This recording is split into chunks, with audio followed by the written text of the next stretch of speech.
ideš ovdje prezentirati, imaš poslala prezentaciju? Jeste uspjeli? Skinuli ste? Zato što Dana ne zna kojim redom treba da ide. Skinete, ja sam okolo.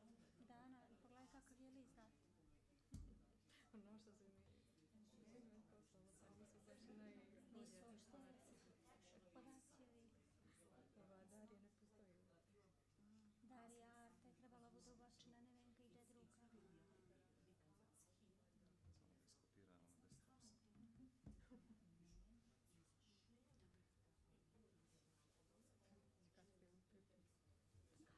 A to je...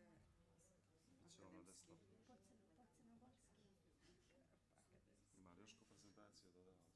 Samo da vidim, možemo mi kad otvorimo da samo pogledamo koje su prezentacije tu da bi vidjeli i Danica. Koje su ovdje? Da. Znači prebačena je ta, da bi samo ona vidjela kojim redom ide, može li tako? Ne, ovo je prošla prezentacija. kako se zove, sve su na desktopu, ja ne znam. Ovdje samo pa vidite po nazivima jer ja ne znam. Svaka ima Tech4Rights. Ovo je secondary. Marina, dođi, ajde, dođe vam, sam sekund, da ja probam, samo nije to da je tu, izvinite.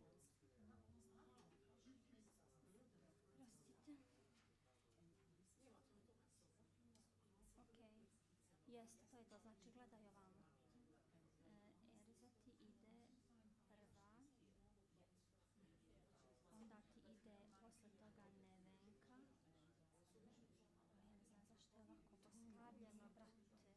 Ništa, brate, iskuviraj samo to. To ti je panel. Ovo je panel, gdje su prezentacije, nije jasno. To mi je rekla da je za prvu pomoć, jer je rekla da ogroman je fal, skoro se šalje, brzo će. Evo ti kraće PPT dok se ne pošalje. Ništa, može. Elma ima svoju prezentaciju. Znamo šta ćemo dok Elma priča, onda šta ako se poskaga. Ko ima prezentacije, koji svi je? Elma je obačak, svi imaju prezentacije, nego da znači ideš Elmu, pa Elma se neće vraćati u panel. Tako da Elma ide, Nevenka ide, mene najaviš. Aha, evo meni. Znači nemaš nikakve zabune, razumiješ, najaviš. Ti stiglo?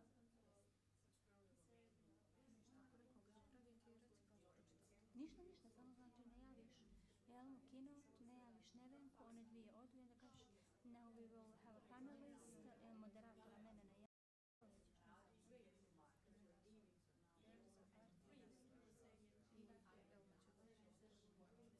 Znaš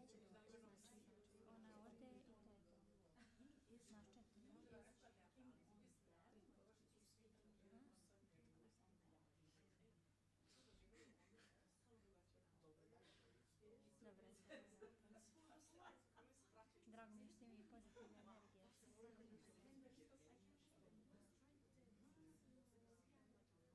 Tebi ću ja osloboditi sa stolice pa sjedneš onda. Sad ću ti ja osloboditi. Završeno, Marina?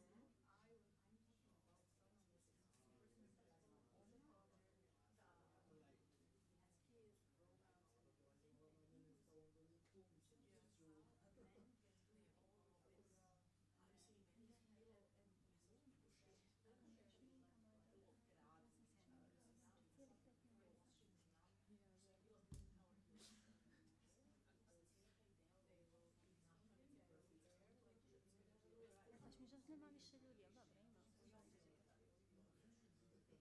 Čuju ovu temu.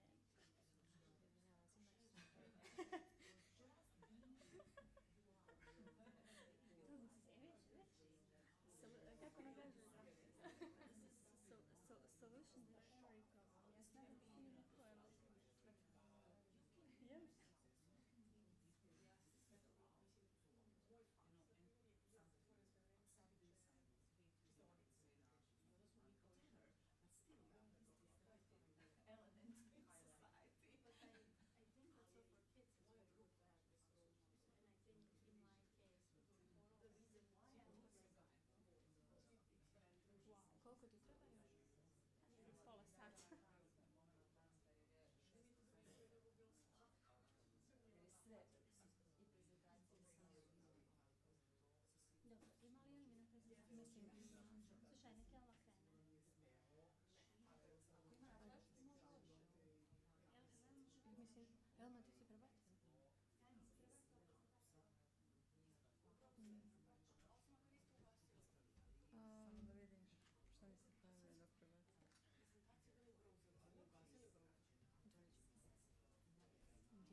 prvo ovo vaše, pa onda moja prezentacija. Jer ako to uradite, onda nek neko, kad me najaviš, prebaci tu i onda full screen, može? Jer ako klikneš tu full screen, ja mogu... Znam.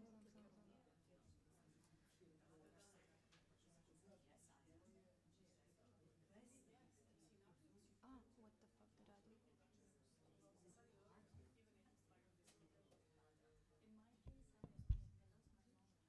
Good morning, guys. Dobro jutro. Oh, I need to speak like this. Okay. Thank you for the assistance. Dobro jutro and good morning, everybody. And thank you for waiting patiently for these 10ish minutes until we fix the technical glitches. So, welcome to the day 2 of Tech4Rights Summit 2024. My name is Danica Celebic, and it is my pleasure to be your host for today's incredible lineup. So, we know it's December, and it's quite a hectic period for everybody, and it's an early weekend morning, so it feels like a challenge. So, thank you for being here, both in person and online. So, before we dive into today's session, a quick housekeeping rules, just to help ensure the event goes smoothly. So, if you are taking photos, notes, your thoughts, and posting it online, we would ask you to please include our hashtag Tech4Rights Summit 2024, so we can keep the conversation going, and then we can also catch up with everything that you've been posting online. Also, please stick to the schedule, and so we can run properly, and after breaks we keep continuing everything on track. You can find your schedules on the back of your accreditations if you don't have the agenda online. Then we also have a dedicated Q&A session that will follow the panels. So please take notes and write the questions, and feel free to ask whatever you want to our panelists. They will be eager to answer all of your questions. If they don't have time in the panel, they will do so in the sessions afterwards, like on coffee breaks or lunch breaks. Also, please silence your devices and step outside if you need to take your calls. And finally, please take full advantage of the breaks to connect with people, because that's the true value of this event. So, to go directly to our agenda, without any further ado, today we'll explore topics that are ranging from tech health and EdTech to cybersecurity and disinformation, and all through the lenses of human rights. As always, our format will combine thought-provoking keynotes and dynamic panel discussions. So we'll start with our first topic at the intersection of health tech and human rights. Our first keynote speaker is going to be Elma Hott, a trailblazer in health innovation.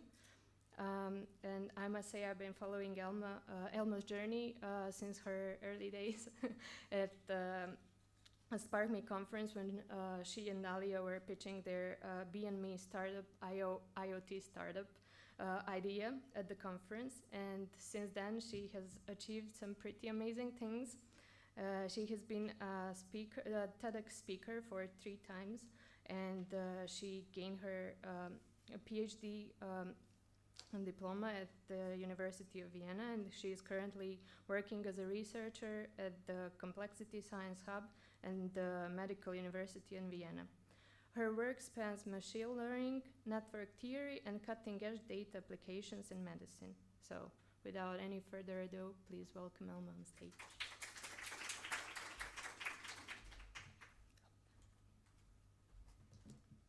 Good morning, and thank you for being here. It's really early. Let's start with something we can easily agree on. So during the last century, we improved many things. We introduced many standards. We are now using technology in medicine, luckily. There are many breakthroughs. Let me see. It seems like it's working. Can you hear me? Yes. Yeah, but there are people on So there are many breakthroughs in medicine, and as a result of that, we live longer. So you and me, we're gonna probably be living longer than our grandparents. And sometimes I need a little bit of optimism Sometimes I'm a bit hesitant about future of this world and what's going on in 2024 now. But this kind of plots help me to realize that even if I'm not sure, yes, we as a community, as a world, we are going in a good direction. So if you check this plot, you will see that some parts of the world, like Africa, are reaching parts of the world like Europe, and people in Africa gonna reach us, and we will eventually at some point reach equality. If you're interested in Montenegro, as I told you, our grandparents on average lived like 40 years, and we will be probably living 80 or longer. Isn't that remarkable? I do believe this is a true remarkable achievement. And besides this great news for early rainy morning, I have also bad news for you. Longer life, you can check these plots online and you can check them in this book. Regarding bad news, I'm afraid that longer life doesn't mean 20s and 30s 2 times. Longer life means 80s, 90s, which bring us to the topic of multimorbidity. Multimorbidity is presence of more than 2 chronic conditions in a patient. And if you check data, our seniors or seniors of EU have on average 2 or 3 chronic conditions. Multimorbidity means decreased quality of life, higher mortality, higher cost for care. So it's really important to be aware of it, and unfortunately we don't see multimorbidities just in older patients, we see them in younger patients too. Okay, now when I hopefully convince you that this is a super relevant topic, let me briefly introduce myself. My name is Elma. I'm really lucky to be a postdoc at Medical University Vienna, and I'm also working in Complexity Science Hub, which I call kindergarten for adults. We are doing great science there. We are interested in data science and complexity science. I'm also part of ASCI, and really close to my heart, we have a Montenegrin AI Association here in Montenegro. We are a community of like-minded people, open-minded people, and if you would like to work with us on some cool ideas here in Montenegro, we are happy if you reach us. Okay, so in order to do some cool things, we need data. And luckily in Montenegro, we don't have so much data, unfortunately, but luckily in Austria, we do have so much data, and ministries, government, they are wise enough to share data with researchers. So since 6 years ago, I have assessed the data provided by Federal Ministry of Health. We have information of all hospital stays. So basically, anyone who visited hospital from 1997 to 2014 is part of our research. There we have 9 million individuals. We have information on diagnosis, age, sex, residence of these patients, and we can do many, many cool projects. So I don't have time during this 12 minutes talk to go into details, but I can briefly mention some of these ideas. So you can see that we are working on the gender differences. So I was almost 30 years old when I realized that healthcare system is tailor-made for males. And we females, we have to find our way there. We have to fit into system which is made for males, unfortunately. So in our collaboration work with medical doctors, we are analyzing data but from gender medicine point of view. We are interested to learn now a little bit more about females. And I was a bit shocked that we didn't know, but there are many differences in comorbidities of diabetes, for instance. Also, we were interested in understanding obesity. There are so many people nowadays who are obese, and in one of the projects, we analyzed how obesity is affecting your risk for mental disorders. And these diseases are really highly interconnected, and these things are changing our lives. So it is important to understand what's going on there. Besides that, we are working on a climate medicine. We have data from wearable sensors. And one of the projects I really like is on migration. We are in Austria interested in understanding migrants and helping them integrate into Austria. I'm also a migrant myself. I don't live in Montenegro anymore. And we have data on a few million of migrants in Austria, and we can see that they do face some of barriers assessing healthcare system. For instance, we see that they are usually underdiagnosed regarding mental disorders. And we believe this is important, and we should help them and support them in finding their way in the healthcare system. And for these things, for allowing them to get their rights, we don't even need shiny AI apps. We need, for instance, translators or children care in hospital. So sometimes data is showing us that things can be really simplified and can fixed easily. We are also interested in the resilience of healthcare system. We have data to understand if healthcare system in Austria is resilient enough. For instance, what if we have again like a pandemic like COVID, or what if too many doctors in a remote village decide to retire? What will happen with healthcare system? So there are many things which we are working on based on the data and thanks to the availability of the data. For today's talks, this short talk, I will be just talking about comorbidity networks. These networks are essential part of my PhD. So for 4 years, I was just working on comorbidity networks. During this talk, I will try my best to explain what comorbidity networks are. So here we are interested, for instance, in a relationship between obesity and depression. In our data, we look at patients with obesity and depression, and we check if these two diseases are statistically significantly correlated. If that's the case, we say, okay, there is something between obesity, this is code for obesity, and that's code for depression. If we repeat this exercise for all diagnoses, we will get something like this. So here you see a complex comorbidity network of all diseases in female patients in their 40s. Each node is a disease, so each of this bubble, that's a diagnose, a code. Color of a node is representing chapter and size is prevalence. If you look at this quite big node, that's hypertension. We all know what's hypertension, that's highly prevalent disease in females. Okay, in different regions, links are correlations, as I already told you, and in different regions we have different types of diseases. This is region of cancers. Maybe you can even predict what's the biggest cancer in female patient. That's breast cancer over there. Okay, we have also cardiovascular diseases, respiratory diseases, mental disorders. So we are using data, we are encoding our data into this kind of network. Okay, if we now repeat this for different age groups, we basically see how patients aging. We can see how patients getting diseases and how things become more and more complex with aging. In the beginning, not so many things are happening. We are usually healthy, not so many diseases are there, but things start to become really interesting after 40s. Okay, now we take these networks and put them in a layers. So now we have a multi-layer network. Everything is based on data. So what I'm doing, I'm just translating my data into networks.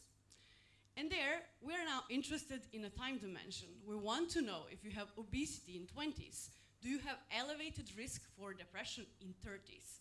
How we're doing it? Well, we are looking at the cohorts of patients with obesity in 20s. As our data is like for 20 years, we can track people in time. And we can see if being obese in 20s is elevating your risk for depression in 30s. I'm sorry to tell you, but yeah, that's the case. So in this cool app, you can access it online, it's publicly available. We are in a hub, we are committed to provide our results to community, to make them like in a user-friendly way, user-friendly apps. We are a publicly funded institution and we are making our results available. Okay, so let's continue. Now, I want to know how patients aging. Can we, using data science, understand that? Can we find like which paths are patients taking while they're aging?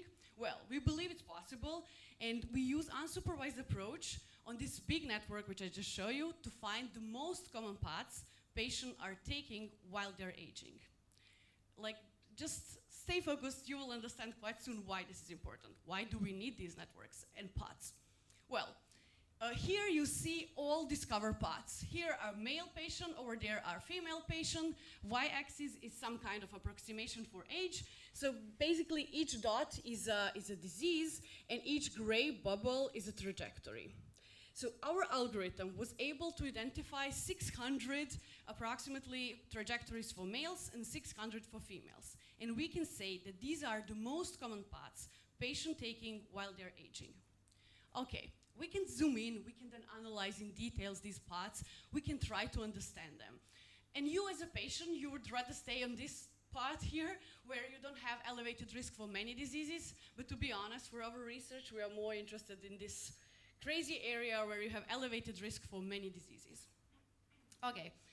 Again, these results are available online, and then if you have some diagnose, you can go there and check, okay, I am obese in 20, which path I can take, so people can like get more insights and details regarding this. Okay, and why this path's important? Why do we need to first extract these spots and then analyze them? Well, in a collaboration with medical doctors, we realized that some of these spots start as a similar pot. So let's imagine we have 2 obese patients in 20s, and we follow them, and they follow the same path until 30, for instance. And then eventually, at some point, we see 2 different paths. They start diverging. And from our point of view, that's a critical event. So that's a critical event in the history of a patient. So basically, using whole data from all hospitals for 20 years allow us to identify these critical events in patients. Here is one simple example. We realized, looking at our trajectories, that having sleep disorder as a male, so males, this is for you, if you have sleep disorder in 20s and 30s, you should start doing prevention for some of these diseases even a decade earlier. Because we can see if you have sleep disorder in 20s and 30s, you can take one of these spots. And some of these spots are really severe. You will spend more time in hospital, you'll be more sick if you take one of these spots. So we can say that having sleep disorder in 20s and 30s is a critical event in a patient history. And medical doctors, like hospitals, should start doing prevention already in your 20s and 30s. Okay, so I'm showing you results talking about our new methods. All these methods are one step forward precision medicine. Yes, I truly believe that having precision medicine will make our life easier, we will be healthier, we will live longer. But I don't have time to talk about this during this talk, but one take-home message will be this title. What about ethics? We will be making tailor-made treatments, diagnostic. Will we reach point where rich people will be healthier just because they are rich? Well, let's think about it for a moment, and let's think about precision medicine and the graph I showed you in the beginning. Will precision medicine slow down our process, like our achievement in equality, and will it slow down the process of making world more equal and make human rights like achievable and in a better shape? But I'm optimistic, and I truly believe that we should be all optimistic and hoping for better. And I was chatting a little bit with ChatGPT, asking about future of health tech and equality in the world. And yeah, it seems that large language models are also optimistic. They believe that we'll be a super connected world, people will be more equal, and technology will be accessible to everyone, hopefully. Thank you so much. This is all for now for me. If you'd like to stay in touch, I'm online. You can reach me on LinkedIn. If you want to visit us in Vienna, I'm more than happy to be your host, to have collaboration research projects. I'm here. Thank you so much.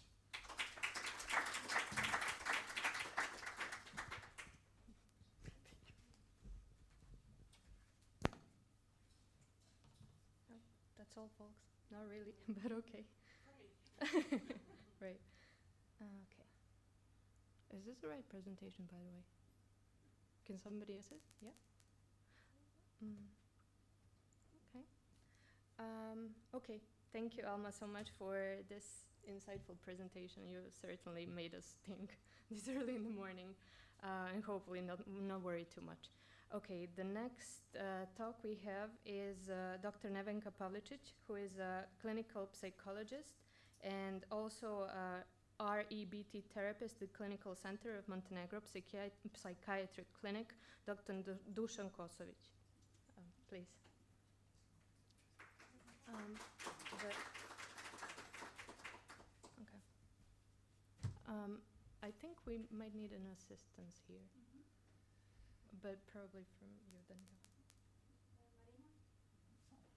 You can say, don't worry. We just need to figure out where is the presentation.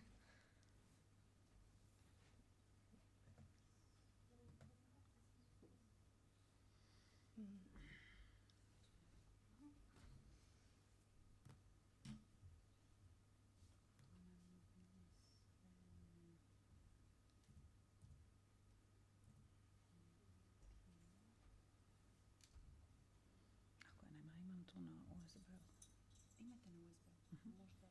Možda pođete. Okay.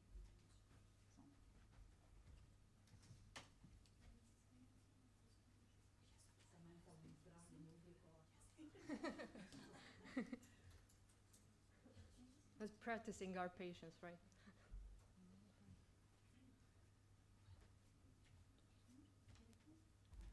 Samo ćete mi vi probati da...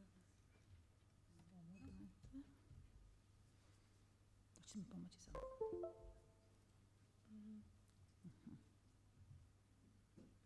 A sad samo mi ga pustiti.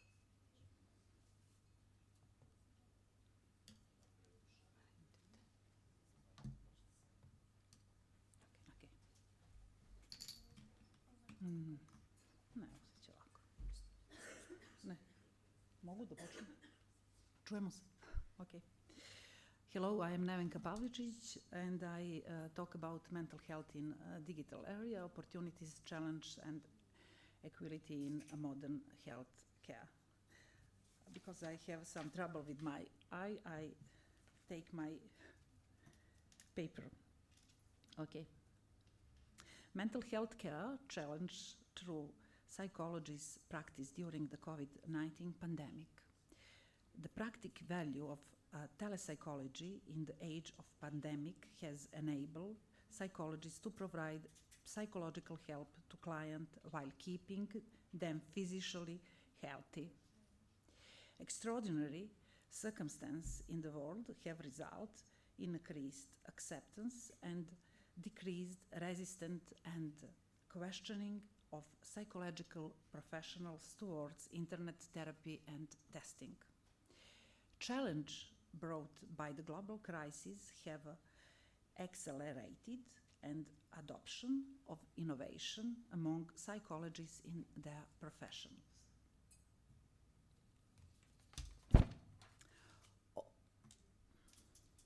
Okay. Just a minute. Okay.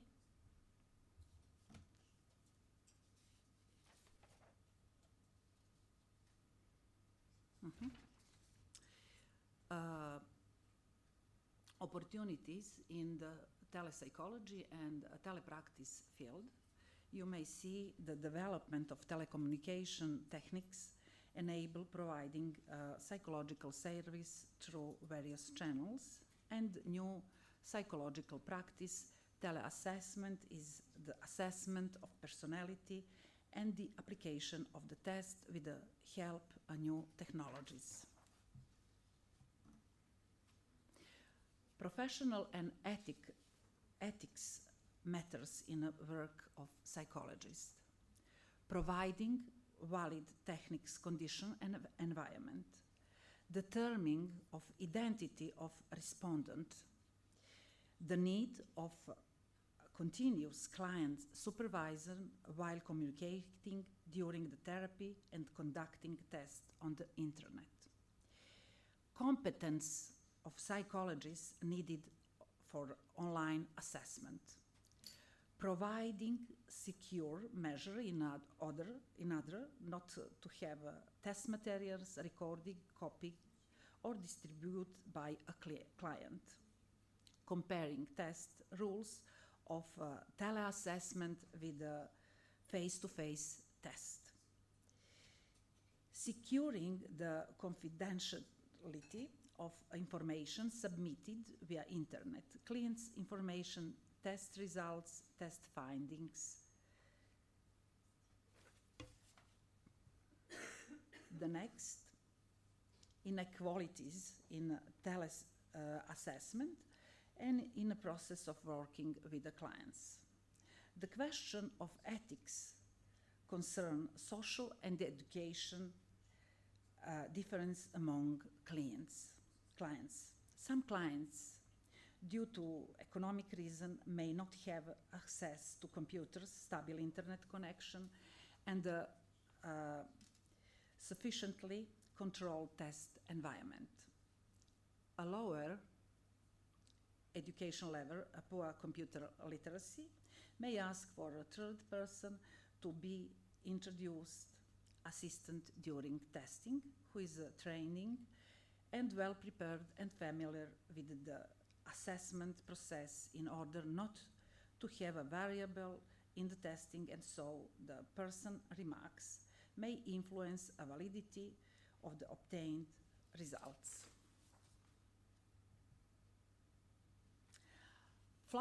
Platforms for the test in teleassessment in telepsychology. All major world test materials publisher have designed platforms that enable reliable communication with the client, technically correct placement of the test task, and accurate recording of the result. Some of these platforms are Pearson Q-Local, Q-Global, and Multi-Health System, and some of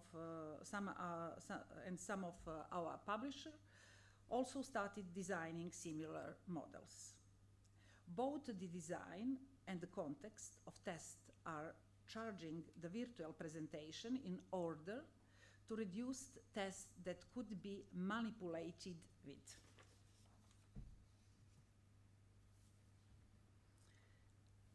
Telepractice imperfection, the absence of adequate technical conditions determines the level client dissatisfaction with the service and the ineffectiveness of the psychological work. It is more difficult to make a judgment about the client without person contact and non-verbal information. Body language gives important information. A psychological sees only the face, but not the body or posture, expression, and mimic. Delicate moment is harder to notice through the screen.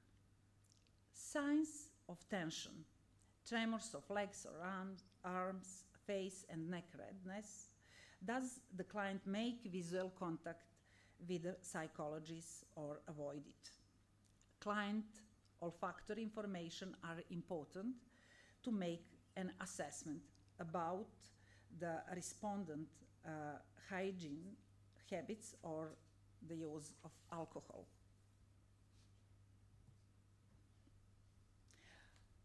How is the communication going? During the communication with the client find tactics are lost.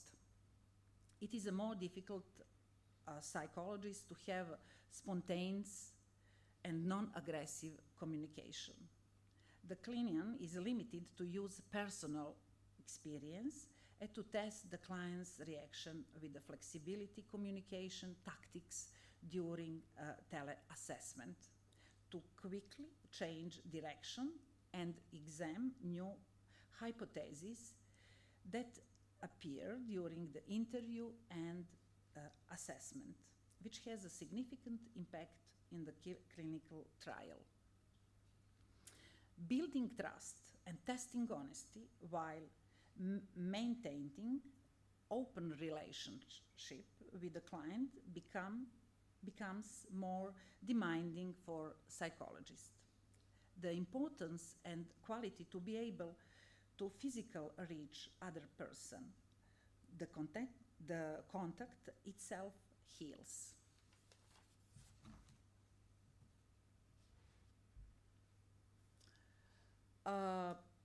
Answer is telepsychology suitable for all clients? No, and you may see sensory and development difficulties, visual and hearing impairment, speech problems, dyslexia, psychotic clients, major depressive disorders in case if it significantly slow down speech, thinking, and reaction, clients that tend to manipulate and liar, legal history, vulnerable clients that don't feel comfortable with long-distance contact, anxious clients that have problems with making connection or fear of beginning misunderstood, clients that tend to act out or do self-harm, suicidal clients.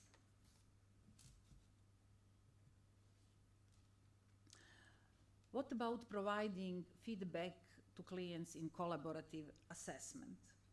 Giving feedback is a key part of assessment in collaborative of therapeutic assessment in modern psychology, assessment result and recommendations for future therapy.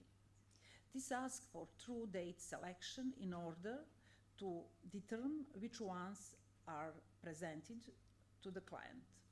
There is a need to ensure constant back-to-back communication so that there are no misunderstanding about what is said, and for the client not to be affected, hurt, or interpret catastrophic outcomes. Technology benefits clients and psychologists' point of view. Economic factors. Psychologists can reduce the price of the treatment because there are no renting space. It saves time for the client. One does not travel to get the psychologist, doesn't spend time in waiting rooms, doesn't miss work.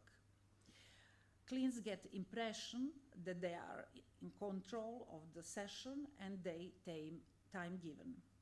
Creating physical distance sometimes make clients more relaxed. Enables getting psychological help for remote clients. New ideas in psychology, rising digitalization.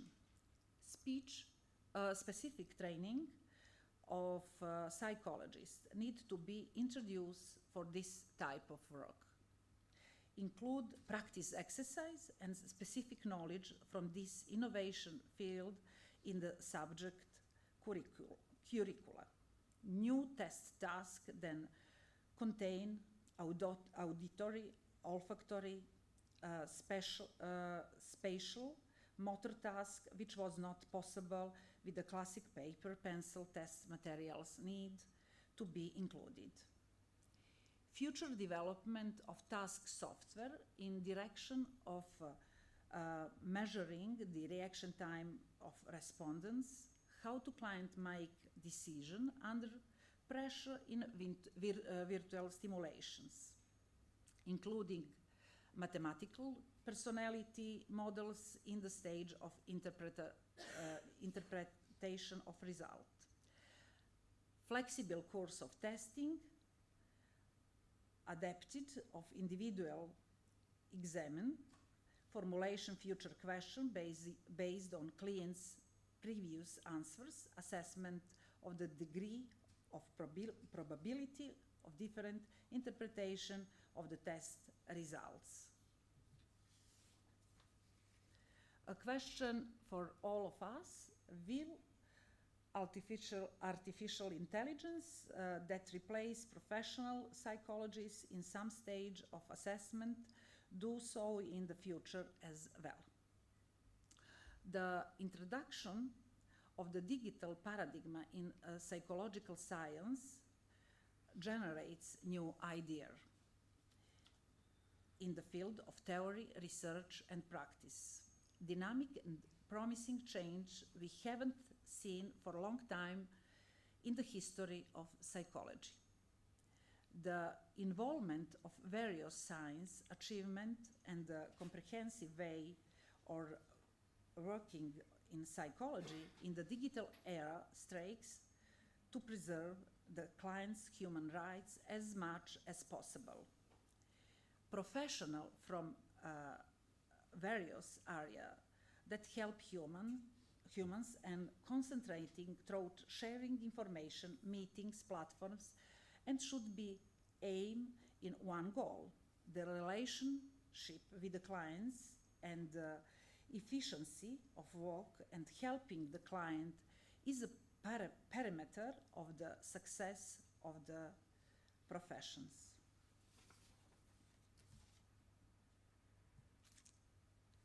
Thank you.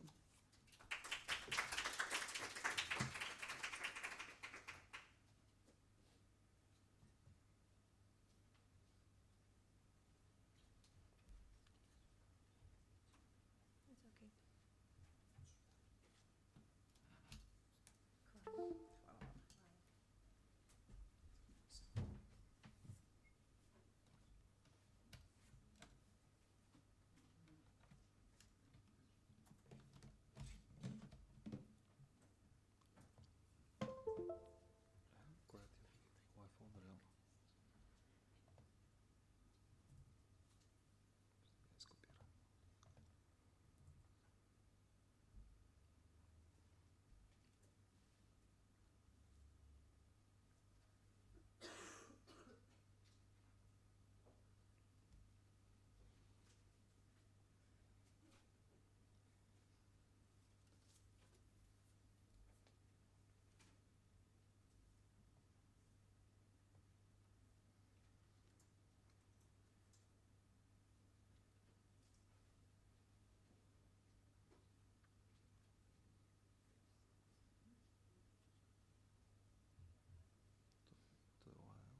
Okay. Sorry for these technical issues. It's beyond our control, apparently. And thank you, Nevenka, also for an insightful talk. We are now shifting our focus to explore a broader landscape of health tech and its impact on human rights and society in general. To help us unpack some of the critical questions, we assembled a panel of experts, and moderating this panel is going to be Daniela Femic, who is a clinical psychologist and Chimning alumni. Daniela, please.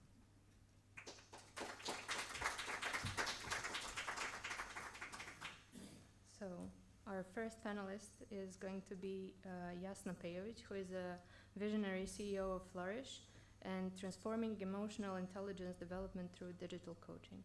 Jasna, the floor is yours.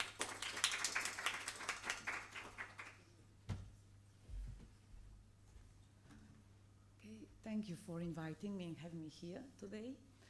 So I will tell you a story about innovation.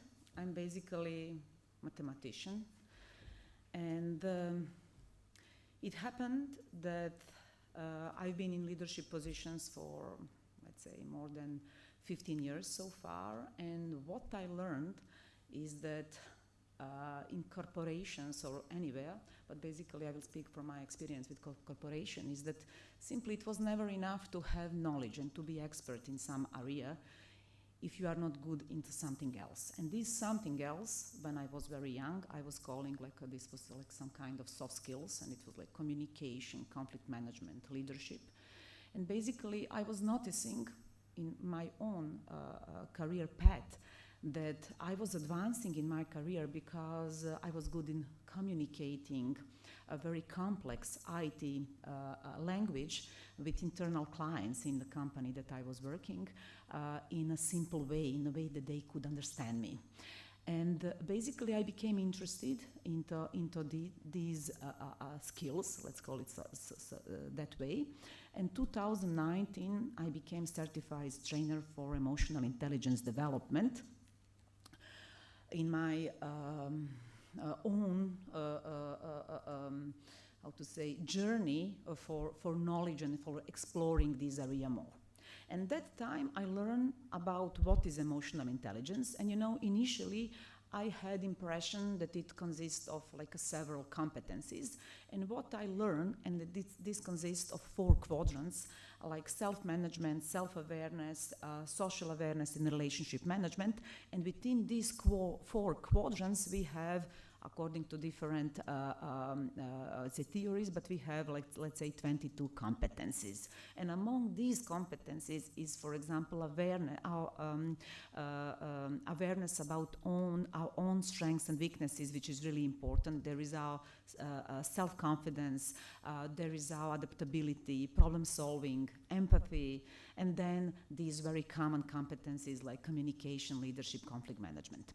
So basically, when I learned about what is emotional intelligence, at the same time becoming a trainer for its development, I learned that it really matters. And I knew connection about emotional intelligence levels, and I learned it in practice, working like in companies that had over 500 people, working as a manager, as a leader. I found this connection, like, let's say, but more on intuitive level. But what I learned during my training is that there is scientific proof that this is connected with your level of salary and with your career success. But as well, it is connected with prevention of mental health issues. So one statistic says that people with higher emotional intelligence exhibit 23% fewer symptoms of mental health disorders compared with those with lower EQ. And emotional intelligence level can be measured, and it can be improved. This is another study. It can be improved during our lifetime. So basically, you are not stuck with that. You're not like, I'm born with that, I develop it till certain level. Basically, you can improve it. And this is very optimistic thing about emotional intelligence. It is as well connected with the company success, but this is other story. But basically, how you can develop emotional intelligence if you decide to do so. We are developing it all the time from our childhood. But now, if you decide to work on it, there are definitely several ways. First of all, you can do it by yourself. If you are doing reflections after some things that you do, for example, you have a conflict and you think about what happened, how I reacted, could I do something differently so that the outcome of this conflict is different, you're actually working on your emotional intelligence. But basically, this part, when you are trying to do it on your own, using some books, it's quite difficult and it's very hard to track progress. Basically, there are as well trainings and live or online, but one of the best way is definitely working with a person who is certified for that, who is trained for that. So let's say at one side there are psychotherapists, but on the other side there's as well trained coaches that can help you and lead you to this journey of improving these competencies. But basically, when we look into this and ask ourselves, and that's something that I asked myself, it was like 5 years ago, and I asked myself, okay, is it achievable to people? Can people really improve their emotional intelligence? Because it's so important, so we learn that it's very important, that it's connected with your employability, salary level, it's connected with your mental health, with your happiness, but can you really improve it? So basically, during this training, and I attended this training in the United States, the professor who was working with us said that basically, once when we are certified, we should charge our hour $400.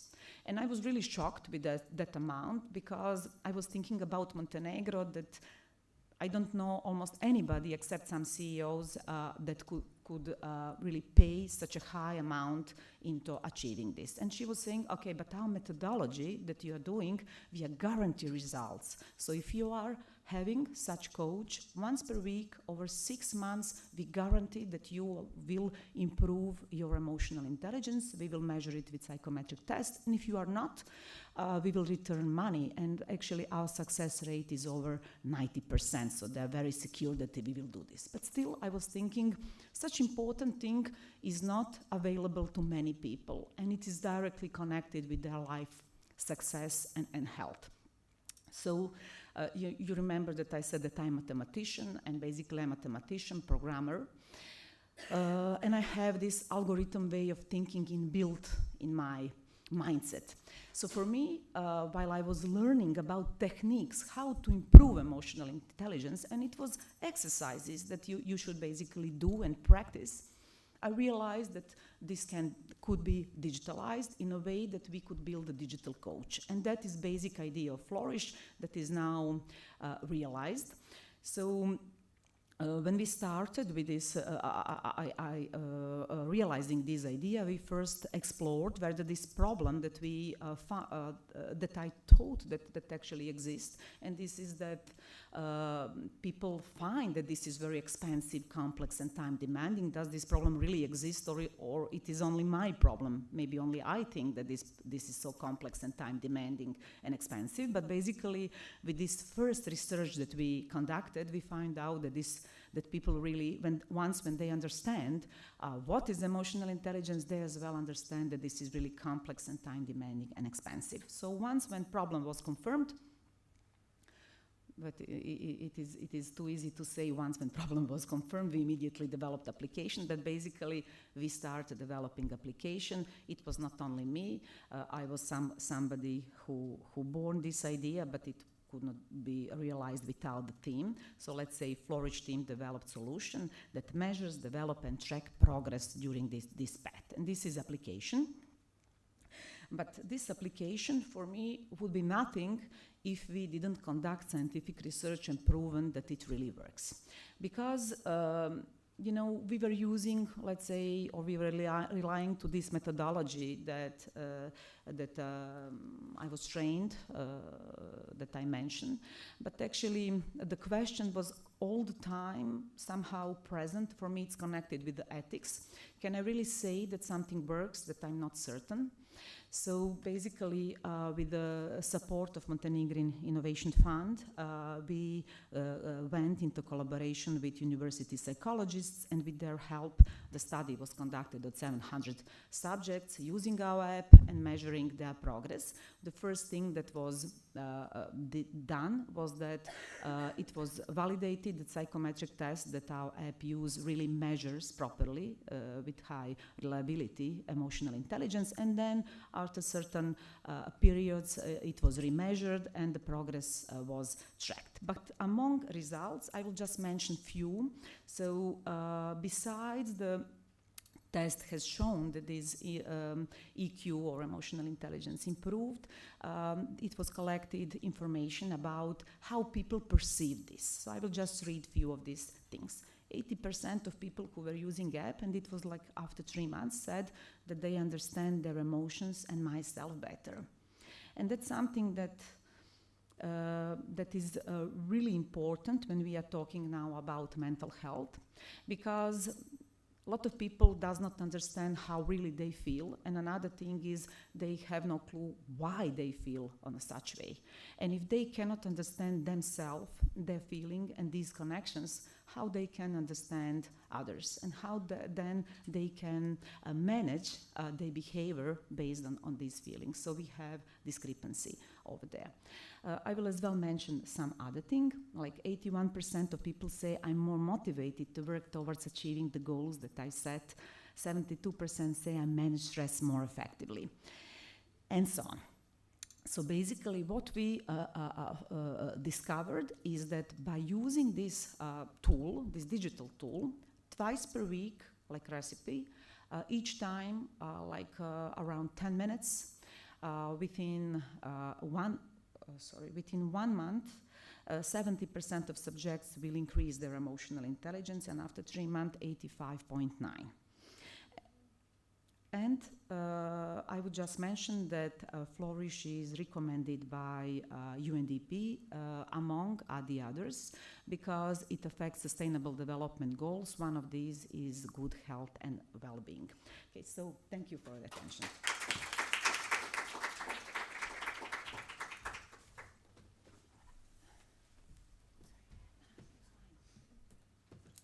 Okay, thank you so much, Jasna.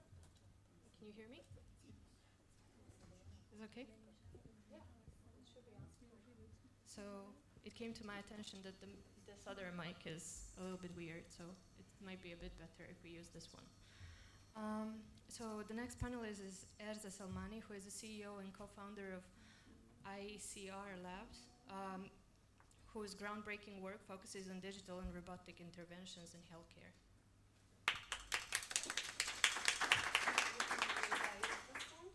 Whichever you want, the sound is a little bit weird. Oh my God, okay. Okay, thank you everyone for being here. In advance, I would like to apologize for having a weird sound voice, and I caught a cold, so I might be disrupted by some cough in the meantime. Okay, we all have been discussing a few different aspects of tech in the past 2 days, health as well in that, and we all know that the world is witnessing a dramatic shift in how healthcare is perceived but also delivered. Now, traditional methods of how care is delivered and seen usually were focused on reactive care, meaning that healthcare was provided when there was an illness. You know, it was mostly focused on diagnosis, but also treatment. Now that is being very much reimagined, leaving more space to robotic and innovative digital technologies to take the space and focus more on preventive and personalized healthcare, so that we do not reach the diagnosis or the illness at all, or we prevent it. So some of this actually has been also defining how health is being seen. You know, before it was mostly the occurrence of a disease, having a disease. It was lack of health. If you were healthy, it meant you didn't have any disease. But now it's more about what do we do on a daily basis to prevent having a disease or to keep ourselves healthy, whether it's tracking our habits, whether it's mindfulness and meditation and other techniques.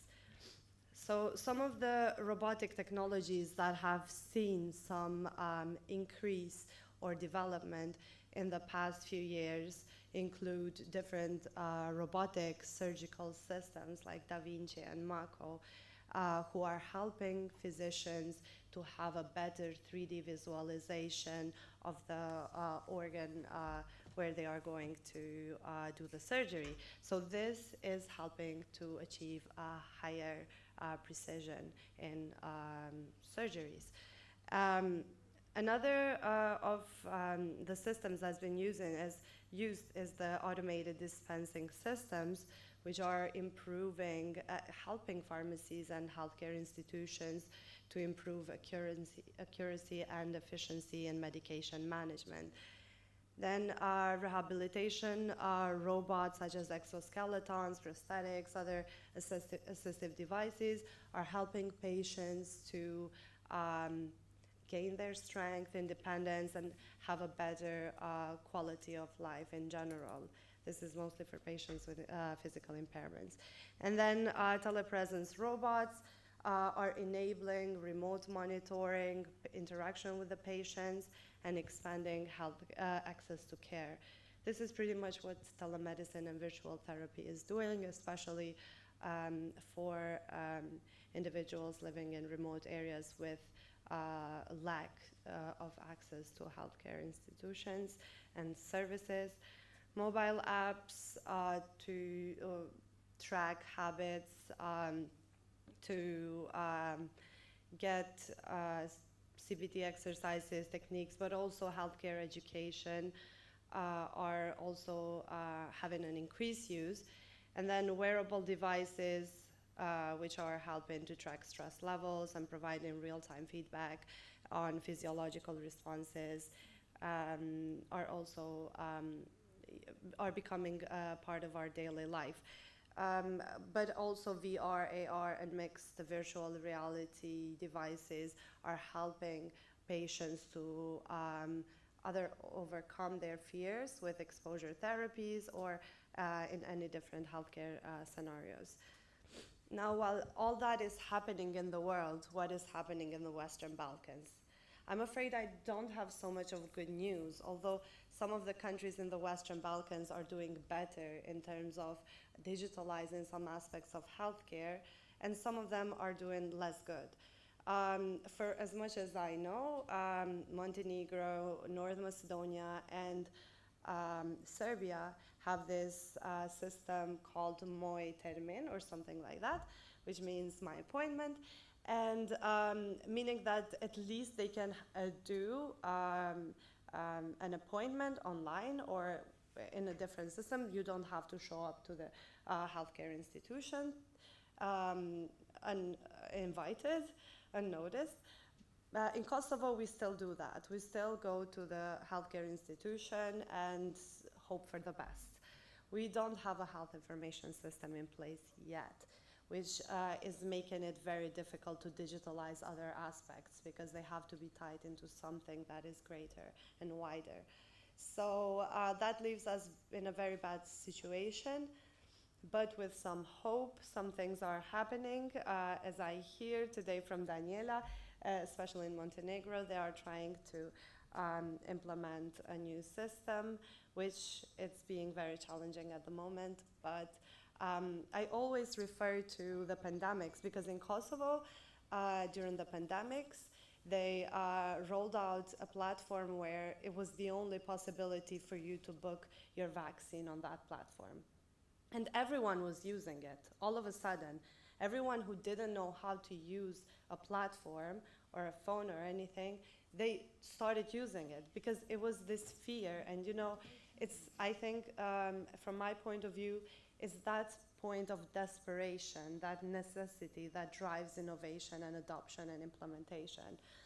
So it serves as the best example to this date in Kosovo how we can adopt something. Now, in terms of startups in the Western Balkans, we do have startups doing a little bit of everything, what I mentioned, that is being developed in the world. But our startups in the Western Balkans seem to be mostly focused on mobile apps, because it makes sense. It has low risk, better kind of opportunities for scalability, but they are mostly focused, or at least from what I've seen, they are targeting English-speaking countries, which leaves, again, natives of these countries with not very good access to these apps because no native language is integrated. Now, there is some hope, as I said, but this mostly comes to the region in general being known to have a very young population, and especially in Kosovo, where at about 49% are under 35 years old. And this is not just young, but they are also very tech savvy, and they are more and more developing their careers towards IT. And yeah, they could play a key role in developing and adopting healthcare solutions. But on the other hand, we also do have good collaborations with EU countries, EU institutions, and we can pilot programs and see, test them, and then initiate larger scale implementation.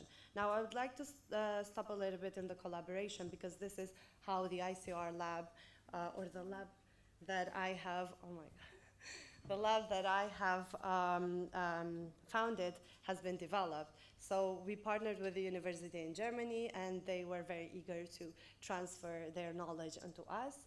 So we established this R&D hub, and we got funding from the Ministry of Education and Science in Germany, and now we are testing some robotic interventions.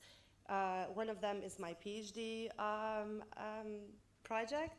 I am testing a humanoid robot, not those creepy robots that look a bit scary. These are humanoid robots. They resemble a human, but not to the point that it's also scary and yeah, a bit cringe.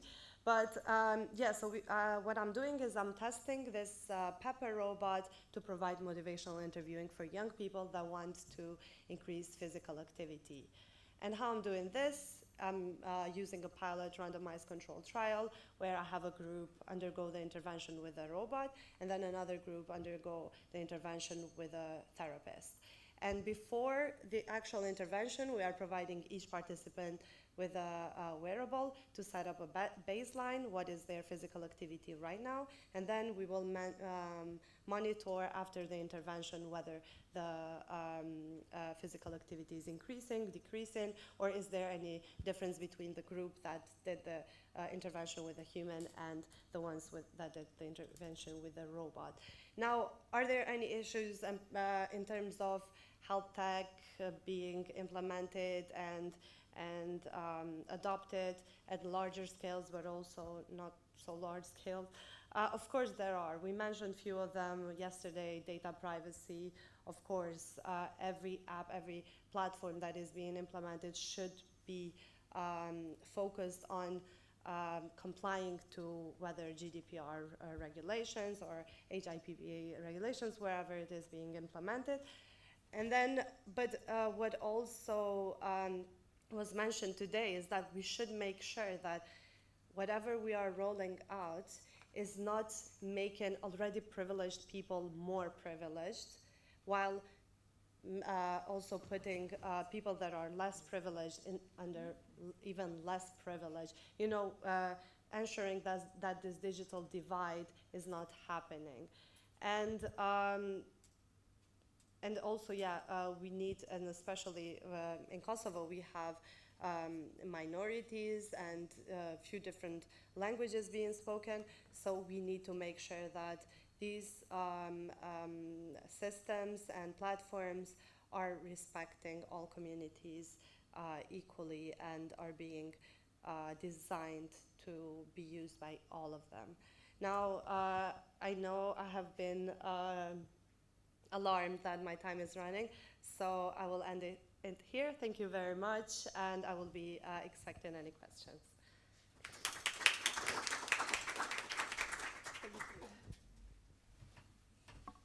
Thank you, Erza. So from what I heard from this presentation is that we actually have a bit of a gap in the market in the Balkans for health tech startups. So Arta Istrafi is a Chilling alumni and a lecturer at Heimer College. And she is working at the intersection of entrepreneurship and healthcare, so she is going to be quite a good addition to this talk.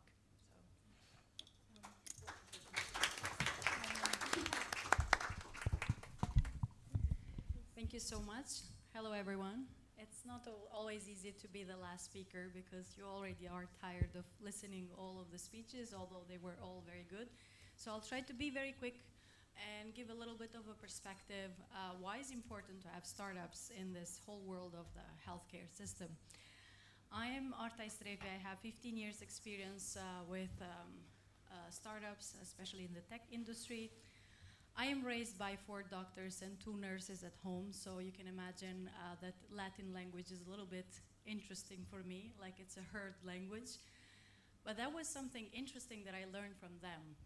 Doctors are the worst tech-savvy people you can ever imagine, because it's just like they are so focused in what they're doing, they're good at that, and that's it.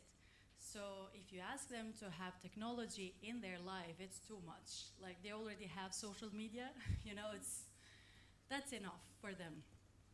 So I've had so many cases where with health tech solutions, but also had a lot of discussion with doctors. And I think we have a very interesting momentum that it has been a lot of pushes from technology to adopt this technology in healthcare systems. And I think even the Western Balkan countries, which are further lagging behind compared to developed countries, they will have to adopt this technology. It's kind of a must. Like Erza mentioned the case of COVID, there will be a lot more cases that it would be impossible not to have it. As a startup person, I always start with what's the problem? Why it matters. Over 3.5 billion people worldwide lack access to healthcare facilities. It's a huge number. It's a huge potential for all startups to have solutions to this. This is research done by World Health Organization, and there are a lot of telehealth platforms that are trying to give remote consultation. Besides, mental health was mentioned a couple of times by many speakers. It's one of the most neglected areas in the global health, although we are talking a lot about that, and you feel like, yeah, what is more, like, you know, we're all the time discussing about mental health, but data shows that 970 million people are affected by mental disorder, and 85% of these individuals with mental disorder receive no treatment. Again, there is room for improvement, there is room for startups to work in this. Some of the tele-platform companies that exist out there were mentioned by Erza, so I'm not going to repeat it, but there are MD Live, Teledoc, Skadao. There are so many platforms, BetterHelp out there that you can go do an assessment test and ask for help. You can ask for individual help, parental help, and partner help. So you have a relationship problem and you want to ask for help. Why does this matter? Particularly for marginalized group, for people with less access or less opportunities financial-wise. This is a great momentum that they can solve some of the issues that are very necessary. Just think about it, before all the technology evolution, we used to talk to people a lot. So this mental health was really discussed within our inner circle, families, friends, and everything. Nowadays, we're more and more virtual friends. So that's why this technology would really help. Like this other app, which is Q Health, is made in Kosovo. I was talking with the founder, and he told me that the platform is being implemented in the United States, and what they do is you go to a psychiatric, and then you have a meeting with him or her, and then it measures all the emotions from the beginning you enter until the final end of it. It does the transcription of report. Obviously, the doctor has to check and see, well, was AI right or wrong? But it helps a lot in terms of being more effective and faster, because a doctor would spend, especially a psychiatrist, would spend a lot of time in reporting, because it's very important, the words, the communication, the treatment, and everything. Time was already 5? Okay. Language inclusivity. Startups already include language in several cases, so that's also an additional thing. There are a lot of apps that also are helping out in this mental health, so I'm going to go very quick on that.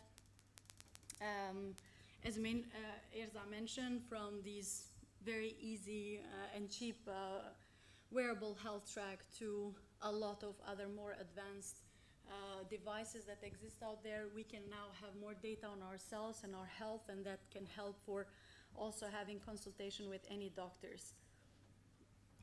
Just gonna stop in here. It's the last slide.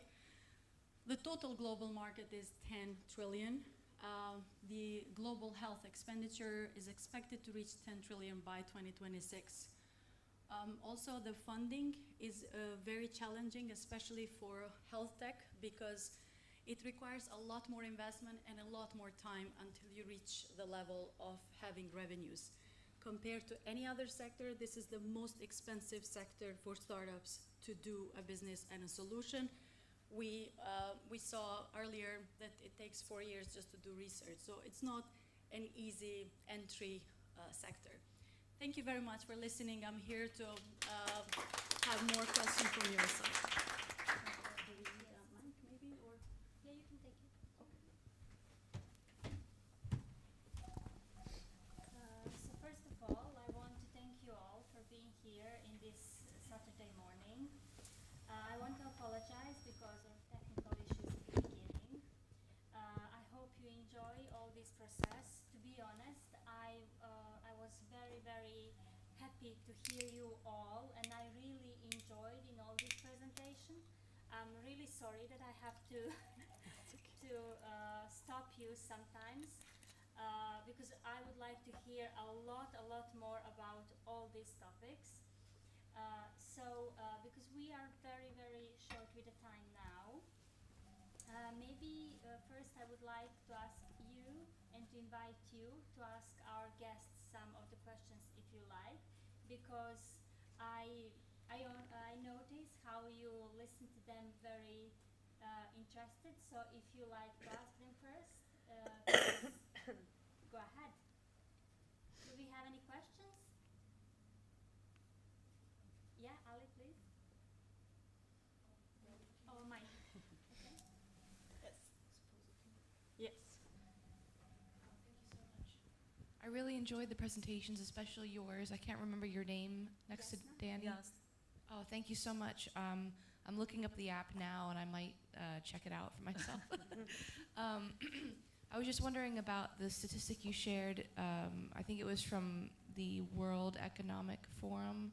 Oh, yes. About a certain percentage of people will now, I don't know, have increased Yes.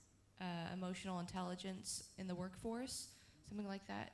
Can you share more about what that means? Sorry, it works, I guess. So it's very interesting that at the time where we live, where digital and artificial intelligence now, it's growing in some very fast way. The skills and competencies that we have as a humans are becoming even more important. So World Economic Forum and UNICEF on the other side put emotional intelligence competencies, I listed some of them, among top 3 group of competencies that we as the humans should develop in order that we have a job. So, for example, among them is definitely adaptability, and we understand why. So it's about finding our place in this very fast changing world, I would say this. So I hope that it answers. Thank you. Thank you, Jasna. Anyone else? If not, maybe I would like to ask you a question, all three of you, because I work in healthcare system for years, and I would like to know your opinion about the boundaries. Where is the boundary? Arta mentioned that, there's Jasna as well, and all the others. There is, of course, technology, but on the other side there is mental health and health in general. Where is the health boundaries we can find? Can you give me your opinion on that? Maybe we can start from Arta. I will try to keep the startup approach, as we all have different approaches. I assume we complement each other.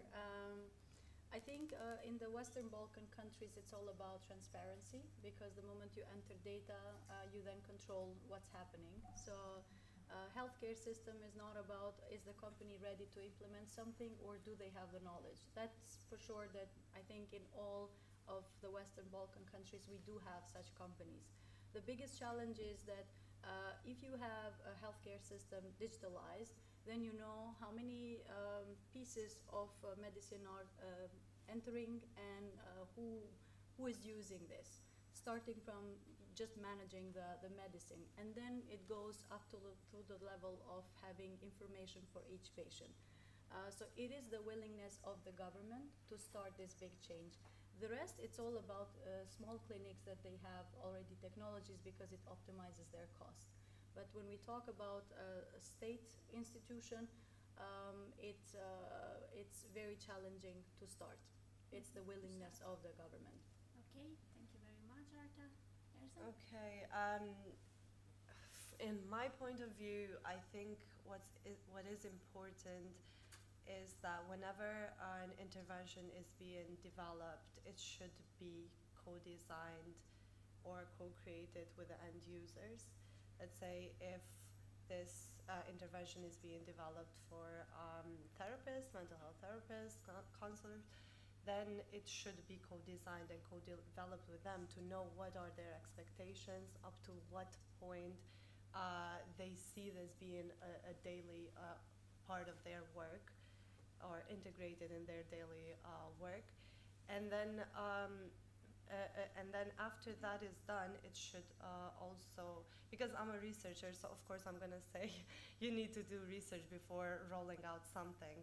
And implementation research is one of the best ways, to ensure whether this investment is going to have some effectiveness or not. Because you can see different components. You can evaluate whether the staff is ready to implement this, because it's a nationwide intervention. It's not easy. It's extremely complex.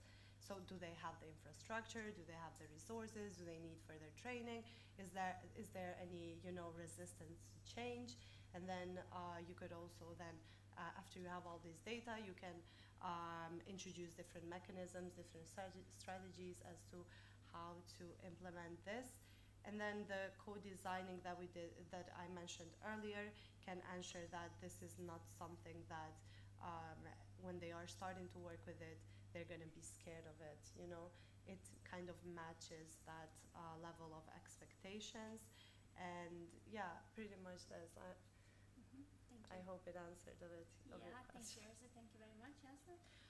Actually, I would just mention a few words. One is ethics. Another is like not to be like blind. We have technology. Like for example, with Flourish, we scientifically proven that it improves emotional intelligence if it's used on certain way.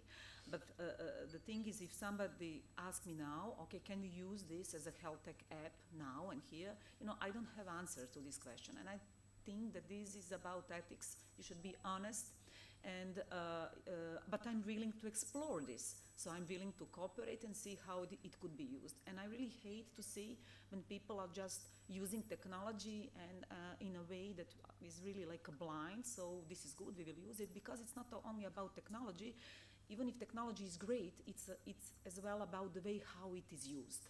So if I give you Flourish and you are using it in a way that it's not applicable or it's not the way how it should be used, maybe you will not do anything with that, or I don't know, maybe it can even bring some harm. So I like, when I speak about technology, to really think about the processes and ethics connected with that, and training and scientific research, so everything that you as well mentioned. Thank you very much for this answer, because starting yesterday we have this topic. Where is the boundary that we shouldn't cross? And you answered in that. As well, while Elma was speaking and Nevenka was speaking, we have clients or mental health patients, we have data users. So that's all brings us to human rights, that we have to respect on one side, on the other side to be innovative, to try to bring new things, and also to understand the therapist and to understand the system. Because I feel like, and I hope this conference and these panels and the next ones as well will clarify how we should start with all these things, especially in Balkan countries, because guests of my panel and generally participants are from Balkan countries. So how we can hear opinion of the people who are coming from the other countries and bring their knowledge and to connect with our knowledge, but still thinking what are our main challenges on one side, what are the benefits, and what we can do in the future. As a psychologist, I always like social contact. I like communication. All psychologists, as Nevenka said before, we like to have direct contact with people, but also we have to say that these apps are very useful. I used to see Jasna's app as well, and I think it's mental health app again. And it's very, very good that we know when we have to stop and say, okay, this will help, as Jasna said, but on the other side, it have to be very clear that it shouldn't harm anyone. So knowing the boundaries between technology, mental health, and health in general. We don't have more time for discussion, unfortunately, but I'm very happy that you heard all this presentation. You can ask our colleagues extra questions if you have during the pause.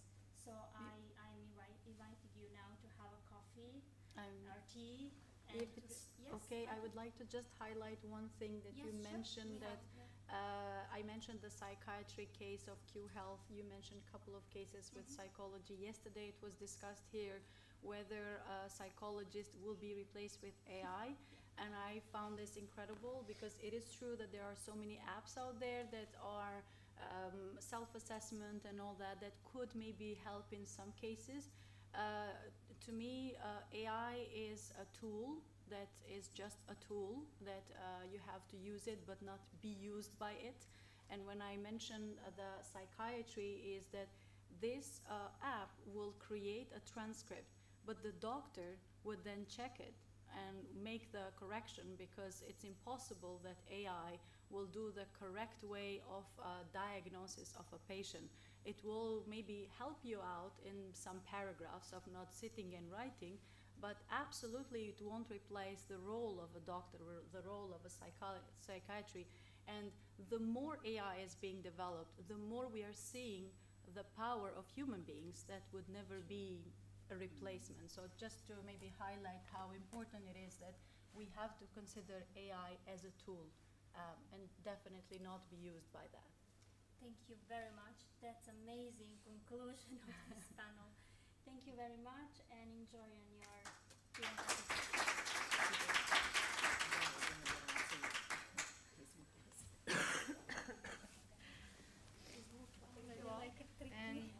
back here by 11:20 sharp, please.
Mašo, možeš i sad da uradiš?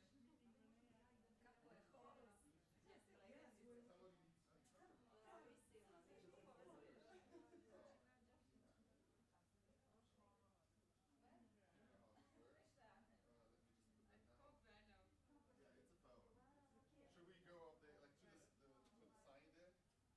Let's go over there. Let's here, like this, left to right. Yes,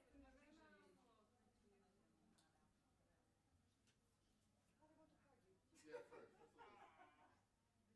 Like Polish? No, like Polish. Yes. Oh, yes. Okay, now hugging. No, So you will crop. I will buy and make it. and it's not good later you can take photo with Masha because you look like exactly like me, so nobody will know. Yeah, we will. Yes, yes, you can. Yeah, we will take one of this. We have to send it in the WhatsApp group with everybody else. Yes. But you can need to crop it. You just Yeah, we no will. worries. No worries. We will kind of make it nice. And what about your session? So you don't have like a talk, you're just No, going to no, discuss? just the panel. Okay. Ivana, where should I sit after I'm done? Like, Samo sjedite, ja mislim da će biti slobodno neko od ovih mjesta, samo opet se vratiš i sjedneš, that's it.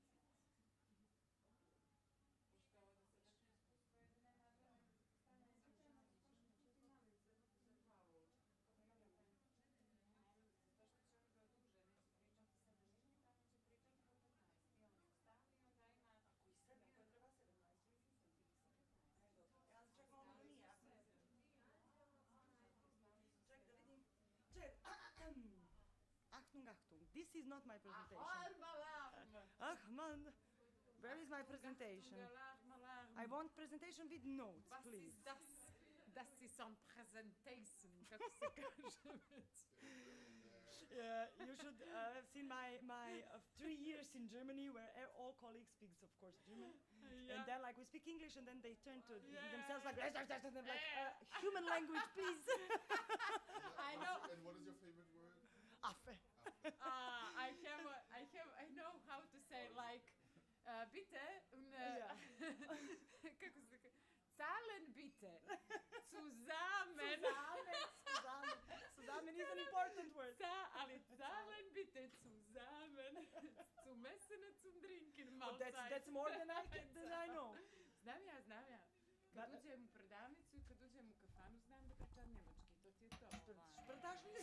Šprdaš se, sprechen Sie Deutsch.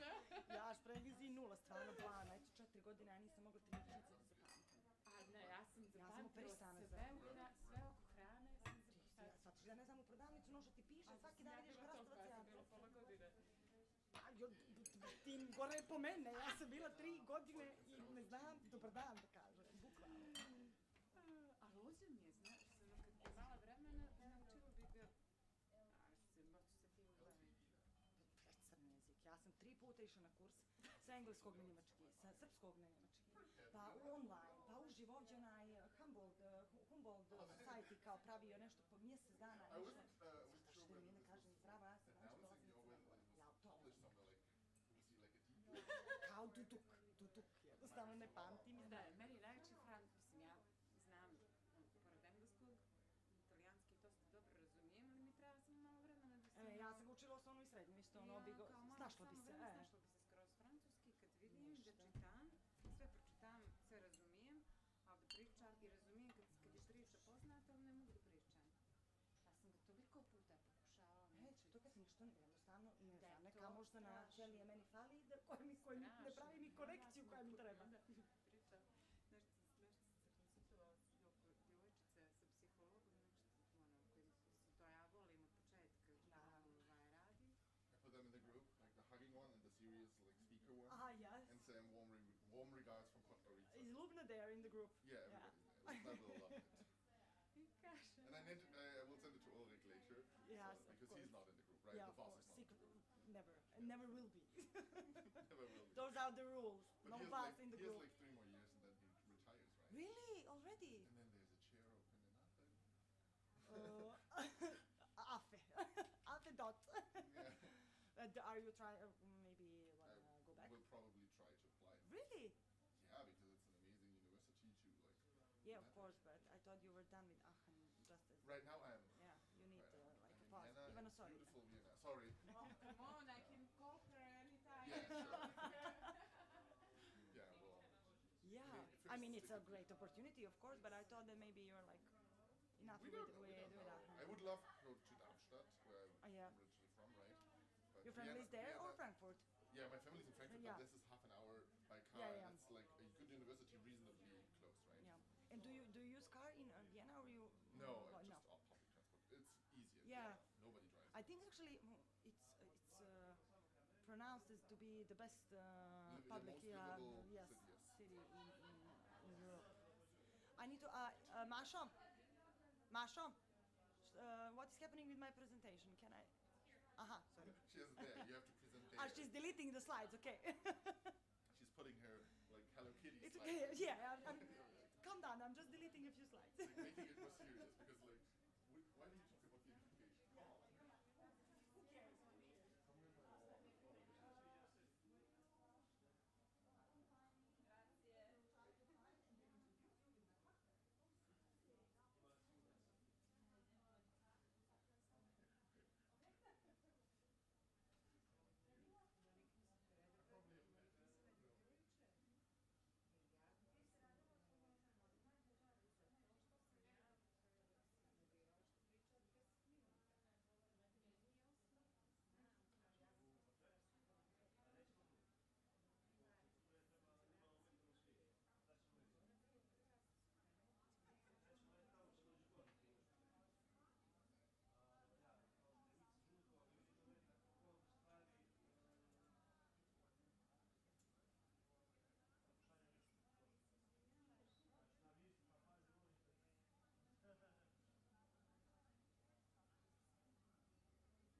Maknut ću ja ovu, a ti ih poređaj. Može.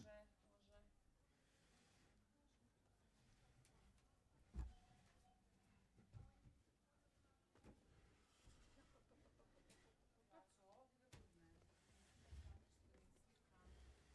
ću ovdje da uzmem. Samo da malo šenemo. Sad ću ti staviti slajdove. Samo da ih vidim sa notes. Ajde. Može. Je li dobro?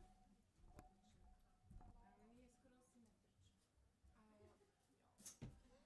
Stavit ću, ne diraj. Oh no, now it's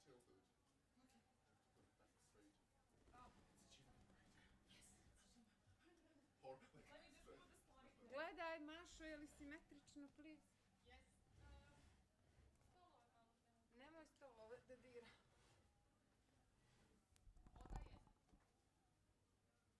Should that be tilted a bit so that it's to both of them, right? I will take this seat. Okay. Oh, we only three, right? Yeah, only Because three. Peter's online. Yes. So maybe we leave one open before, like, so that the screen is visible.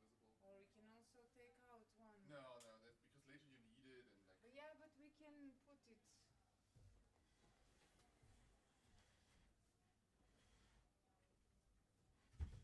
It's better than empty chair.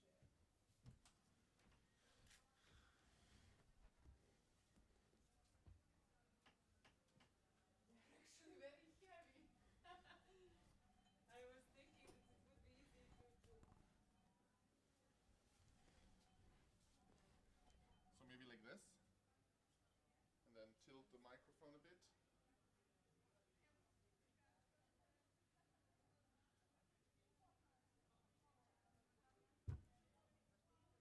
I think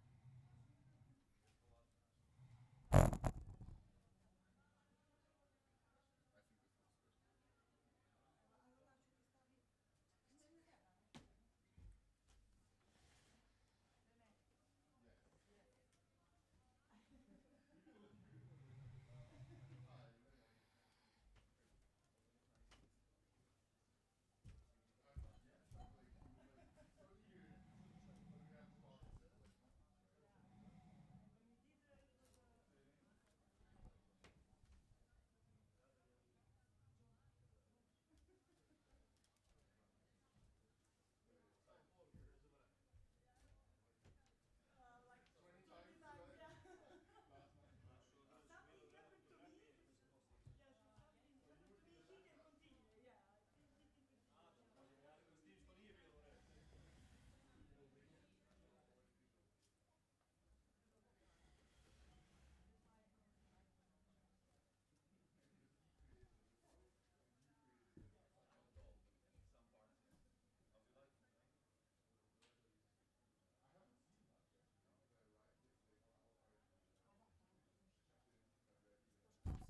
Svi između pauza, pa možemo. Imaš onaj super lik. Bolje bi bilo da se ne da. Ovaj bolji. Zato što kao ima eho od zvučnika, navod. Danice, evo i slajdovi. Samo ih uključi i premotaj na to gdje treba. Dobro. Nađa? Aha. Otvorim da vidimo. Može da ih provrti, da vidi je li sve okej.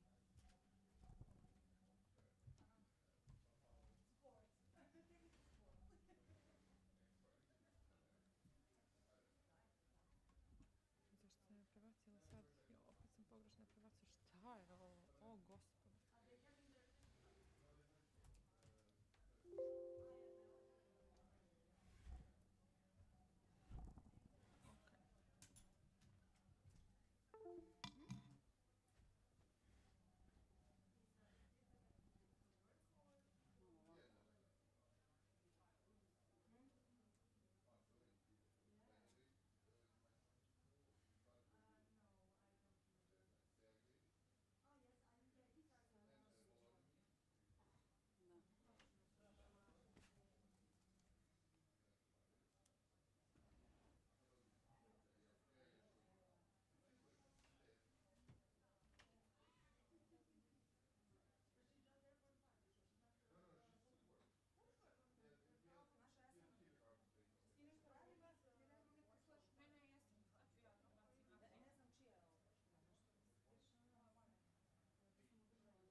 display boat nego naš. Dobro, aj sad ćemo. It looks like 20. Because then when you say Pored toga English, što... like white. Ne, ajme idemo to the full. And pink shoes to differentiate. Fenomenalno. So Masha, will you hold the keynote? Just changing like No. because you changed all the slides now. It is here that you are. Znači mi Aha, počinjemo mi ti si odavde. spojila tu. Da. Samo mi vidi, ja sam sve prekopirala, ali tu su ti notes. Samo napravi, evo ovako. Ajde. To. Kako se to Ja radi ne na znam, ovaj? vjeruješ? Može li pomoć? Čekaj, evo ga. Presenter view. Aha, ništa, snašli smo se. Mislili smo da imamo one notes. Evo, pa stavili smo. Ništa, to je to. Znači, Ima, neću evo. uopšte isključivati. Imam neka svima. O presenter notes. Ali, znaš, što se brinem? A, evo ih, dobro. Jeste vidjeli. Pošto je bilo ono gifova, pa za to ne znam jesu li mi nestali. Samo provjeri sve. Ojadila. Dobro je to je to otprilike. Pa da, ajde, ne mogu do kraja sad vrćeti. Vrći slobodno, jer ja sam baš vodila računa da ti ne izgubim te efekte. To je okej. Ali nešto, a hoću li da probam s ovim možda? Probaj slobodno. Gdje mi ga, je li ovo? Aha, još i svi vide, mogli bi možda da je sad svi ne vidi. Ali vidiš i ovdje se vidi ova, nije dobro. Čekaj. Display settings. Sve.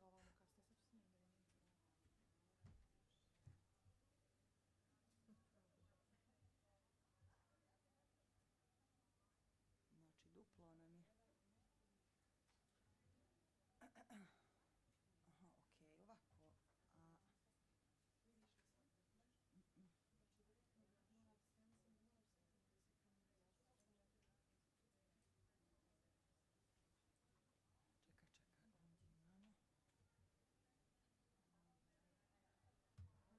Čekaj, ovdje imamo. Da, onda je, ja mislim da je to... Da, to je znači...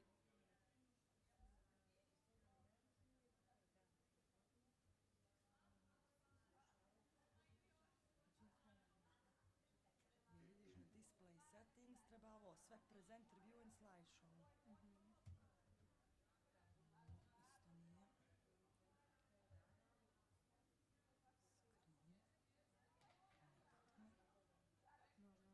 I think you can't use the presentation notes. I think because it's just the one screen, right? So you deactivate them. I think... Slideshow, like in the top bar? I think this should be the case.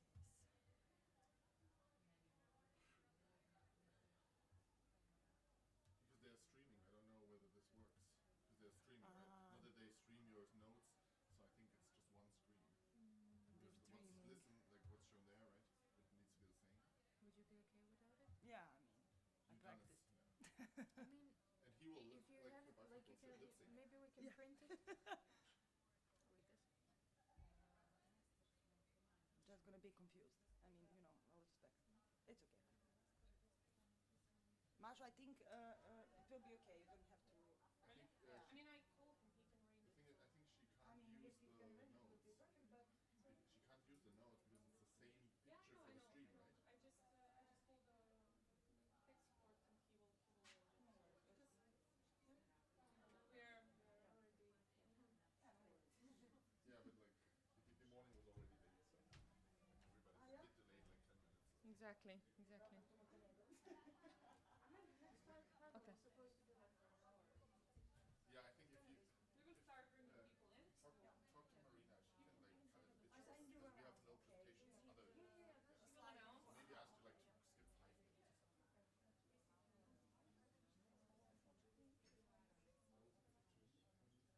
minutes or something. Možemo, jel? Kad bude ova varijanta.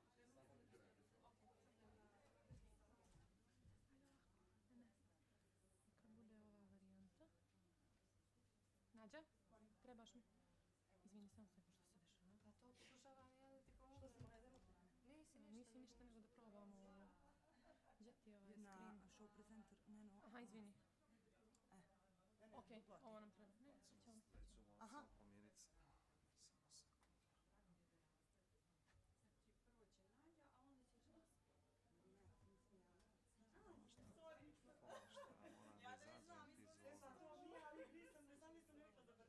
Ovo nije tvoja, a? Jeste, to je to. Gdje su ove sad ove? Ovo. A što je problem? Mi Što počinjemo od ovog sajda, a onda ona. ja moram da ne mogu je u full screen držati. Zbog A od- streaminga. Ne. Samo se.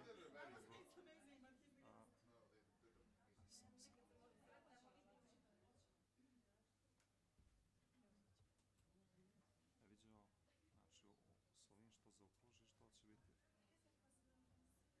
Aha. To će ti biti na ekranu, tako da ti sad samo sa ovim makni just ti notes.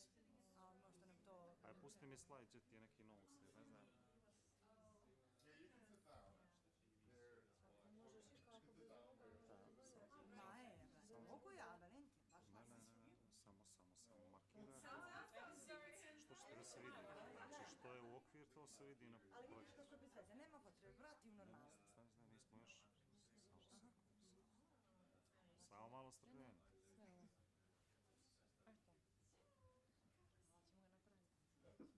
Ćemo ga napraviti. Želi da se vidi, ovo se ne vidi na projektu. Samo seko morate kliknuti sad na... Ide do kraja ova sekcija cijela sa ovim. A sam njim radi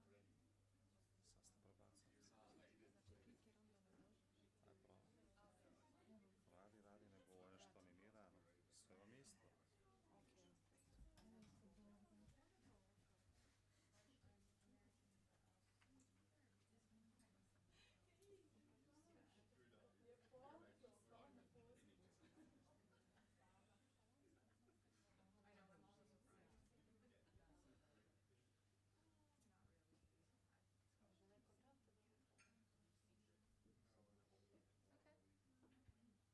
All right. You're ready to go? Can you hear me? Može? Aha. Okay. So, I see a couple of new faces here, so fantastic. Welcome. Now we are going to go to our second session, which is EdTech and Human Rights. Education is the cornerstone of a fairer and inclusive society, and technology is revolutionizing how we teach, learn, and grow. Today we are putting a spotlight on the innovations that are empowering educators, enhancing learning, and ensuring that education remains a fundamental right for everybody. To set the stage, we are thrilled to welcome Nadia Žarić, a Chief Operating Officer of Logate Institute for Information Technology. In her keynote, Nadia will share her vision for empowering educators through EdTech, prioritizing teachers, gamifying learning, and driving progress here in Montenegro and beyond.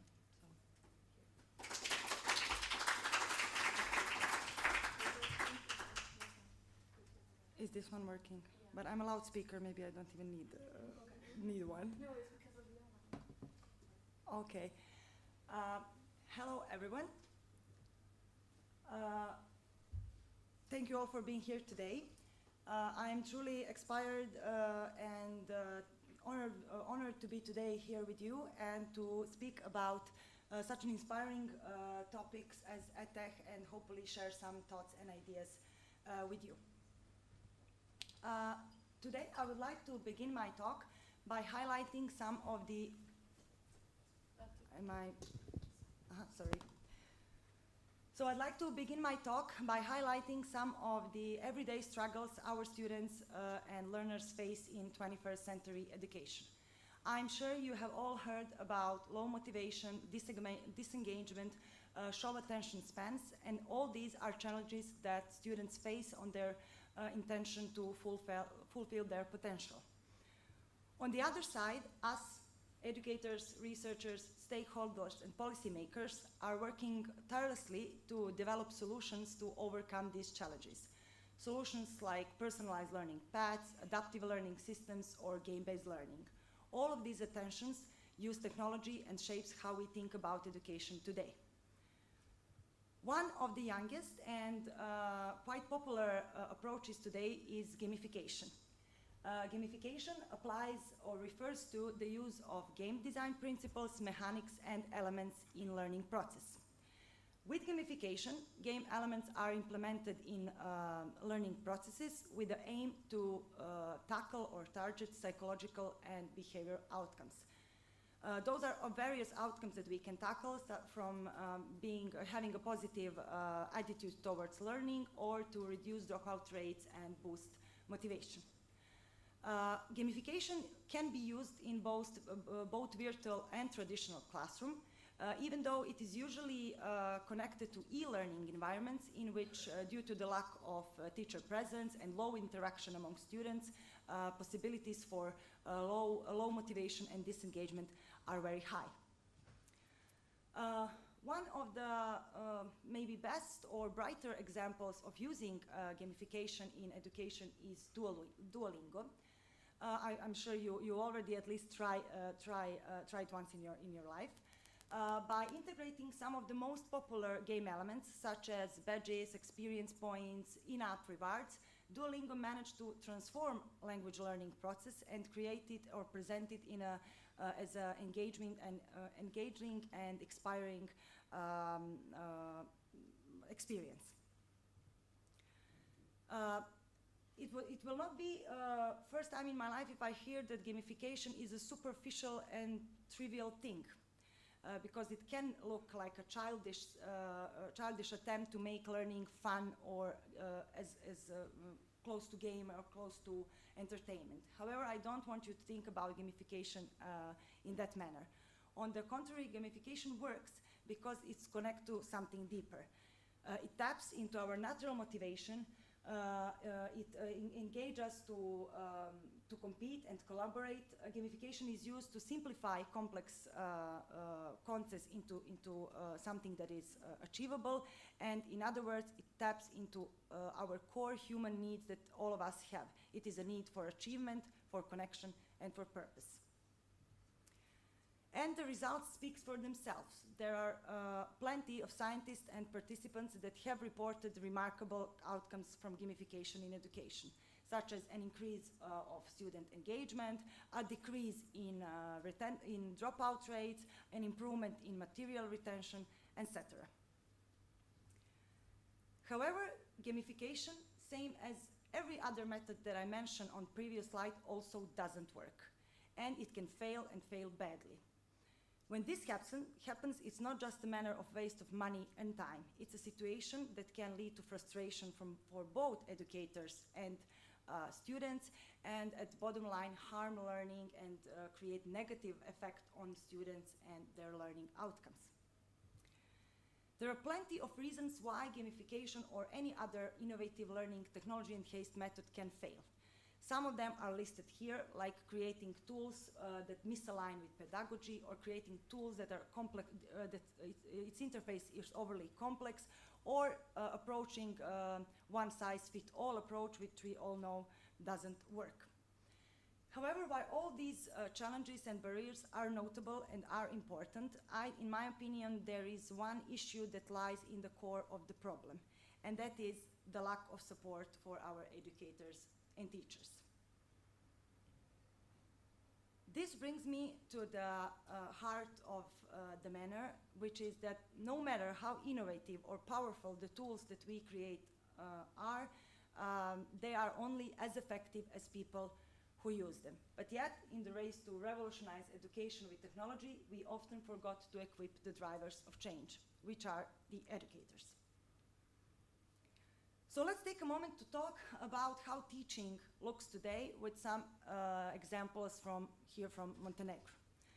So teachers today are supposed to adapt new technologies while still working on outdated systems. For example, from my personal example, I know that one university in Montenegro is still using online platform that has been installed in 2009 and haven't been updated since then.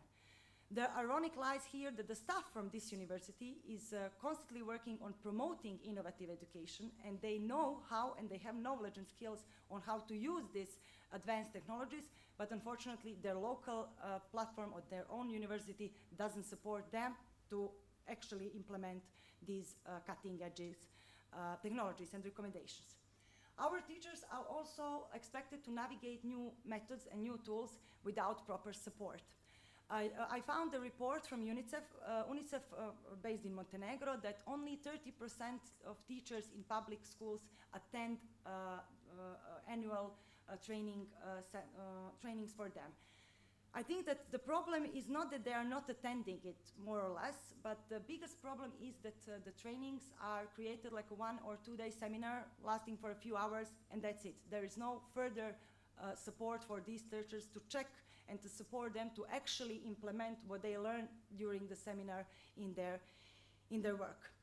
Also, we create those tools, and we forgot that every new tool or every new method requires an extra effort for teachers without actually reducing their existing work overload. Not to forget that us educators and teachers are also kept to help our mental health and reduce burnout. And I think we don't have to mention how stressful and hard were, for example, the pandemic time for everyone who was involved in the learning process. Last but not the least, we teachers also have our needs, our backgrounds, our teaching styles, and which all affect how we perceive technology, how we behave in the classroom, meaning that one size does not fit all approach should also be accountable when we create these tools for educators. All these challenges highlight an important truth, that is that we are not, if we are not helping teachers and if we are not providing them the resources and support they need, every attempt, every innovation will be sooner or later destined to fail. The challenges that I mentioned are not only challenges in Montenegro, they are global and they are deeply rooted in the system. And when we talk about system, we know that changing the system can take decades or years and involve a lot of time, money, and people. On the screen, we have some general solutions that we all, I think, are aware that we have to do. Meaning, we need to invest in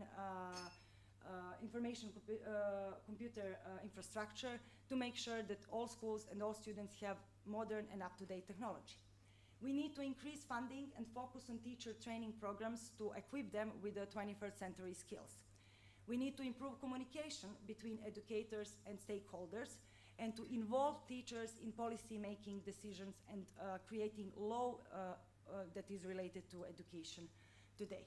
Also, finally, we need to develop mechanics to support teachers' mental health and well-being. These recommendations or these suggestions are, of course, not my idea, and they're not something new that you hear about. These changes are foundational.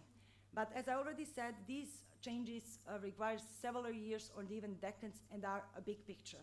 What I think we can do today and do now is take smaller, approachable steps that can truly immediately help teachers.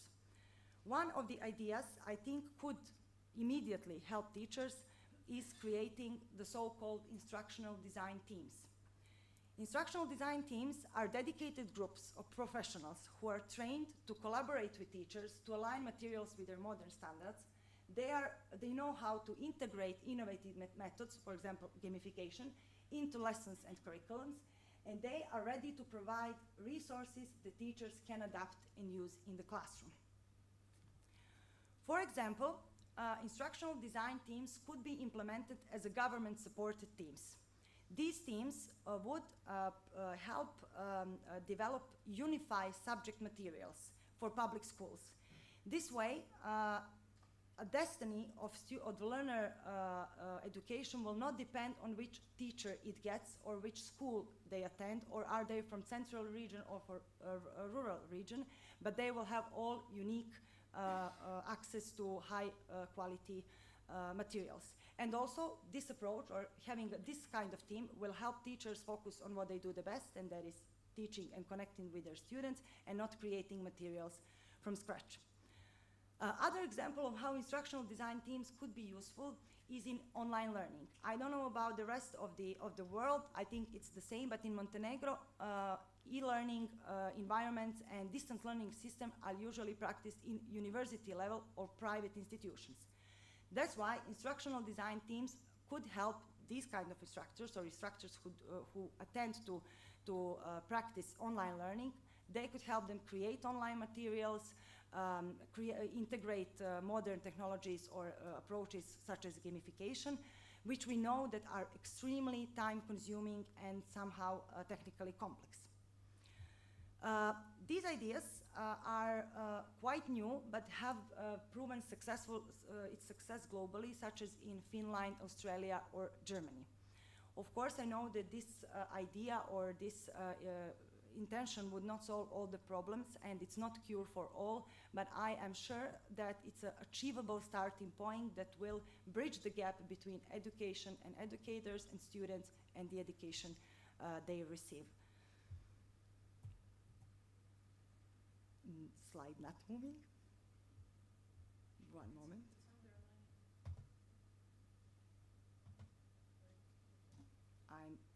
It's underlining your Sorry? points. It's underlining your points, so keep going. Okay, sorry. So, as we come to the end of the talk, I would like to ask you to take a moment and imagine an education system where every teacher feels supported to do what they do the best, inspire and transform life of our students, a system where every student is engaged, and a world where innovation is not just a buzzword, but a reality. At the end, I truly believe that by prioritizing educator and taking small but actionable steps, we can begin turning this vision into reality. One teacher, one student, and one classroom at a time. That's all. Thank you.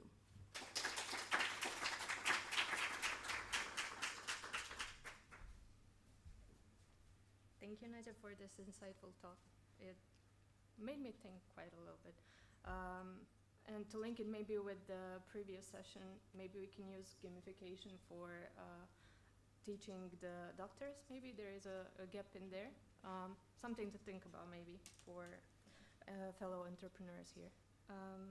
So we are going to continue with another panel discussion, and we are going to explore this topic of EdTech at the crossroad of human rights a bit more.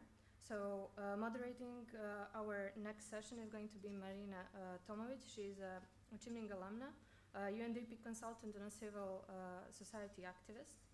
And joining her, I didn't give enough time for a clap, sorry. Joining her is going to be Sanja Gardashevic. It's right on. Sanja Gardashevic, who is also a Chimning alumna and a co-founder of Zuno Games. Then we also have René. I'm too fast, I'm so sorry. It's okay.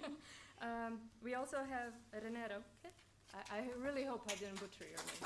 I asked him, but okay. Who is an assistant professor at TU Wien and a head of the LTED Research Lab. And we also have Peter Fergerström. I hope I pronounced his name correctly, who is going to be joining us online and who is founder of Teach Billions. So, Peter, do you hear us? Hi. Hello. We can see you, but we cannot hear anything. So maybe we have a little bit of technical issues here. Yes. Amazing. Now we can hear you. Excellent. If possible, would it be possible to have the camera view so I can see the other panelists while we're having a talk? I hope because currently so. I can't see them. Just give us a moment to check it. I hope so. Like this, for example. Yes, thank you. Okay, so all fixed. Thank you so much for being here with us, even if it's online.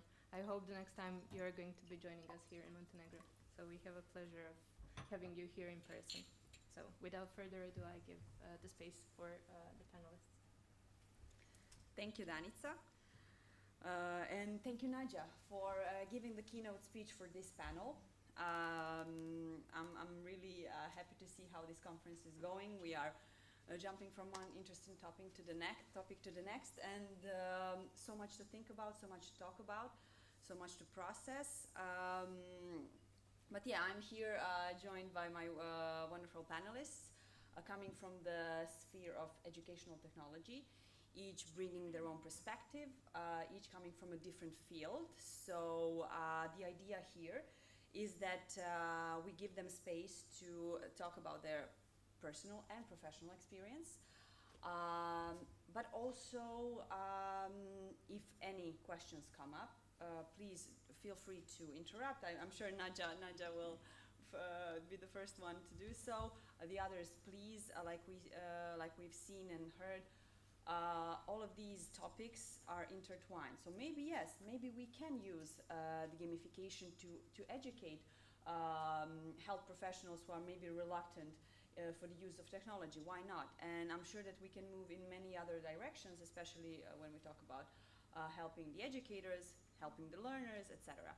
So just, let's say to start, I will give the floor to Sanja, Rene, and then Peter to just tell me, actually tell all of you, we've spoken a bit before this, how do they personally and professionally relate to EdTech? Where do they come from? What do they bring to this table? So you can also know whom to ask what questions. So, Sanja. Well, hello everyone, and again, thank you to Naja for an amazing talk and a great introduction and a context for what we're going to be speaking about today.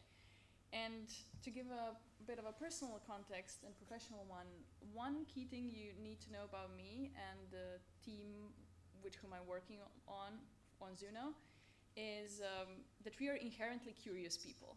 So we are the definition of lifelong learners. We are always diving into something new, whether that's academic titles or learning languages or, you know, falling deep into the internet rabbit hole and pursuing something new that then we tell each other all about. And this love of learning is in everything we do when it comes to educational technology. And what we try to do is we create tools that help us learn, that we love to use, and that also we try to take what we have experienced using the best practices and tools globally and kind of bring it here to Montenegro. And that said, for the past 2 years, my team and I have been working on what I jokingly refer to a very modest goal, revolutionizing online learning. Quite easy, right?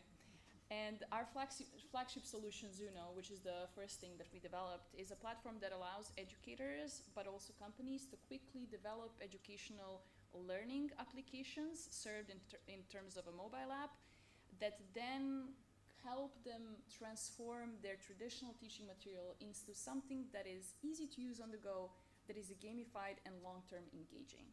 And what makes Zuno special, why I'm emphasizing this mobile-first approach, is because it comes to the right. So it ensures accessibility for those who maybe do not have access to laptops or complicated infrastructure, those who maybe don't have high speed connection, which is still an issue sometimes.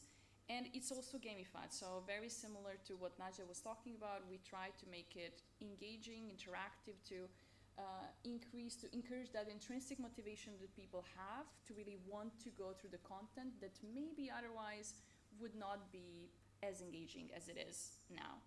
And additionally, as something that we heard from Naja as well, Zuno incorporates an AI tool that we developed to help educators, whether in the classrooms or in corporations, take the content they already have, so PDFs, documents, electronic books, and turn it into the content fit for the application.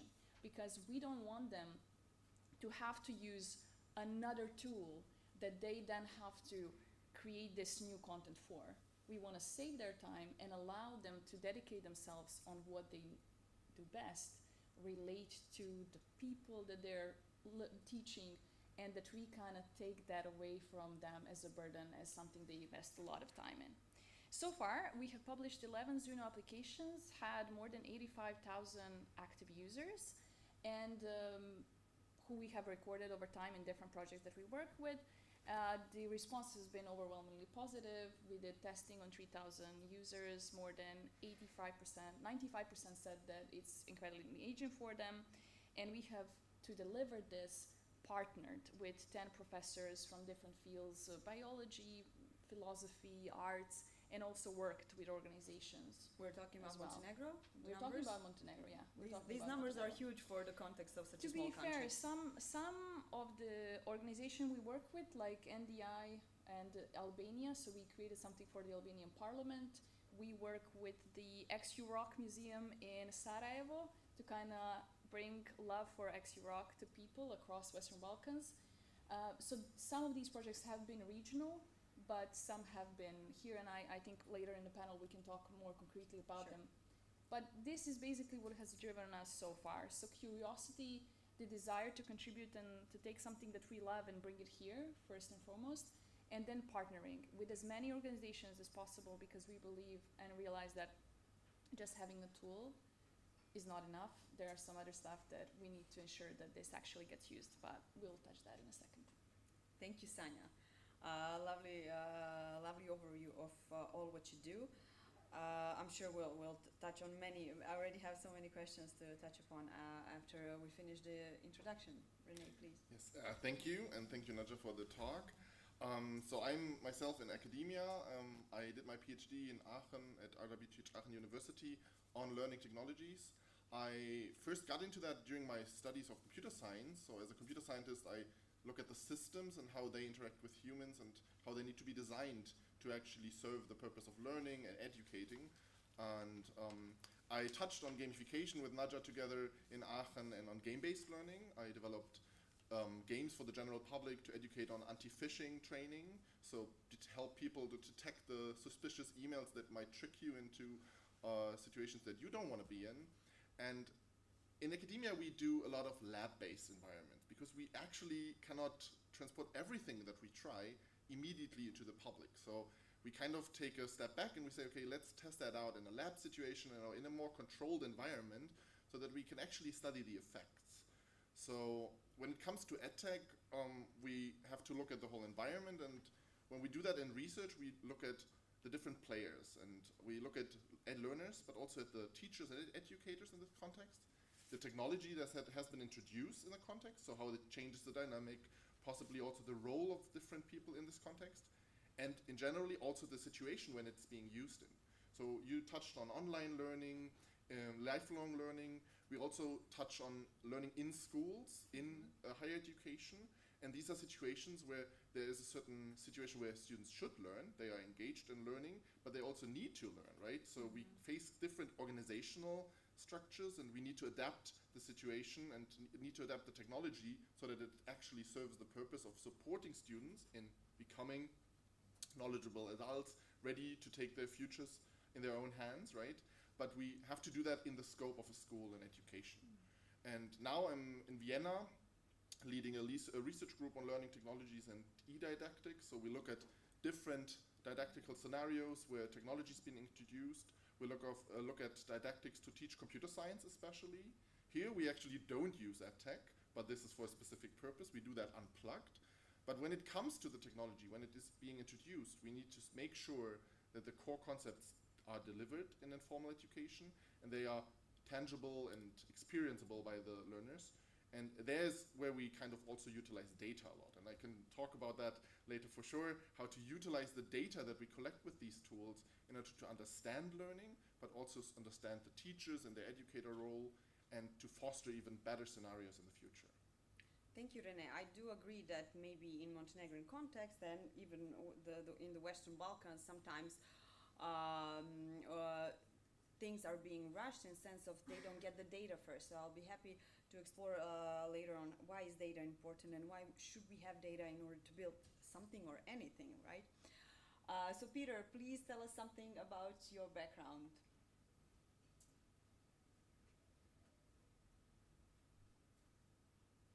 Yes. This is my first public appearance as founder of Teach Billions. So thanks to the organizers for choosing this title. I have many. Behind me you see my main company being Educrafter. We're an innovation agency in education. Out of a conversation we had with the Ministry of Education many years ago, we founded this company together with my co-founder, and we used to run a school together. Then I run another company as well called Teach Millions, not billions. That company works on digitizing education and connecting EdTech solutions to education. So Teach Billions vision is to create what we call education innovation hubs, 1,000 of them across the world, and connect that to digital infrastructure for education, so that we can eventually create an active learning society based on learning data and learning outcomes instead of paying for licenses, for example. I'm one of the founders of EdTech Finland. I currently work with EdTech Estonia, EdTech Ukraine, one of the conceptors, idea fathers of the European EdTech Alliance. I'm on the board of the Nordic EdTech Forum, which is an organization of 200 plus organizations across the Baltics and the Nordics. So there are many kind of hats I could be using. Currently, we're running on contracts to projects towards the European Commission. One of them is the European Digital Education Hub, and there I'm the Digital Education Accelerator Lead, as well as we handle synergies between this hub that I just mentioned and an initiative by the Commission called DigiEduHack, the Digital Education Hackathons across the world. So maybe you kind of get a grasp that there are many different things happening at many different levels. Our company, EduCrafter, works with 3 pillars. Training programs, that be leadership training programs, teachers training program. Then we work with the innovation hubs, and then we work with something called Ecosystem in Action, which is basically consultancy about how do we build and weave digital learning ecosystems, which is a new model that is coming up now in education. So yeah, maybe I'll stop there because I could go into these silos, these different projects, all interconnected, at least in my brain, but maybe more on the different pieces in the panel. Thank you, Peter.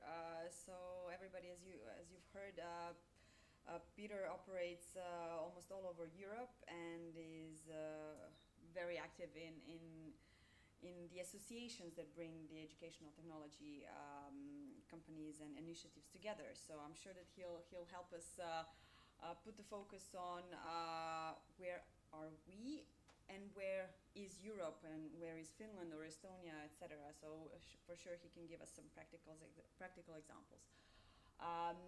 What I would like now to maybe start with in this conversation is what is the topic of this conference? It's technology and human rights. So how is education and educational technology connected with human rights, and why is it important to use technology in education? I can ask Sanja, with the work you do, what do you think is EdTech bringing democratization? What is your experience? Does it connect? Does it help to reach the people with less access, people maybe with disabilities? When we talk about access, meaning access to technology, access to internet. What is your experience there? So I think that it's a very important question because, as you noted at the beginning of the panel, I do believe that all the very important topics we're discussing on this conference are intertwined, and education should and is one of the basic rights that allow us to progress in many different areas. And whether EdTech democratizes learning, short answer, it can, but it depends on how it's designed and implemented. And it has a great potential. So let's start with the potential. EdTech has the unique ability to break down barriers, physical, geographical, and even financial in a way. Think about a child in a remote village in Montenegro that now, through his smartphone, can access the level of quality of education that just a decade ago wouldn't be possible without it. However, at the same time, for people with disabilities, especially children and youth, because this is where the gap starts at the very earliest stages, EdTech can be life-changing. Think about the assisted technologies, speech to text or gamified apps that adapt to different styles of learning that provide different formats. So the potential is definitely there. But democratization of learning is not automatic. As Tamara mentioned yesterday, just because we have an app doesn't mean it will solve everything. It doesn't mean that everyone now will be able to use it. And to have democratization of learning, it requires intention. And if I can, I will break it down into 3 key areas. So one is the thoughtful design and intention, meaning that just because the tool exists, as I said, doesn't mean everyone can access it. And connectivity remains a huge issue in large parts of the world, including Western Balkans and our country. So what we did with Zuno, for example, for the games we developed for the high school students and for the first and second years of certain subjects, we designed the app in a way that it can still be accessed where there is low bandwidth. And that allows people who don't have stable internet connection to still access it. Another way can be to provide content that can be accessed in an offline way, which is also we did with some of the other projects. And but beyond connectivity, it also means designing things, if possible, from the get-go with the idea of underserved communities and how that app will reach them. Because sometimes it means partnering with local organizations to make sure that what you have created gets into the hands of those who most need it. Just because you develop something great doesn't mean that you will allow and create a penetration of the technology that we require. Next is affordability. If the EdTech tool is expensive, it just becomes another product for the privileged few. And a great story here is Louis Vanan, the founder of Duolingo. And he once shared in his TED Talk that the way and the reason why they started Duolingo was from his and his founder's personal experience of recognizing that they themselves have been privileged in being able to learn the language because their parents invested everything they could in that. And he recognized that a lot of people from his country just wasn't able to do that.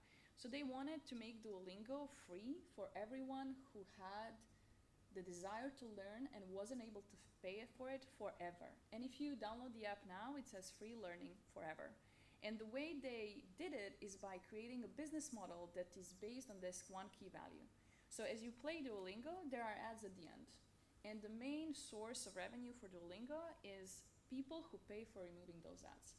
And what happens is a curious redistribution of wealth. So they found that the people who pay for the premium version that doesn't have the ads because they annoys them are people from affluent countries who can afford it. But at the same time, that allows Duolingo as a company that is a profit company that has to pay its people to continue going to be free for those who cannot access it. And that is intent. And that's why I mentioned that sometimes these tools have to be made with intent to serve the people. And one of the things that we have to think about is also affordability. And then adaptability. That's the key thing that I'm most passionate about as someone who is working on designing these tools, not as a developer, but someone who is thinking about them. EdTech allows us to really adapt the content to learner and not force the learners to adapt the content. And that is the key thing. And also it allows us to personalize the way we approach people. So just as a basic example. Technology can help us keep track of the progress students are making. It can help us pinpoint where the people are weakest, maybe what they don't know. And instead of having teachers or educators keep meticulous track of that, now teachers can, once the technology tells them, okay, this is where this classroom is failing, or this is where this student is having most issues, now the teacher can use his unique perspective and knowledge in pedagogical studies to really address that thing and help the student move forward by providing him with the support the student needs and not spend all his time on keeping track or keeping record or preparing everything that now technology can help with that. And it also includes accessibility, so building from the inclusion from the start. So for one of our, I'm unfortunately not for all our games are we able to, because of the level of our development, to create for accessibility from the start, meaning that we are able to implement contrasts from the beginning for people with low visibility. I'm very grateful that for some projects we had the opportunity to do that because the organizations we work with put that as a focus. So we had to make sure that The apps are compatible with devices that read the screen, that people can see even when they have low visibility. And ideally, we would start thinking about accessibility and inclusion from the very beginning. So if you're asking me, is it EdTech democratizing learning, as I'm sure Renee can tell a lot more, certainly has the potential to. And it is a world where we should strive to be, but we have to keep in mind that there are certain things we need to ensure in order for that to happen. It will not magically happen by itself. Thank you, Sanja. I love how you mentioned what Tamara pointed out yesterday. If we do have an app, doesn't mean we'll solve all of our problems. And I love a quote, I don't know who said it, there are no solutions, only trade-offs. So maybe we can make games, gamify learning, introduce them to everybody, but then maybe it will be costly. So we again will discriminate one part of the population. So when we talk about this, we should make sure that if we create a solution, that we also pay attention. Are we creating maybe non-intentionally, and probably it will be non-intentionally, a problem or something, another gap or another obstacle to that? So for you, Renee, maybe I wanted to pick up something that also I know you and Nadia both worked during your PhD studies about, are we leaving someone behind when we're talking about EdTech? Nadia mentioned the educators or the teachers. And you can also maybe build up on what Sanja said about adaptability, because I know you also worked on this. Yes. First of all, I can relate to so many points Sanja said. The aspects are clear, and I think it has the potential to democratize the world and to be a force that helps human perspective and the society itself. But as you said, right, Nadia pointed it out, there are the educators. And the educators play a crucial role in the system, as they are the people who have to bring up the energy, so to say, the room, the environment, to create that and use EdTech. So I think when it comes to equality and equity in a sense, we need room for educators to have the capacity to use EdTech, to bring it, to make experiences, but to also give feedback. Because when we develop EdTech in a research purpose, or whether it is with a company, we need the feedback by these people that are using it. These are the learners, but also the teachers who install it in a learning scenario, for example, who want to use it to kind of focus more on a certain part of the learning and change their role. So I think giving teachers a space and room, so to say, and room means not a classroom per se, but room capacity-wise, can help to strengthen the role of EdTech, and especially when it comes to adaptivity and adaptation to learners. These tools, they can do a lot when we understand what the learners do and how they do it and what it means to the learning content and the learning process itself. And when it then introduces adaptivity and tailoring to the learners, teachers kind of become more of a facilitator and buddy in the learning process. Rather than one teacher teaching 30 students, they have 30 individual teaching sessions, because students get support on their level, on their issues they have at the moment, on their advances they want to make, and teachers can support that more individually.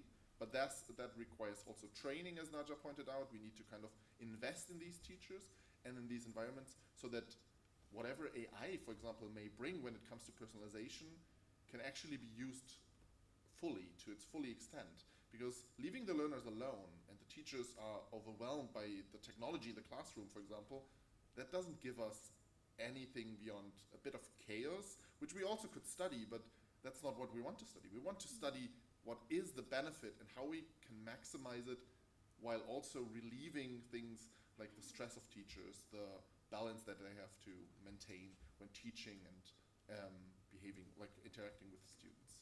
So I think there's a lot of power for the room, so to say, that we give to teachers, and the ability to grow themselves in the combination with EdTech they want to use. Yeah, so when we want to go on the path of educational technology, not to forget the important links. So it's not only about those who receive it, but also those who give it.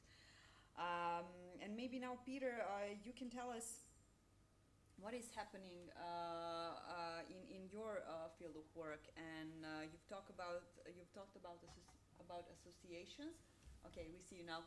About associations emerging in the Europe. Are they bringing just the EU based companies, or are they going beyond the borders? Maybe also what is happening with the digital education hub you mentioned, and are there teachers, are there educators, are there learners? What's the scenario?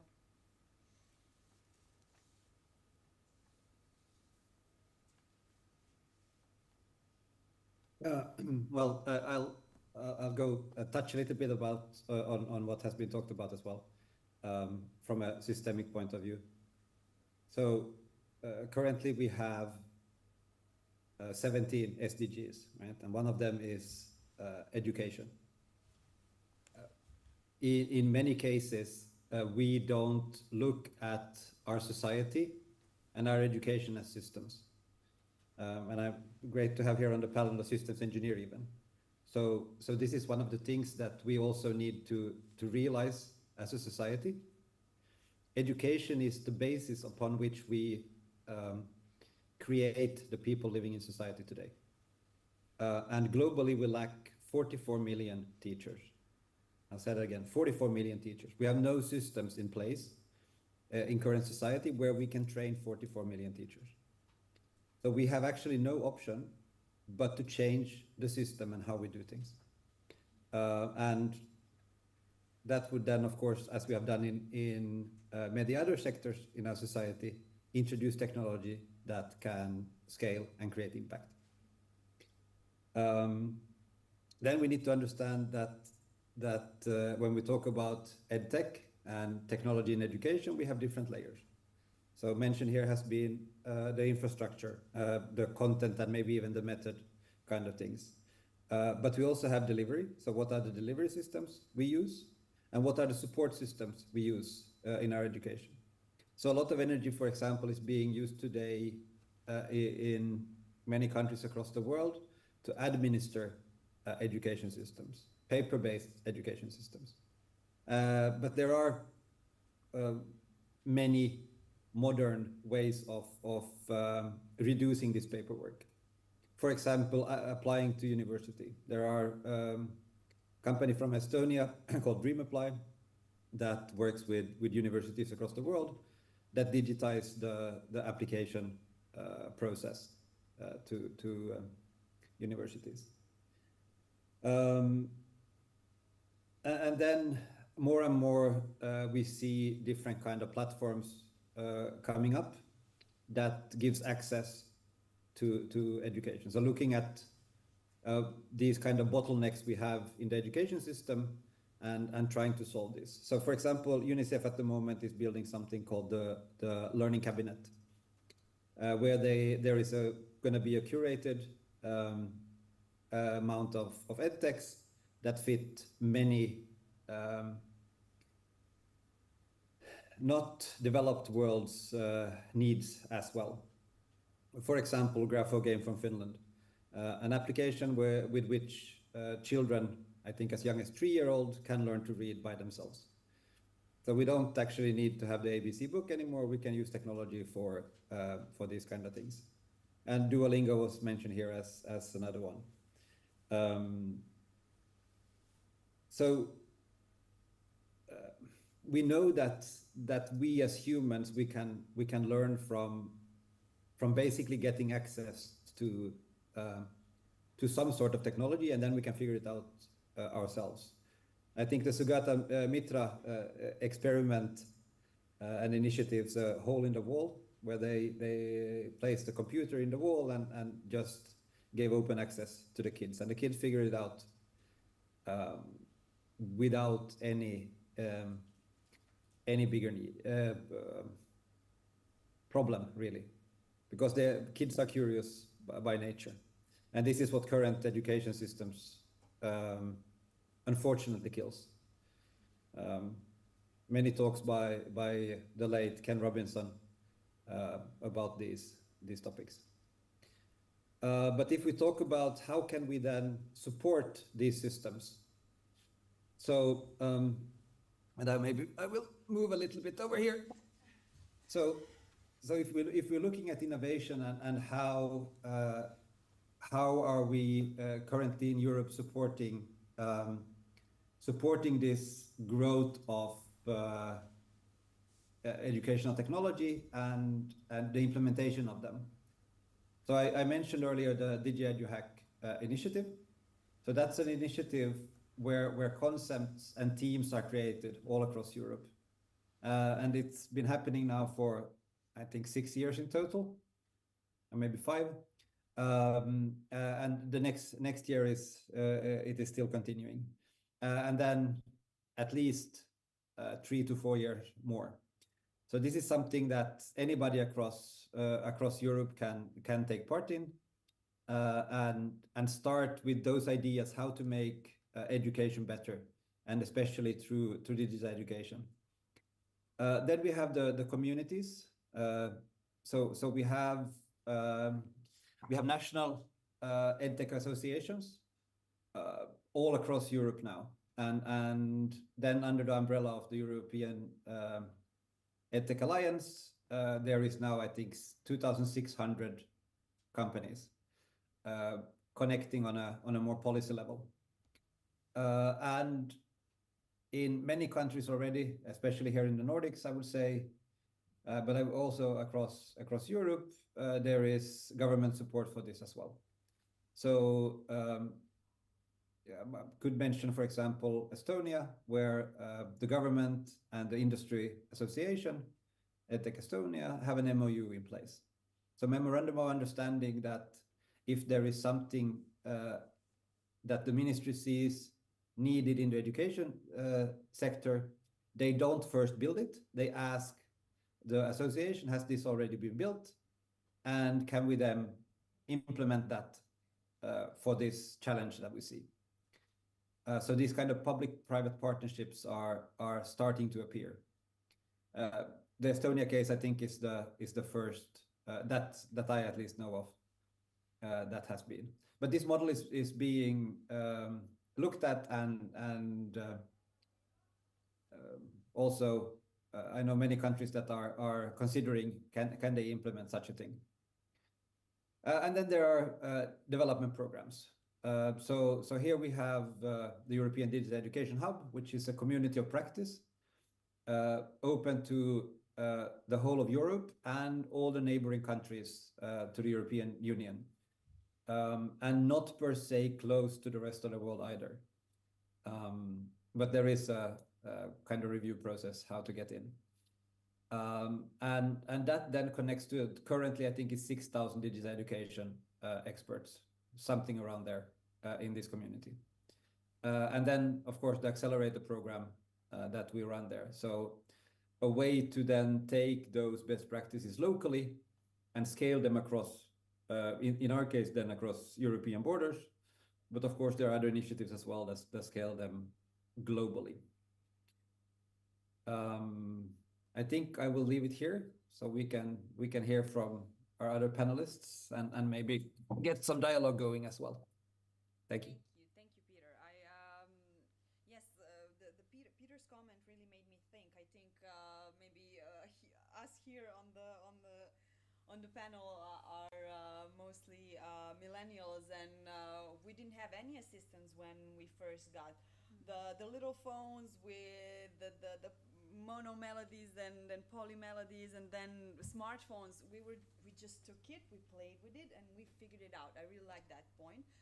And the other point that is really, really important to mention is that government needs to be in this. It needs to be in educational technology. I'm sad that they didn't show up for this conference, but maybe they have better things to do.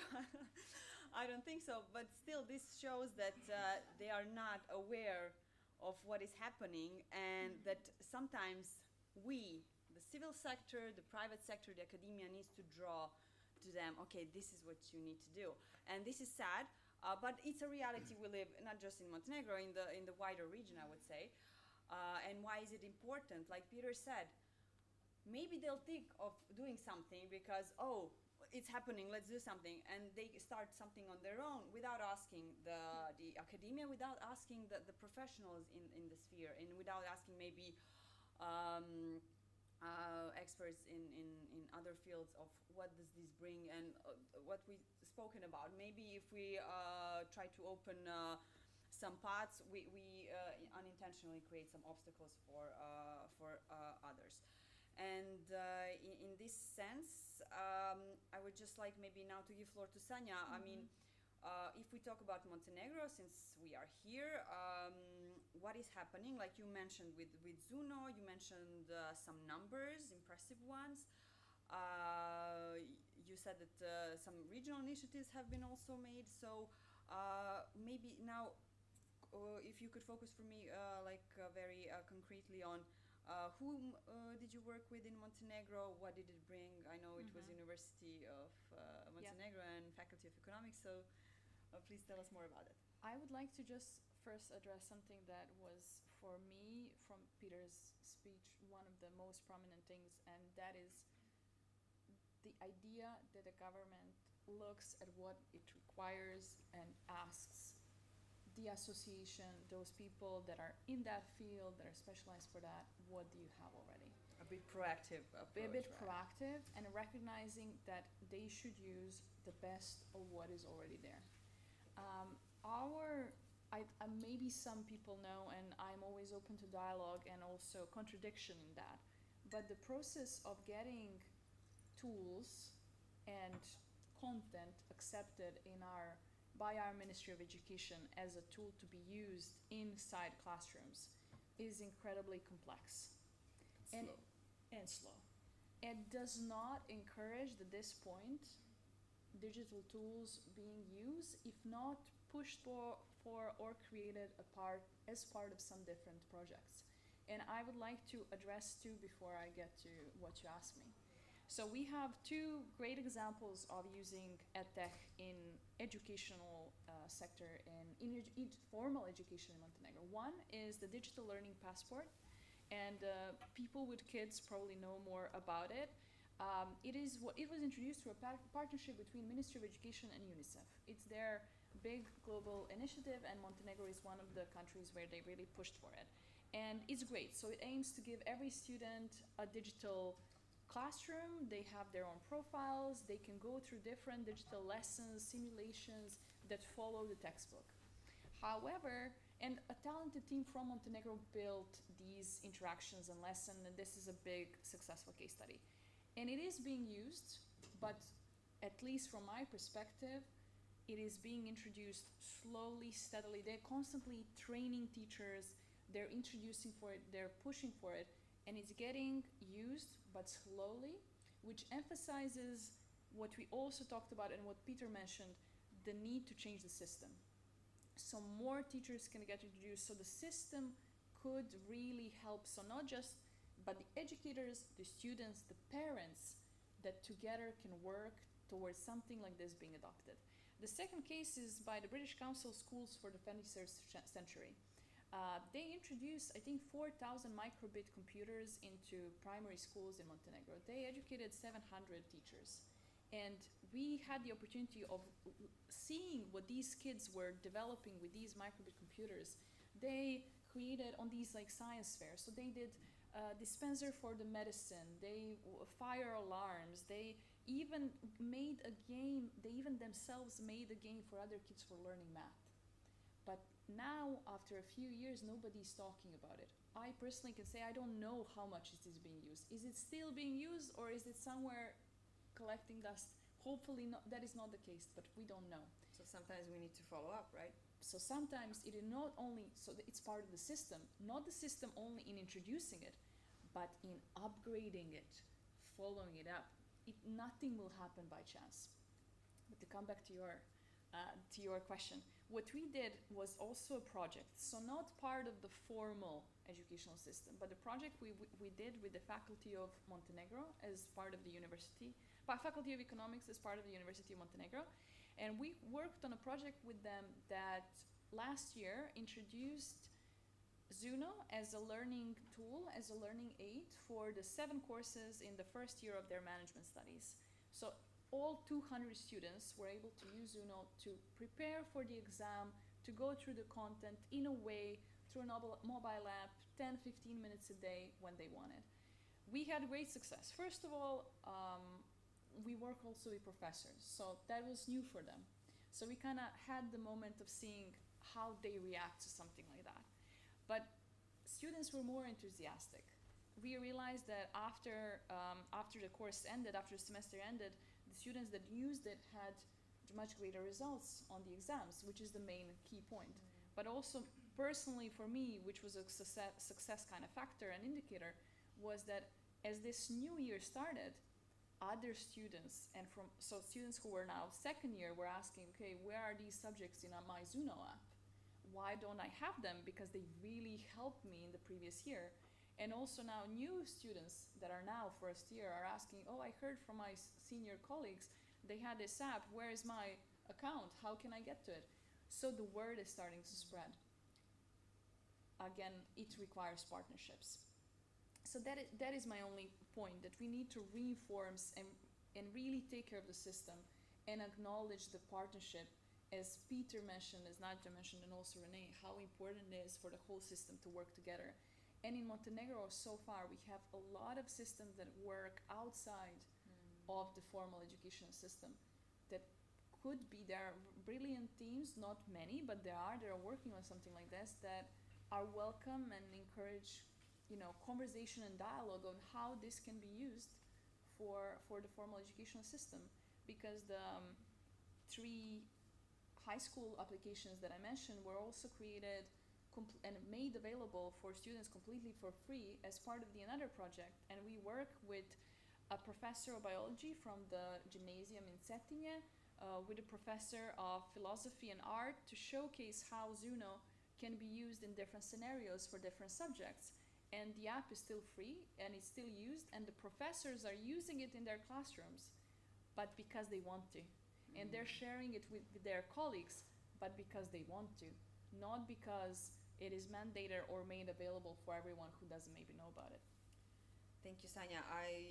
I'm sometimes sorry, but on the other hand, I'm glad that maybe, because we don't have a system approach in Montenegro, all of these initiatives fall on voluntary use, fall on a couple of proactive persons, teachers, companies, faculties. But at least if the government maybe isn't awake, if Ministry of Education isn't aware that they need to be the ones setting the path forward, we can show them, okay, we've done something, it works, these are the numbers, these are the results, do something about it. So okay, at least we can use it for our case to actually. We're not giving up. Yeah, of course, that's not an option. I know that's not an option. But now when we talk about to show them, okay, these are the results. That's why you need to move this way. Renee, what is the data showing us? You said you work in sometimes in a lab. Is gamification and game-based learning really the path towards greater absorption of content and giving us better education? What are the? I think it highly depends. As Nadja said, there's the good side and also the bad side to some parts of that. In a lab, gamification and game-based learning is looked at differently, because we put students in a situation where we kind of select, like we kind of preset the level of engagement because they are now in a lab. We study different factors, I would say. But when introducing it into classrooms, for example, and seeing these teachers talking to each other, like, you should use it, this really helps my students. Like, when it comes to EdTech, this is really the point where we see actual feedback that we need. I think what we can kind of look at, and I think in psychology this is done a lot, we can look at the different kind of reactions that different features might bring to the learners in a specific scenario. And here we can use methods for using heavily the data. We can use analysis of the platform usage, so which resources are accessed, which kinds of actions are taken. For example, when we have a gamified app for learning, such as Duolingo, how many students come back, how often do they come back, what kind of mistakes they make. So we can kind of dive deeper into this, and this is basically what these companies also are doing to kind of drive it further, right? So Sonia, that's like you take the data, you look at it, and you drive the vision further because you know what works and what doesn't. And in education, we kind of try to look at the phenomena. We don't want to sell out a product at the end. We look at the specific phenomena in order to help the EdTech startups, for example, as Peter mentioned, to deliver this on a scale, to associate with each other in a group of technology companies to bring this to the public, to bring this nationwide or worldwide. And I think gamification and game-based learning can ideally work in these scenarios where it's actually implemented in the real world, in the real context where learning happens, rather than a lab. But still, like how these technologies being used is very interesting also in a lab context. But maybe to relate to Sanja about these initiatives where you talk to teachers, what universities, at least as I know in Germany, in Austria, and I think worldwide, are doing is often they implement teaching lab or school laboratories at universities. They are usually linked to teacher training programs. So teacher trainers, students get early access to students that come there, like an excursion from school, go to the university. They get taught a certain topic or a certain content, but now the teachers can try something. They can introduce a technology. They can introduce a tool that they want to kind of see the reaction of the students of. But they also can try teaching methods and can evolve themselves. And I think these spaces are also very interesting to watch. So I think these could be also installed. I don't know whether Montenegro has that already.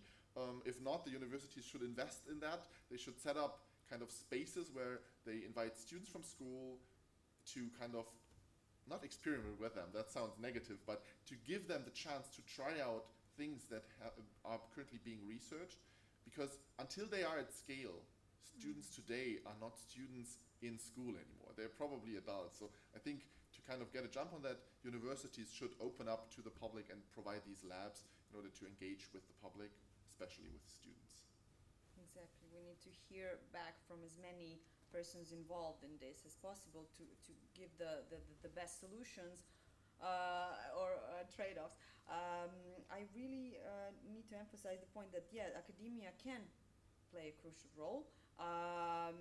It can also be proactive, and then it can serve to the government. Of course, Sanja mentioned, I also did a project in education, but not in digital sphere, about just bringing a bit of more physical education activity on an innovative way that can maybe teach you something about discrimination or why is teamwork important. And yes, there's a huge barrier. They're like, no, this curricula changes every 5 to 10 years. Okay, but where are we going? Are we catching up with the world? Montenegro, as a small country, I think does have a potential to maybe, because of just the size, to maybe lead some things and has the potential to implement and test some things, but it doesn't happen in practice. The windows are open every 5-10 years, and then, like you said, it's complex, it's slow. We need to think, if we did receive the PISA results, and if we are lagging behind, if our kids are not as bright as they used to be, in 10 years we can change it, but we need to start now.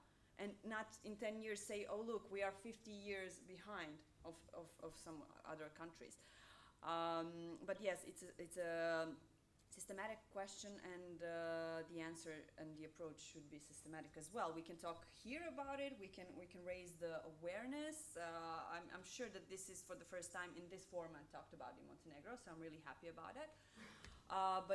Yeah, this actually feeds into what I want to ask Peter. Peter, what are the governments doing in the EU?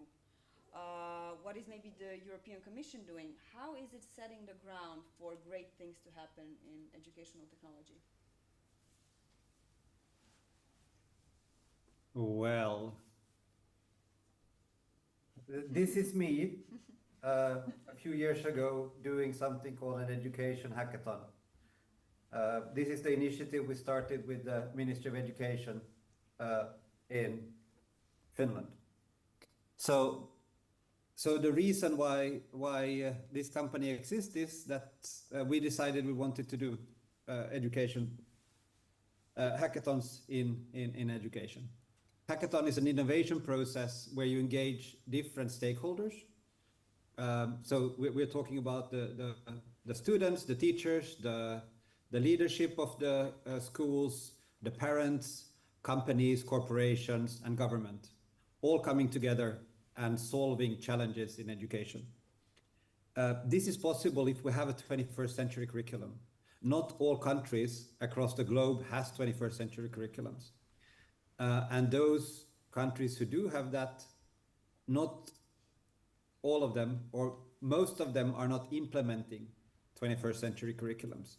So even if the policies and the curriculums are good, the implementation of it is lagging.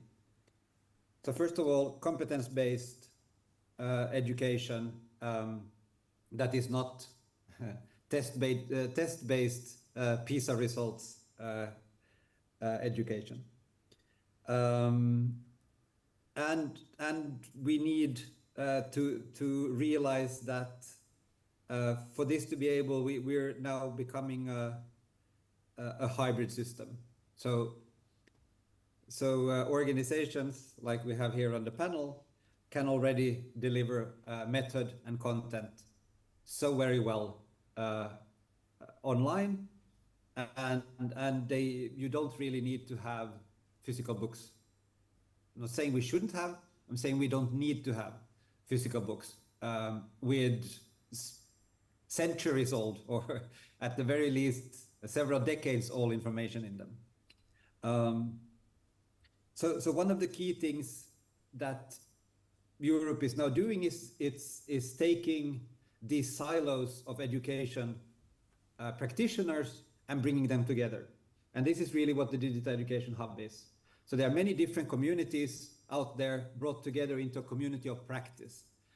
And a community of practice is actually then implementing the best practices, not only talking about them, not only researching them. So, and one of the silos, of course, then is academia. So academia is getting much, much closer to the education system and much closer to the industry. This we can see in Finland, for example, we have something called teacher training schools. So they don't have a lab at the university, they have a whole school. And the students go back and forth between theory and practice into this school. And this school is very technologically enabled. They have a pedagogic person for technology, so somebody who learns about new technologies and introduces that into the school. They have maker tools, they have robotics, they have all of these kind of things. And actually my company has been part of that also for some of the schools, both the innovation processes and bringing technology in there. And in addition, there is something, because they was talking about the testing, there is something called test beds for EdTech. Now there is a global network for EdTech test beds. There are many local and national ones. And then in addition to this, we have something called across Europe, at the very least, called the Future Classroom Lab, which are,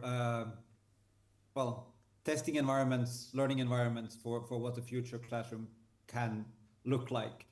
And they work a lot with technology. So these are some of the kind of examples what is actually happening. And it's the European Schoolnet, I believe, that holds the connection to the Future Classroom Lab.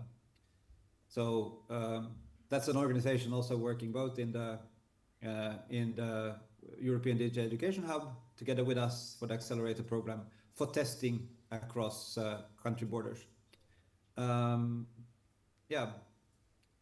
few mentions of different kind of real world examples and cases. But then all of these have to be connected to all of the different stakeholders. And this is why I'm now promoting the world really, but first Europe, to build what I call education innovation hubs. A hub in the startup sector is where the stakeholders come together and create something more together.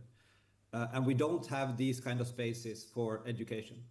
So we need these neutral spaces where we don't come into somebody else's turf, where we can co-own the future of our education development. Because education creates the workforce, industry is a stakeholder. Parents want their children to succeed, parents are a stakeholder. Governments want GDP to go up, governments are a stakeholder, because we need learning for this. Estonia has made a calculation that if they don't implement AI, 8% of they're going to lose 8% of GDP basically. So if they implement AI, GDP is going to go up by 8%, which is kind of cool. But to then implement AI, you need the education system. It has to be part of the learning ecosystems of our countries. And looking at learning ecosystems, then it's including all of these stakeholders again. So where do we come together to start looking at our societies from these learning networks, learning ecosystems that we already have there, but they're not explicit, they're silent. And we want to make them visible so that we can succeed as societies.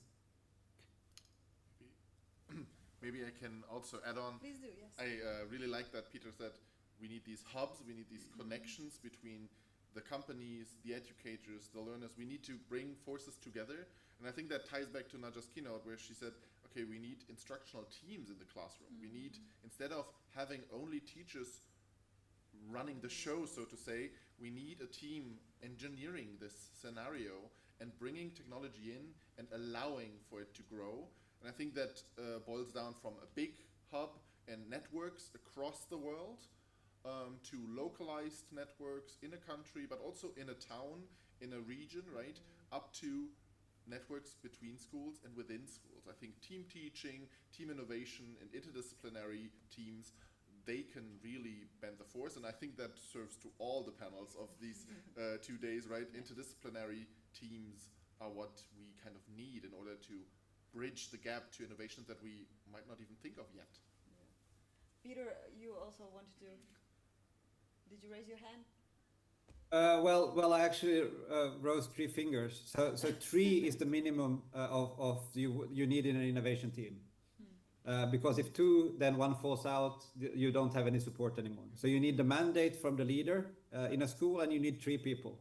3 people are enough to start this kind of innovation culture. The more, the better. In our training programs, we use something called team learning, which is a way for people to learn better and faster together. So well, it really resonates with me what Renee was just saying, because it really is the models. We need these governmental, regional networks to come together, but then we also need these local teams. I'm trying to show a picture here. I will put it as my background in just a second of how we look at these kind of networks, because it's critical that we take these best practices from a global or at the very least regional level and then implement them locally. I mean, education is still so very local. And this is, I don't know if it shows on the screen, but basically these black dots are what we call education innovation hubs. Then we have regional hubs that can be country hubs. Maybe I can step away. Can it be seen? Yes, down there. So country hubs that expand out to more local education innovation hubs. And then we talk about active learning laboratories. And the events between these are education jams, service design jams for education, and educational innovation hackathons. So EdTechs, EdHacks, EduHacks, what we have been kind of doing. And by having this network of best practices and processes that actually work on getting the knowledge across from each other in a systemic way. I mean, this is happening today ad hoc. There's a lot of ad hoc learning like this happening, but we have not systemized our education and innovation infrastructure. And hopefully now we will see more of these, what I call innovation pathways in education, happening also on a European and global level. We can see the initiatives are starting, but they're still not connected. And one of my missions is to help connect everybody. So if there is anybody in the audience, then please connect with me that wants to engage in these kind of activities. Because if I can't help, then I might know somebody that can help to build innovation hubs or to arrange hackathons or do teacher training or leadership training or because we need to raise the competence level. And we need to have much more roundtables to talk about our values and our common visions for the future in regards to education.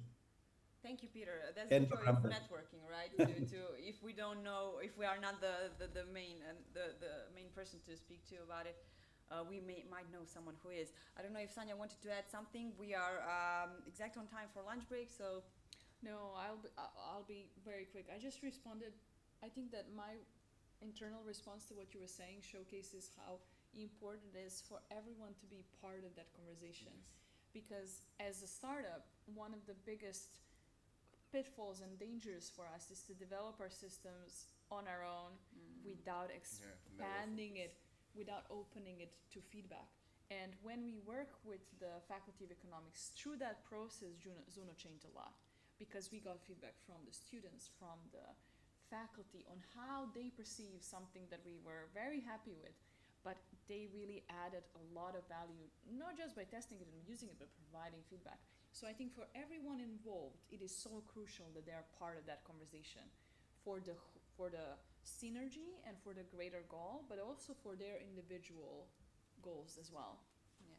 Thank you, Sanja. That's what we want to emphasize. I think for the end, it needs to be an inclusive process. We need to have all the stakeholders here.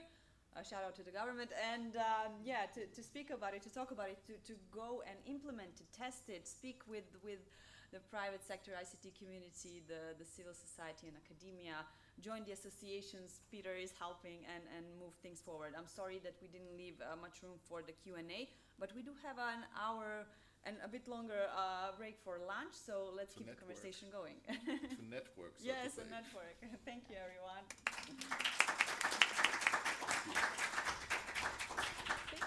Thank you.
informacija iz različitih izvora i perspektiva. Pomaže ti da razlikuješ činjenice od mišljenja, prepoznaš kada su autori ili kreatori pristrasni ili promovišu stavove koji njima odgovaraju.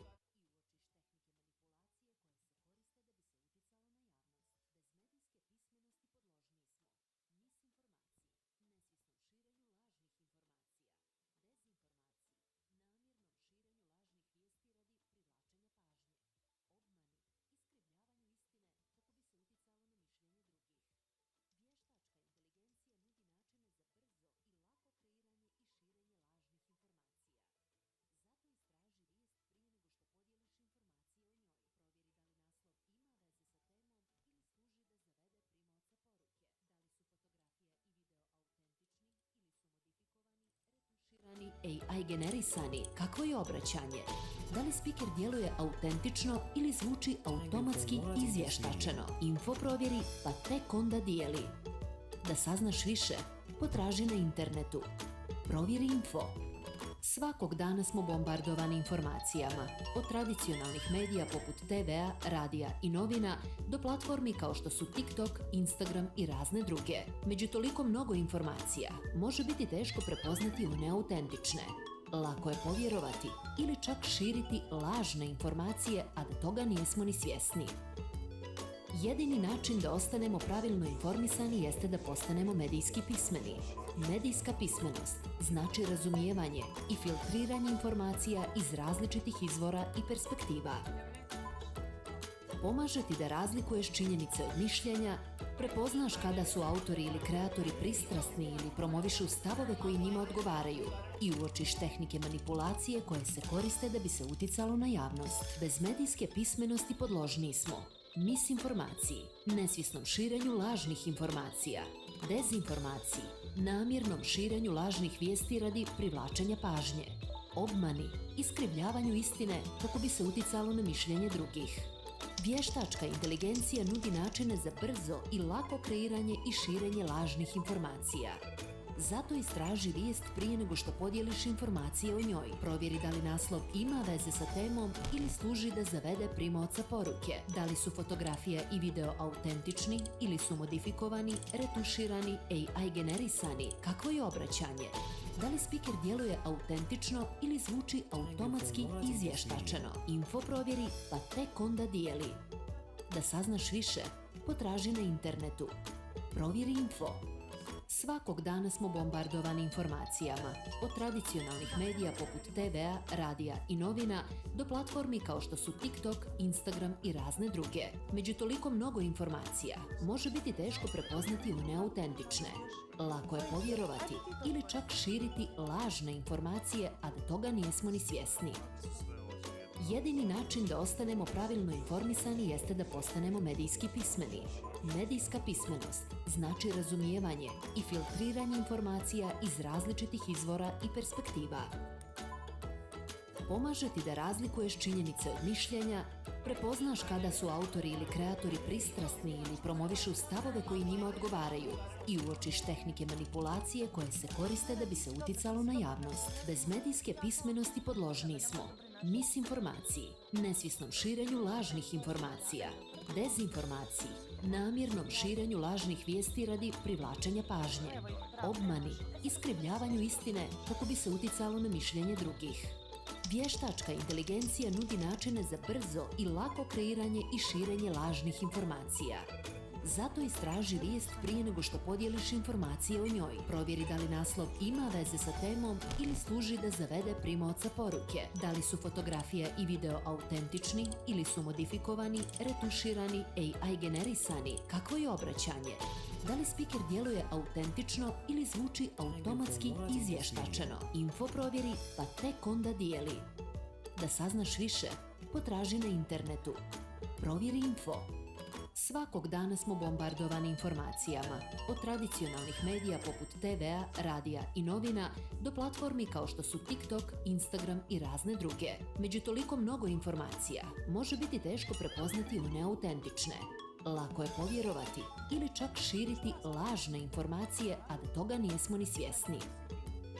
Jedini način da ostanemo pravilno informisani jeste da postanemo medijski pismeni. Medijska pismenost znači razumijevanje i filtriranje informacija iz različitih izvora i perspektiva. Pomaže ti da razlikuješ činjenice od mišljenja, prepoznaš kada su autori ili kreatori pristrasni ili promovišu stavove koji njima odgovaraju i uočiš tehnike manipulacije koje se koriste da bi se uticalo na javnost. Bez medijske pismenosti podložniji smo misinformaciji, nesvjesnom širenju lažnih informacija, dezinformaciji, namjernom širenju lažnih vijesti radi privlačenja pažnje, obmani, iskrivljavanju istine kako bi se uticalo na mišljenje drugih. Vještačka inteligencija nudi načine za brzo i lako kreiranje i širenje lažnih informacija. Zato istraži vijest prije nego što podijeliš informacije o njoj. Provjeri da li naslov ima veze sa temom ili služi da zavede primaoca poruke. Da li su fotografija i video autentični ili su modifikovani, retuširani, AI generisani. Kakvo je obraćanje? Da li speaker djeluje autentično ili zvuči automatski izvještačeno? Info provjeri pa tek onda dijeli. Da saznaš više, potraži na internetu. Provjeri info. Svakog dana smo bombardovani informacijama, od tradicionalnih medija poput TV-a, radija i novina, do platformi kao što su TikTok, Instagram i razne druge. Među toliko mnogo informacija može biti teško prepoznati one autentične. Lako je povjerovati ili čak širiti lažne informacije, a da toga nismo ni svjesni. Jedini način da ostanemo pravilno informisani jeste da postanemo medijski pismeni. Medijska pismenost znači razumijevanje i filtriranje informacija iz različitih izvora i perspektiva. Pomaže ti da razlikuješ činjenice od mišljenja, prepoznaš kada su autori ili kreatori pristrasni ili promovišu stavove koji njima odgovaraju i uočiš tehnike manipulacije koje se koriste da bi se uticalo na javnost. Bez medijske pismenosti podložniji smo misinformaciji, nesvjesnom širenju lažnih informacija, dezinformaciji, namjernom širenju lažnih vijesti radi privlačenja pažnje, obmani, iskrivljavanju istine kako bi se uticalo na mišljenje drugih. Vještačka inteligencija nudi načine za brzo i lako kreiranje i širenje lažnih informacija. Zato istraži vijest prije nego što podijeliš informacije o njoj. Provjeri da li naslov ima veze sa temom ili služi da zavede primaoca poruke. Da li su fotografija i video autentični ili su modifikovani, retuširani, AI generisani. Kakvo je obraćanje? Da li speaker djeluje autentično ili zvuči automatski izvještačeno? Info provjeri pa tek onda dijeli. Da saznaš više, potraži na internetu. Provjeri info.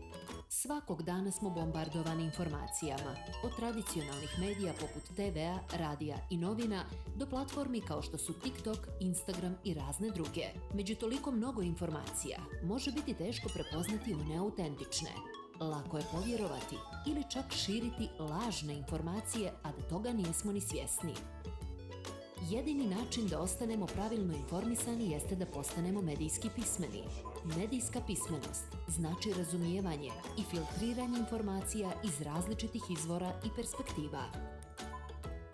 Pomaže ti da razlikuješ činjenice od mišljenja, prepoznaš kada su autori ili kreatori pristrasni ili promovišu stavove koji njima odgovaraju i uočiš tehnike manipulacije koje se koriste da bi se uticalo na javnost. Bez medijske pismenosti podložniji smo misinformaciji, nesvjesnom širenju lažnih informacija, dezinformaciji, namjernom širenju lažnih vijesti radi privlačenja pažnje, obmani, iskrivljavanju istine kako bi se uticalo na mišljenje drugih.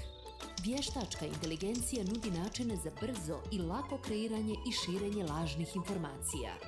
Zato istraži vijest prije nego što podijeliš informacije o njoj. Provjeri da li naslov ima veze sa temom ili služi da zavede primaoca poruke. Da li su fotografija i video autentični ili su modifikovani, retuširani, AI generisani. Kakvo je obraćanje? Da li speaker djeluje autentično ili zvuči automatski izvještačeno? Info provjeri pa tek onda dijeli. Da saznaš više, potraži na internetu. Provjeri info.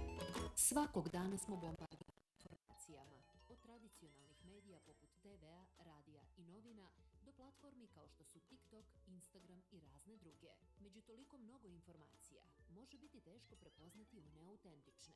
Lako je povjerovati ili čak širiti lažne informacije, a da toga nismo ni svjesni. Jedini način da ostanemo pravilno informisani jeste da postanemo medijski pismeni. Medijska pismenost znači razumijevanje i filtriranje informacija iz različitih izvora i perspektiva.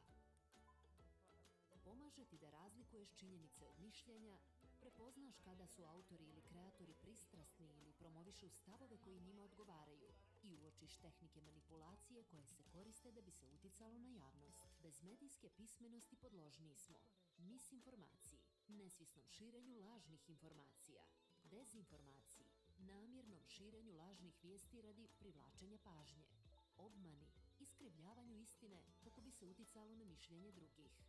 Vještačka inteligencija nudi načine za brzo i lako kreiranje i širenje lažnih informacija. Zato istraži vijest prije nego što podijeliš informacije o njoj. Provjeri da li naslov ima veze sa temom ili služi da zavede primaoca poruke. Da li su fotografija i video autentični ili su modifikovani, retuširani, AI generisani. Kakvo je obraćanje? Da li speaker djeluje autentično ili zvuči automatski izvještačeno? Info provjeri pa tek onda dijeli. Da saznaš više, potraži na internetu. Provjeri info. Svakog dana smo bombardovani informacijama.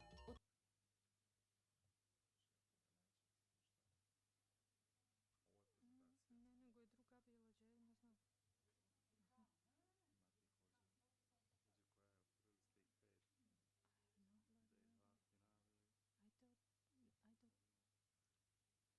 Ne. Ta. To je to.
Okay, everyone. I hope this works. Guess we can start on time this time around. So, welcome back. I hope you had managed to recharge a little bit at least. And I hope that you're going to be focused, because after lunch that's always a little bit of a challenge. So this morning we had the opportunity to hear a bit about different topics about EdTech and health and technology as well. And also maybe think a little bit about how they intertwine. And we are continuing with in the same manner, because we also need to think about cybersecurity and human rights and society in general. So, in a world that's more connected than ever, the risks are growing just as fast as the opportunities. And cybersecurity isn't just about technology, it's about people, their rights, and their dignity. To help us navigate these crucial issues, we'll hear from leading experts who are breaking barriers and driving change in this vital field. So let's start with a keynote speech from a true leader in this field. Denisa Kurtagis is a Chinning Cybersecurity Fellow and the EU CyberNet expert who has worked at the intersection of cyber threat profiling, risk assessment, and strategic development, managing state-level security initiatives in Montenegro. Denisa, the floor is yours.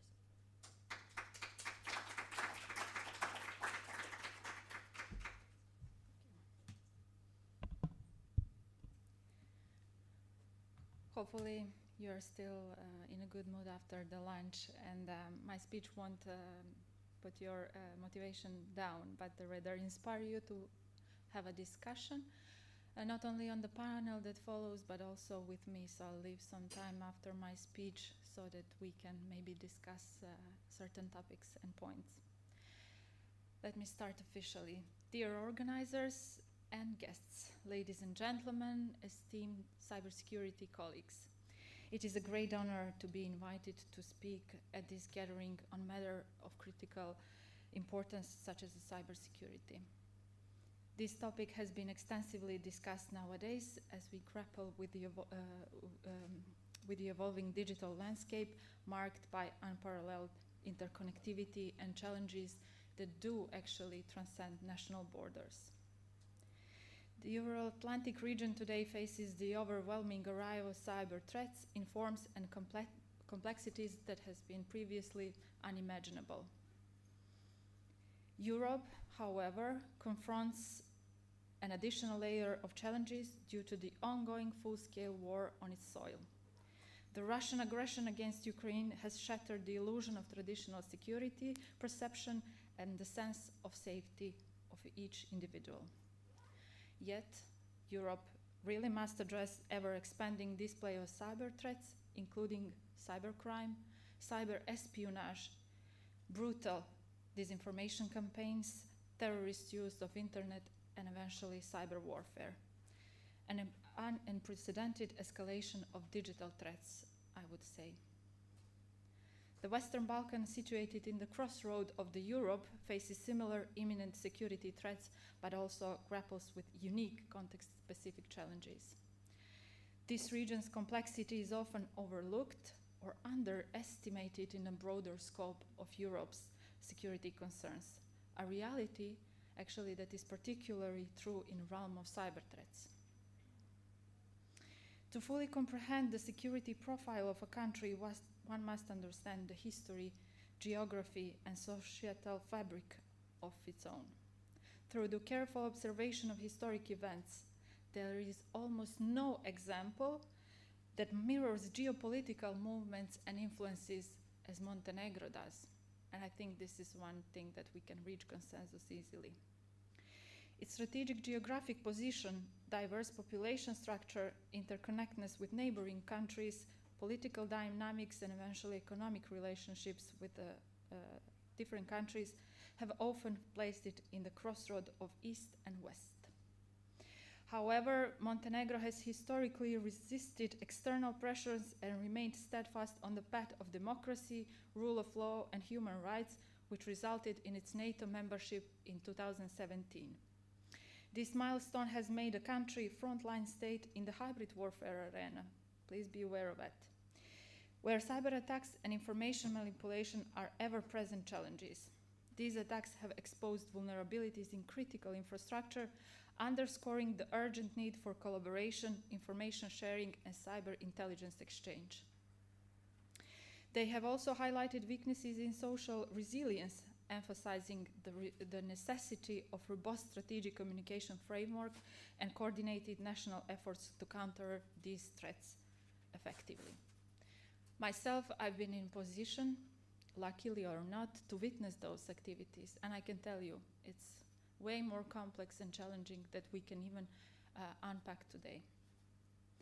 Understanding Montenegro's cyber threat landscape requires nuanced comprehension of actors and forces at play.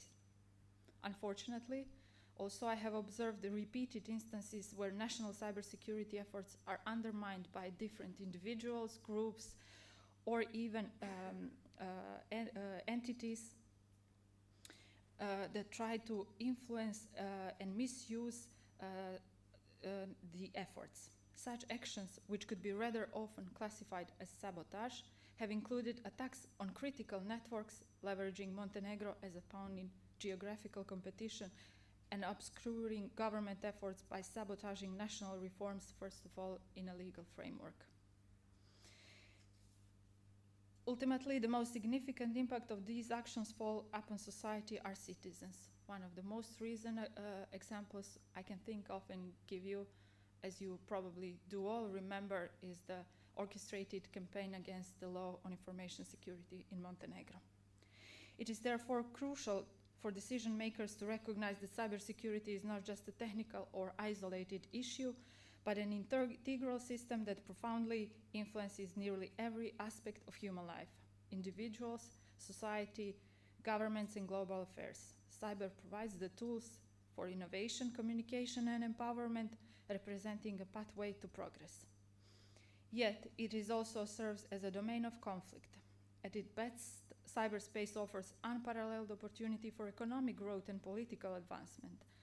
It is central debate theme on freedom of expression, access to information, and digital rights, all being pillars of universal human rights. Let me now state that despite mentioned challenges, Montenegro has taken significant steps to ensure a resilient and responsive cyberspace. The country has advanced its legal framework, digitalized a substantial portion of public services, and fostered coordination with national critical information infrastructure, and took a multi-stakeholder approach. These efforts collectively position Montenegro as the most advanced country in the region in terms of cybersecurity development. That being said, all of us have a responsibility to create, preserve, and protect cyberspace from malicious use, regardless of its form. Together, we must demand also responsibility, collaboration, and vigilance, not only from ourselves, but also from our policymakers. It is up to us and our commitment to a future where cyberspace becomes a domain of opportunities rather than operations, resilience, and shared progress to all of us, first and most of all to our citizens. So let me leave you with final thoughts. And this is a takeaway that I would like you to remember. Cybersecurity is a question of national security for every country, of course for Montenegro. Proactive protection should safeguard both institutions and citizens from cyber attacks while ensuring uninterrupted services at all times. Innovation and cyber resilience go hand in hand. Therefore, Montenegro's digital economy, e-governance, tourism, and technical startups depend on strong cybersecurity, of course. Building resilience through cooperation between public and private sector is prerequisite for strengthening national cyber defenses and crucial for individuals as well as businesses and organizations to safeguard our data, maintain operations, and minimize potential impact of security breaches. Montenegro can only succeed in preparing the future threats, and specifically I refer here to those AI-driven or coming from quantum computing or Internet of Things, by investing in its people, cutting-edge technologies, as well as engaging more often and more intensively with our NATO alliance, and also work on intelligence sharing when it comes to cyber. Thank you.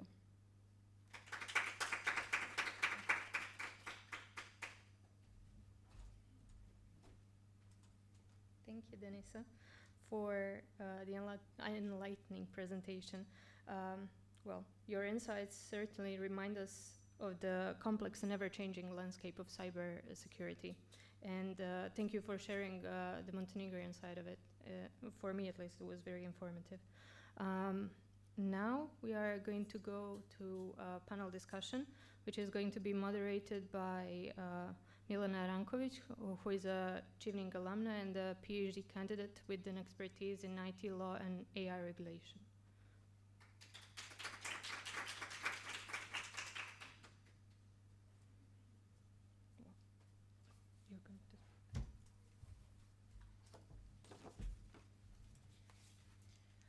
Dear guests, dear evening friends, it is both an honor and a necessity to gather here today as we stand at the crossroads of two forces. First of all, enduring principles of human rights and also the information technology advancement. Well, cybersecurity measures are designed to protect us, but sometimes can clash with fundamental human rights. And sometimes cybersecurity is designed so to protect state security. But does it really protect human rights? It's a good question, and sometimes can clash with basic human rights enshrined in United Nations Convention on Human Rights. And the main principle here is that there is no need to reinvent the wheel. The same rights that exist offline must be recognized and respected online.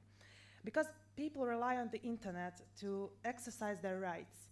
And when cybersecurity weakens, also do weaken our freedoms to speak freely, to speak openly, to navigate safely. And human rights-based approach to cybersecurity means that, that human rights must be protected even in the online domain. And it prioritizes people as individuals, and most of all, we need to prioritize most vulnerable groups, such as minors and women, which is the main reason why we opened this panel with two discussions.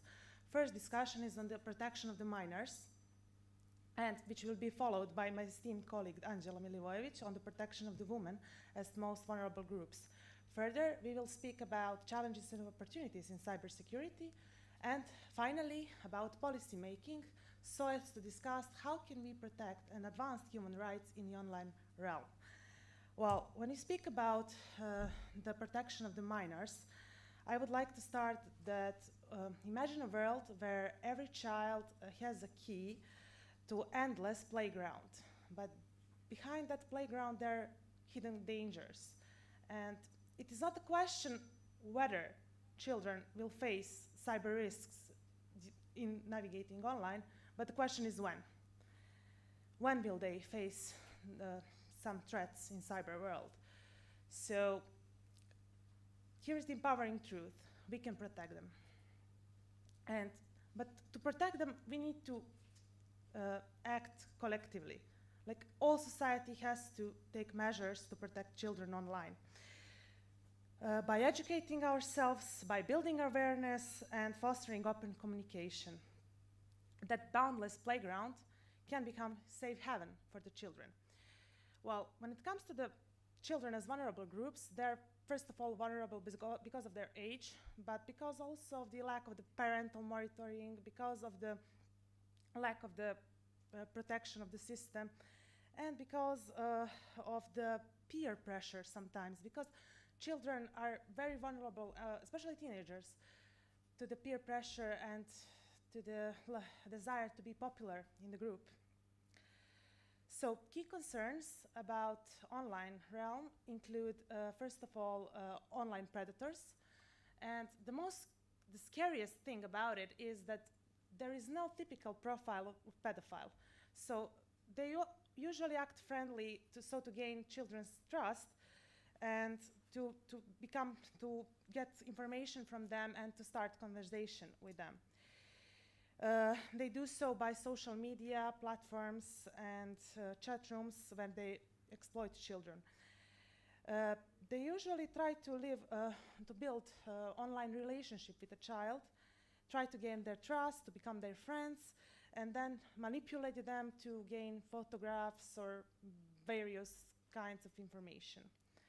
Well, second type of cyber threats that children are facing is cyberbullying. And cyberbullying involves use of the technology to harass, intimidate, or embarrass children. And statistics shows that cyberbullying affects over 1/3 of the young people globally, which causes 1 in 5 skipping school because of the cyberbullying. And it's especially concerning because it usually involves teenagers and teenage groups when they skip high school because of that. Our second concern is about sexting and sextortion, which is most alarming threat. And it involves sexual exploitation of and abuse of the minors. A recent case that happened here in Podgorica of the professor is most alarming case, and this is why we opened this panel with this discussion, because recently, and we had yesterday protests about sort of sexual abuse, and not abuse, but yeah, sexting to the student, former student of his. So professor was accused for sexually harassing his former student, and because he sent disturbing messages to her. And the major issue here is because she was a former student of his, and she reported that to the director of the school, but the only punishment that was given to that professor is reducing of the salary for 1 month. Is that enough, really? Is that punishment fair? I wouldn't say so. So anyway, yesterday the protests were organized, and it was requested that that prosecution is done to that person, and that person doesn't teach anymore. So we will see what will happen. Now that case is in front of the state prosecutor, but hopefully something must be done. And also another reason why, where there may be gap in the legislation is because the main legal source in the regulation in this field is UN Convention on the Rights of the Child. And UN Convention defines child as every person below age of the 18.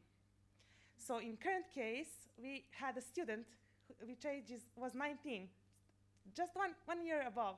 So sometimes those pedophiles and these people abuse law because apparently they know law. So, I mean, we can maybe address, we can maybe think about amending laws or something, doing something to prevent these practices in future. But one thing is sure, we need to stop this, and we need to stop people like that from teaching in the schools, and we need to do something about it. Well, let me continue. Further threat that children face online is exposure to harmful or violent content. In online games and in online rooms, there are many violent games which sometimes can cause children to suicide or lead them to various violent behaviors. And finally, there are online scams, identity theft, and fraud, to which children are very vulnerable because of their young age and because sometimes, like, there are many games that include where children can be very vulnerable to the online identity thefts and similar. Scammers often exploit children's desire for free games, in-game currency, and other digital goods to steal payment information from their parents, for instance. So then the question imposes, what can we do about it? Well, there are many initiatives from UNICEF, and also there is an initiative from the EU called Better Internet for the Kids, Big Plus, which focuses on 3 pillars. First pillar is safe digital experiences. Second pillar is digital empowerment, and third pillar is youth participation. So it implies that safe digital experiences means that children need to be protected from the harmful content, and internet should be age-appropriate environment, which means that EU tries to mandate age verification from the website so that children cannot access to the harmful content. And also, youth participation, that children have the right to participate when it comes to their rights. So they have the right to participate in that. Well, what can we do about it? Yeah. Well, it is a task for all society, but first of all, parents. Parents play the pivotal role because not just by monitoring, they need to monitor their children, but they also need to educate them and to teach them what is appropriate and what is not, teach them about online dangers, but also to foster open communication, because sometimes children, it can be seen when children are subject to some let's say, cyberbullying or stuff, because they become isolated and become withdrawn. Secondly, educators play an important role to teach about online threats, but also not just children, but also parents. Then technology providers. Technology providers and companies must provide safer platforms, first of all, but also provide platforms which mandate age verification, and also many reporting features allow harmful content to be removed from the website. And finally, state. What can state do about to protect minors from cyber threats? Well, I would say that our laws can be better, but are good per se, but the major issue is law enforcement. I think that law enforcement is the biggest issue when it comes to the protection of the minors, because as we see from the present case of the professor of the high school, law is okay, but fairly okay, but enforcement of that law, nothing happened, because that professor continued teaching in the same high school for 3 years. And there are allegations that he even sent similar messages to other students. So that is, in my opinion, that is very, very concerning. Anyway, institutions of the system must communicate and collaborate more, definitely, but also it might be a good idea to incorporate some special provision in the criminal code about online harassment of the children. That might be an idea. And a good thing that has been done recently in Montenegro is the establishment of the pedophile register. That is a good thing that has been done in August this year. So Montenegro established pedophile register, which is very, very good thing. And also that can state do in this area is mandate age verification for the websites. It might be useful. Anyway, to conclude, protection of the minors from cyber threats is a team effort. Parents, tech companies, governments need to take collective action to protect children from online threats. Well, I would like to thank you for your attention with this and to continue with my panel and to give a floor to my esteemed colleague. Yeah, not yet. She was about to take my job. Not yet. So thank you so much for putting a spotlight on this topic. It's a topic very close to my heart, actually. And I wanted to say there are quite interesting initiatives going on in Montenegro at the moment. So Juventus is doing a series of workshops with parents and with kids and with professionals working with kids about this topic specifically. And then also as part of Internet Society, that's why I'm here. We are also going to do a project for parents. Well, that's the first one, but subject to further funding, we are planning to do much more, which is going to be focused on encryption and on helping parents navigate this area. So, but again, this project that I'm mentioning for Internet Society was funded by Björn, and our next speaker, coincidentally, is going to be Angela Milivojevic, who is an affiliate of Björn, and an investigative journalist whose groundbreaking work has exposed the rising threat of technology-enabled gender violence from deepfake exploitation to revenge porn. So, please.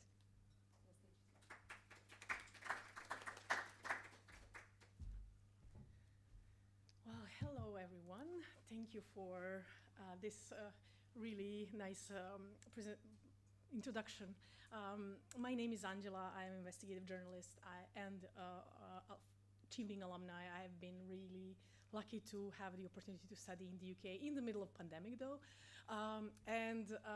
Since then I've been following one of the really important topics for me personally, which is cybersecurity and gender. Previously I've been reporting a lot about the way that political parties are using technology to enable misinformation, disinformation, and so on, but then I shifted towards women's rights in a way. So I'm going to talk about this today, and I hope this is going to be something kind of interesting, but also thought-provocative in a way that how can we use technologies and enable further development of technologies in line with whatever comes with this development.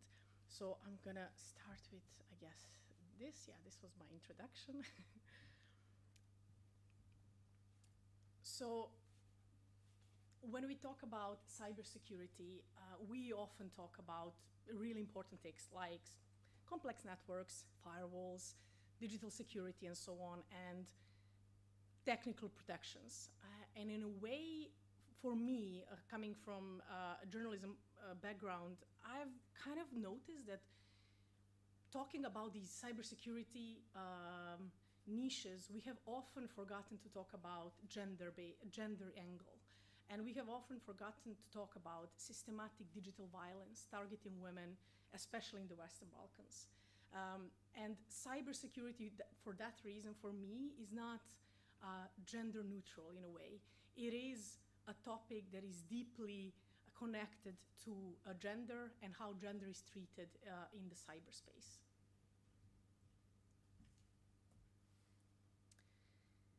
So technologically enabled abuse, like stalking, like harassment, like image-based sexual abuse that we often call revenge porn, which is quite derogatory term, and I would encourage you to kind of adopt image-based violence instead of this term, has often been kind of excluded from these models where we talk about cybersecurity in research, but where we also talk about it in the industry talks. Every time, biggest conferences where I was in the last few years have been really amazing, addressing some of the security issues when it comes to states, state actors, foreign governments, and so on. But then when we start to dig deep and think about human lives, there was not too much talk about the way that cybersecurity impacts half part of our planet in a way, which is women. And for women today, in the I'm going to talk about Western Balkans as a whole. So for women in the Western Balkans, digital world has become some kind of like a battlefield where weapon is basically AI, social media, forums, and this culture of impunity that kind of enabled huge levels of violations. And today I kind of want to share a light on crisis that is silently developing, security crisis for women online, a crisis that has brought us in a situation where many women, especially young women, don't feel safe online. And this is this is a kind of a threat that state needs to think about because, as I said, we are talking about half part of our society that does not feel in a way safe and respected. So let me just go to this. So I'm gonna introduce you to Marina. Marina was young, or is still, a young woman from one small city in Serbia, and she has discovered her intimate photo and videos on Pornhub, published by her ex-boyfriend.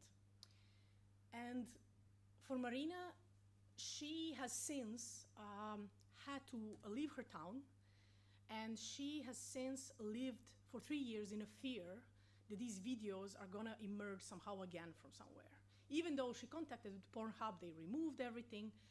But as you can see here, I feel like everyone would judge me if they know, and they would blame me for not reporting him or doing something more about it. And that's why she feels powerless, that like she was powerless at that moment, and she still is, just because she feels like this video can come up anywhere on any other website that is similar to Pornhub.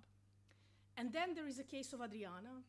She's a mother of two from Požarevac, which is a kind of city in eastern Serbia, and she posted a photo on Instagram 4 years ago from her bathroom. It's just a selfie, like most of us did at some point in our lives. And then 4 years later, the same photo, completely the same background. You can see everything is recreated, but her body is naked. And this photo was manipulated by AI and then shared in Telegram groups in her city of Požarevac. And everyone knew about this. And her sense of safety and privacy was completely destroyed. She was walking down the street, and then people would ask her about the photo. She's taking care of her kids to the nursery. People are there like asking her about the photo. So she is now the girl of the photo. And she reported this case. Unlike Marina, she did go to the police. And she said, well, the police officer told her, well, you're not the first one, and you're not going to be the last. Because they know this is happening. This is a threat that is happening, and they are aware. And she says, like, I was shocked that this is the most normal thing that people do and that you cannot do absolutely nothing against it. You have no support from the police. And no one has been investigated for this case in Andriana. Even though she hired a private lawyer, she was so determined. She wants to go for, wants to move this, and she wants to punish a perpetrator, but nothing happened. So the landscape basically of this cyber threat that is something that exists in Serbia, it exists in Montenegro, in all Western Balkans countries, is that I have interviewed in the last 2 years more than 50 women who have experienced digital gender-based violence online. I have found at least 100 Telegram groups. Most of them are now removed because Telegram, when reported, removes it, but then another emerges within a few days.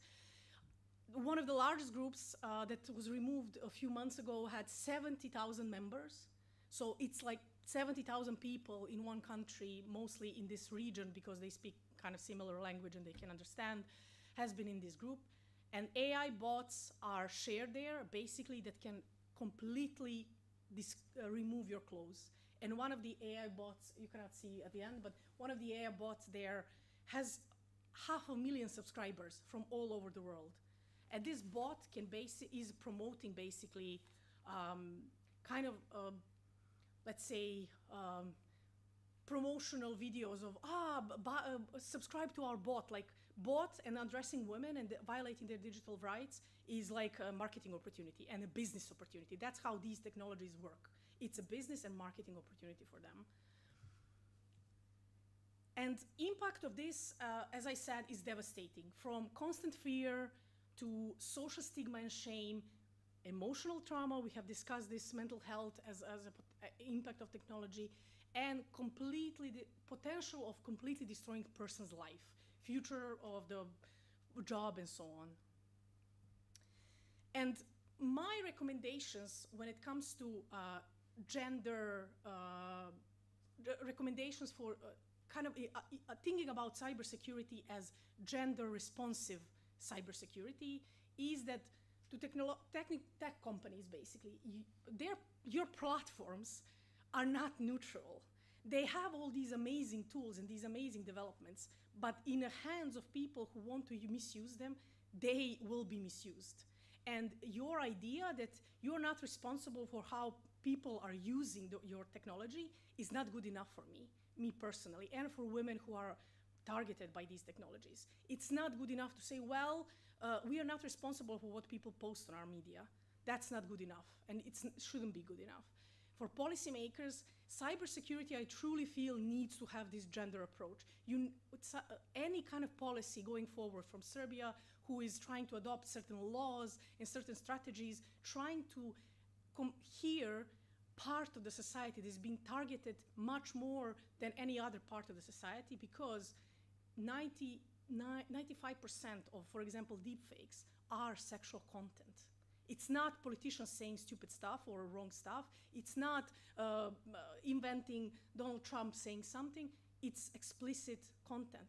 And 90% of people in these explicit videos or photos are women.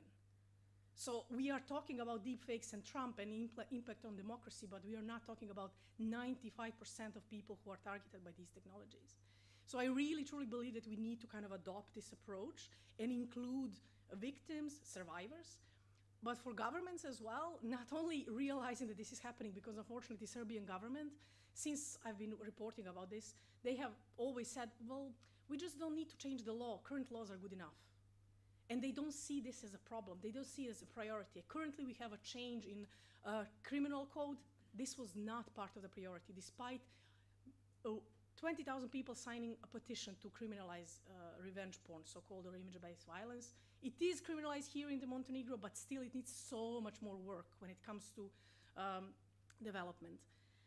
And in the end, I want to share this amazing woman who many of you probably know and have heard about her terrifying case, but the way that she empowered all of us, I guess, that shame just needs to change side. So that shame definitely needs to change side, and my message is that we do not need just for protection. We don't need really just to think about how to protect people online and give them tools. We need to shift the the responsibility. Tech companies, governments do need to do much more than just developing technologies without any sense of responsibility. What are the consequences to the people? So I'm going to end there. Thank you so much.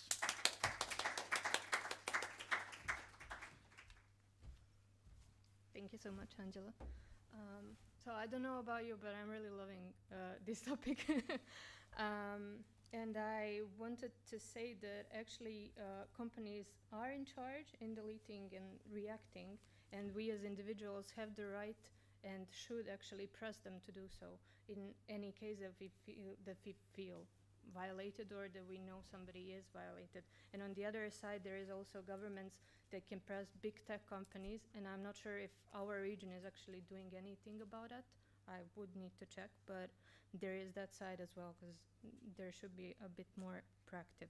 So another panelist is Branko Đakula, who is a cybersecurity entrepreneur and educator, and I'm welcoming him on stage. So the floor is yours.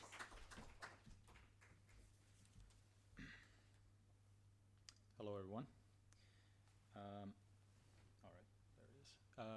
First of all, thank you for having me on this extremely important set of topics that are covered by not just today's panel that I'll be participating, but the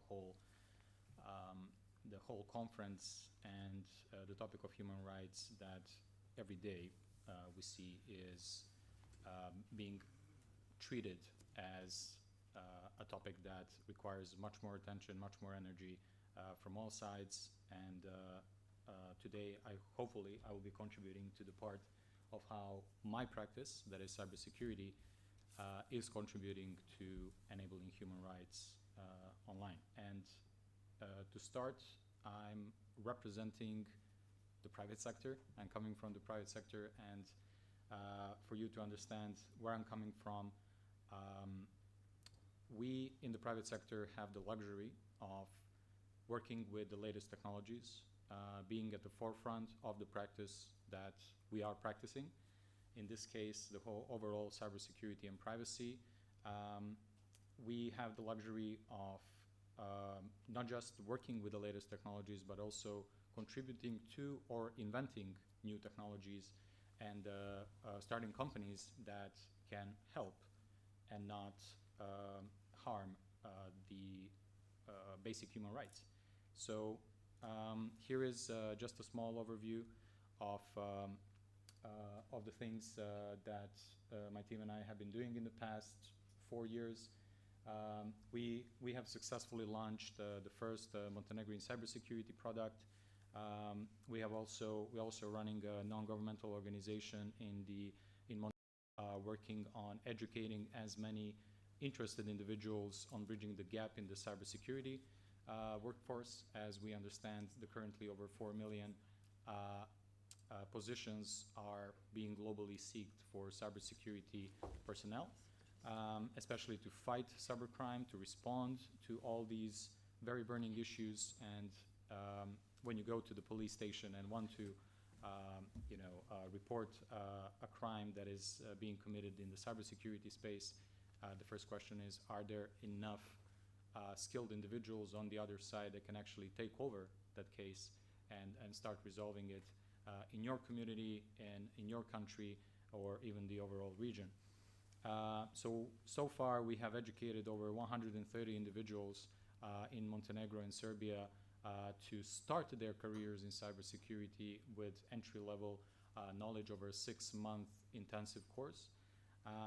We have also served over 480 entities, so both from NGOs, private sector, and government sector, to increase their cybersecurity resilience, either get them aligned with some national standards like ISO 27001, local legislation, NIS2 directives that are now being pushed from the EU, thankfully, and also have poured over 4.6 million of venture capital into the local startup community to start building innovative products that solve real-world problems in this area. There's also one in the pet industry that's just for fun. Otherwise, it's all cybersecurity related. So I want to start with maybe the question that doesn't get often asked. What is cybersecurity and how to define it? Because now we're talking about cybersecurity in the human rights aspect. In other terms, we are talking about very technical aspects, then about policy making, then AI and cybersecurity in AI, and then overall national security and cybersecurity within that aspect. Basically, and the most basic definition I can think of is prevention of evil intentions in the digital space. And to come back to this, that's what security sector is. It's prevention of evil intentions. You might have good or bad people. I believe in good or bad intentions, and that everybody can change their intentions and be on the right side of humanity. I wouldn't say the laws are different in many countries, and as we're going to probably comment a lot, that the criminal codes need to change across the board. So I'm going to say the right side of humanity, and that's not to be evil. So cybersecurity, thankfully, and this is the part where I feel most fulfilled doing my job, is to prevent the evil intentions of individuals or bigger organizations. So let's define that intersection with human rights. And here we will be probably repeating a lot of these challenges. So I want to go through these challenges and just name some examples in Montenegro, specifically of these challenges, and hopefully in the panel we will take this a little bit further. So challenges with privacy is the first one that is very familiar. In some countries, the awareness, like in Germany, where, if you are aware, the original European Union's GDPR, or General Data Protection Regulation, actually was born out of the national law in Germany for privacy, or the Privacy Act, because they had the most advanced privacy laws and they were the most paranoid about privacy. I lived in Germany for 3 years. I can say for a fact that everybody has extremely high awareness of privacy and thinks twice before filling any forms online, and why do I need to give out this information? Is this really necessary for you to provide me this service? And this is a great mindset that everybody should absolutely have, and something that we are working on educating the civil society and shifting into this more privacy-aware mindset. So government surveillance, there were already some discussions about putting cameras in specific locations in the public space. There were talks about local situations on facial recognition technology being implemented in surveillance cameras. And does this go against basic human rights, profiling, and what kind of other issues would arise with this technology that's supposed to potentially catch the perpetrator faster? And we see the global implementations of facial recognition technology. For example, in China, it's intentionally being used for social rating systems and identifying where people are, what people are doing, and how people are behaving. Just recently, maybe you saw this new robot police that's just a big wheel with cameras that has an electric net, and it rolls with police officers and can actually identify a person breaking the law and try to catch them with a net. So a robot deciding to limit somebody's basic human rights of movement or trying to arrest them, and these technologies are being used intentionally for these things. So then we have corporate surveillance and intrusive technologies. So intrusive technologies, gathering extensive data on you, either with your consent or not. Big tech companies like Meta, like Google, who are constantly being fined for breaking privacy laws, and I don't think it even makes a dent in their budget in this case, so it pays out more to just keep processing their data and paying the fines. That's an unsolvable problem at this moment because they are just too powerful. Then we have identity theft as a product of people sharing too much online and being used against them by scraping mass amounts from your social media accounts and somebody representing themselves as you to get access to your data or your financials.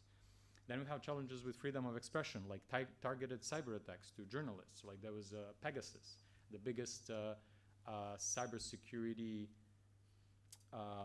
incident that I know of, that there was a virus specifically created to infiltrate smartphones through WhatsApp, zero-click malware, which means you don't even have to do anything. You just get a call, and the missed call is the only indication you get on your phone, and somebody has access to your entire device. This was because of the vulnerability in WhatsApp that was exploited and being used to target journalists, to target political individuals.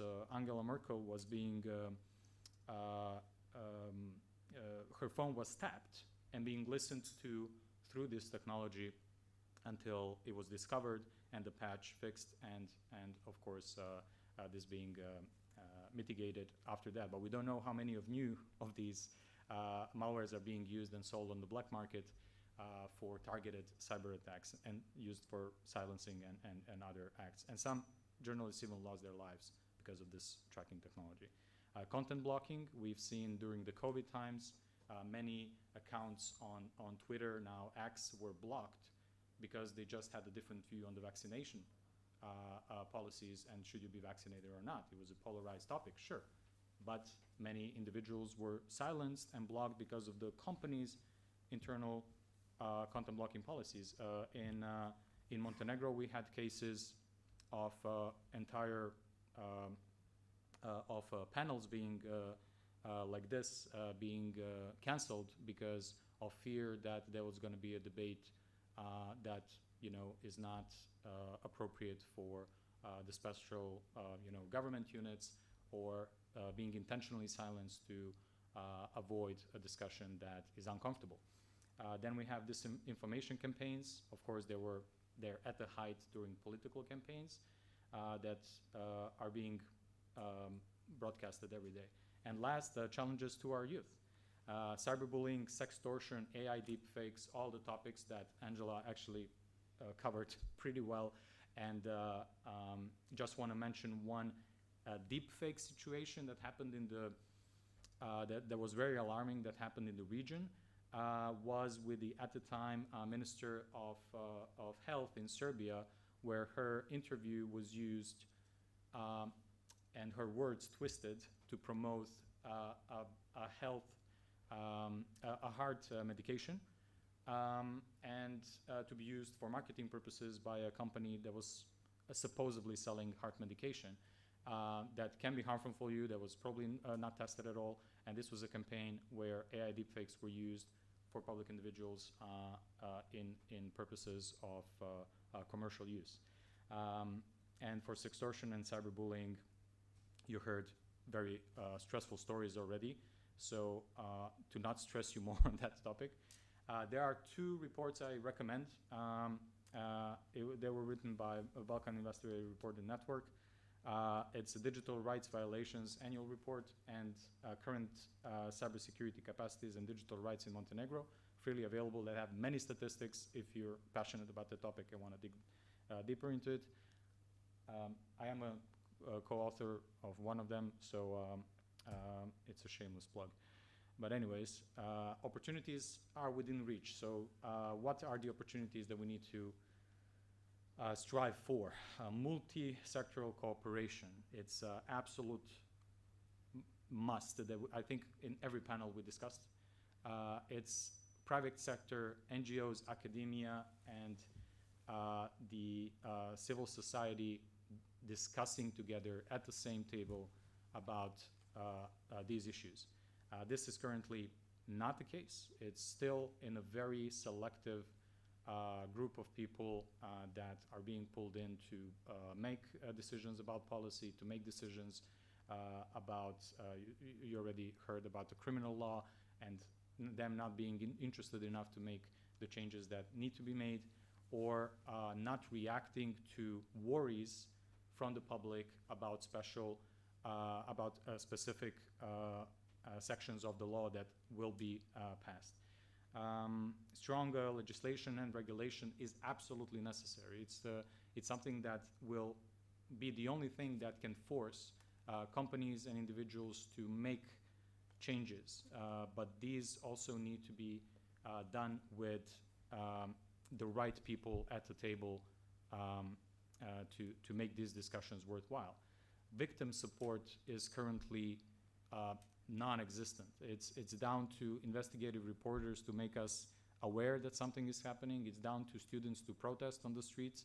It's down to influencers on Instagram to highlight that these situations exist and that these women are also targeted all over the country and are afraid to report. So government involvement in victim support and it's an immediate thing that needs to happen, and we need to be loud and we need to be proactive in making this change being done as soon as possible. And digital literacy training and awareness is one of the aspects that I think, like conferences like this, where individuals will be aware, will be more knowledgeable and more ready to support, and even maybe one of you here today will also take this topic as something that close to their heart and become an activist in this and maybe make a change in the next period and help all of us that are already on this side trying to make a change, to make this change faster and better for basic human rights to exist. This is just information about how you can reach out and that my team and everybody I know or somebody that I know can help you or your organization achieve the specific goals in this area. I'm always available, and hopefully even after this conversation we can move the needle into better human rights. Thank you very much.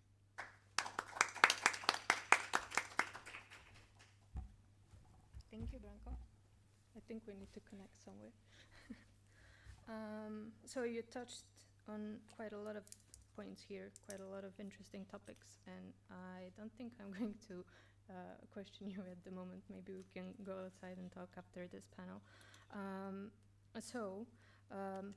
The next panelist is Alexander Ratsev, who is achieving cyber fellow and a regional cybersecurity advisor with over 20 years of experience. Please join the stage, and I'm like, just okay.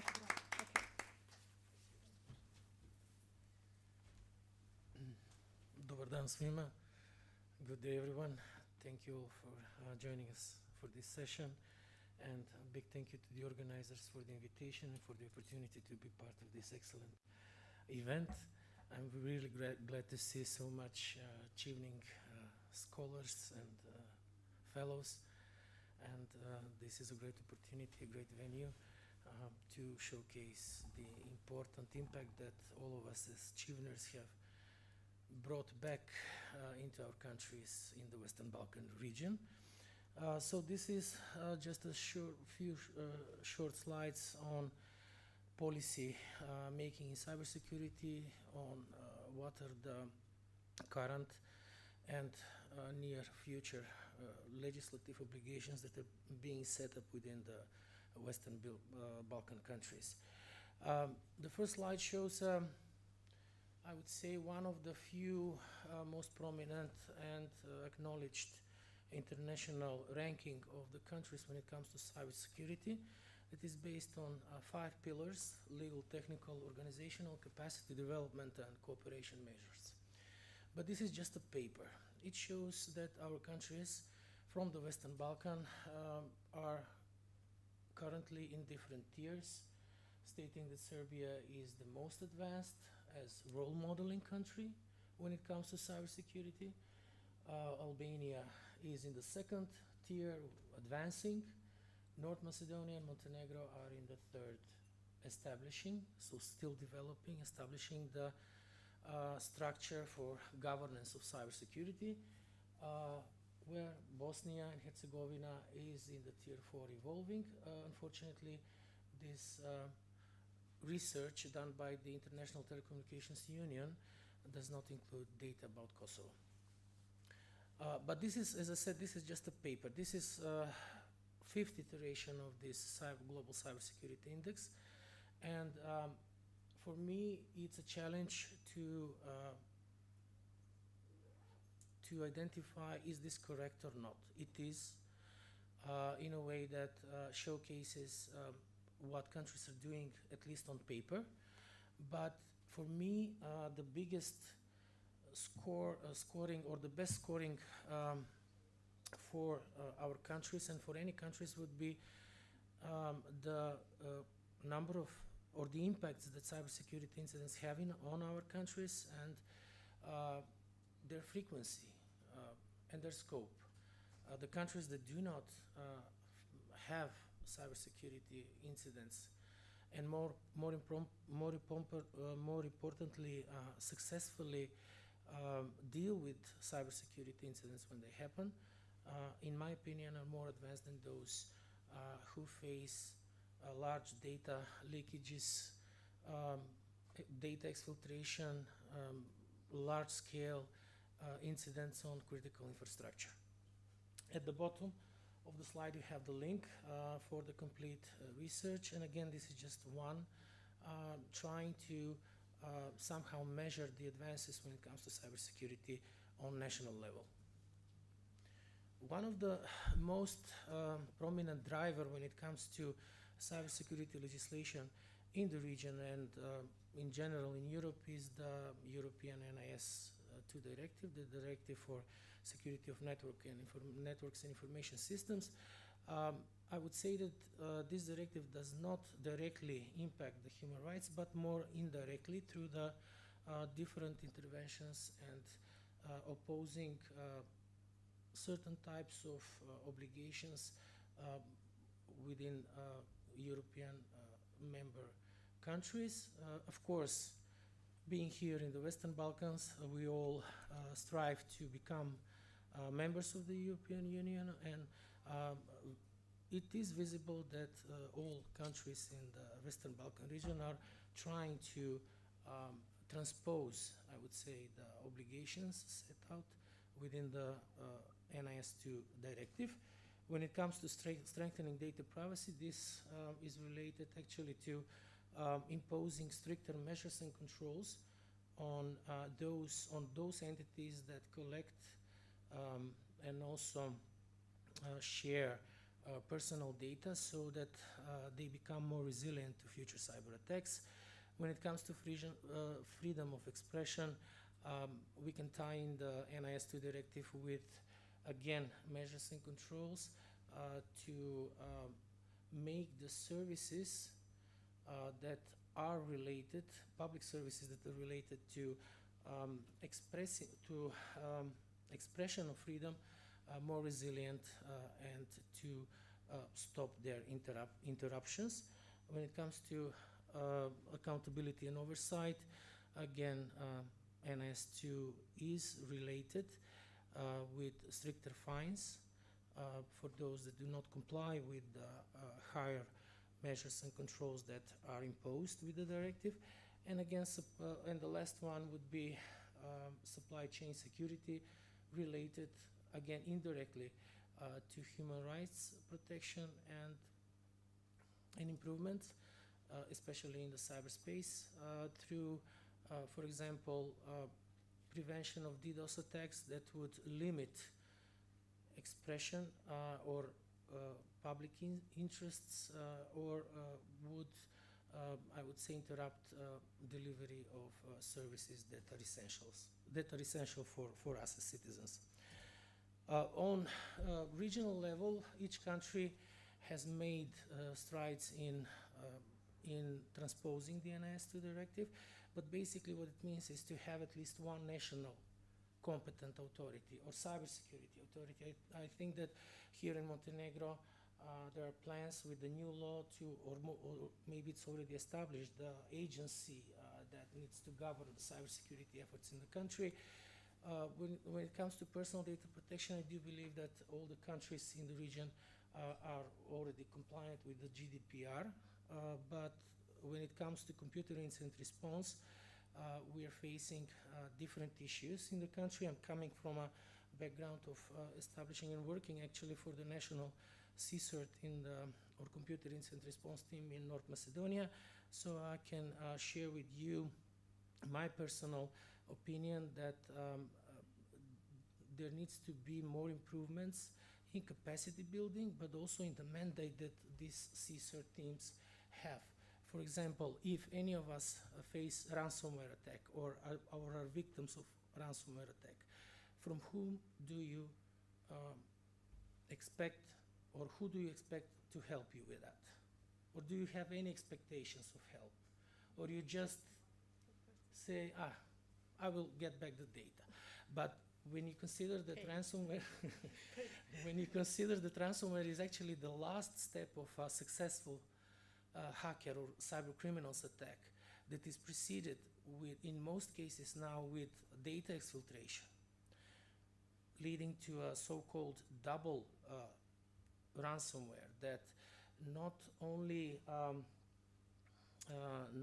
impacts the ability for you to access your data, but also you are threatened with public disclosure of this data, adds another dimension to the issue and to the need when it comes to reacting to this kind of cybersecurity incidents for us to be more skilled. And of course, the international cooperation, the challenges and the cyber attacks, and the actors or malicious actors that are working in this region are pretty much the same for all of us. So there should be better communication and international cooperation. And again, especially when it comes to the incident response part, risk of overlap or unclear jurisdiction is still a big issue.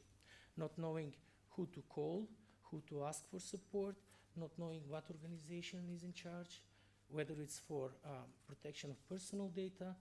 Should I report to the Ministry of Interior, or should I go to the Personal Data Protection Authority in the country? These issues still exist in the region. When it comes to threats to human rights and cybersecurity from incidents, I would just list these.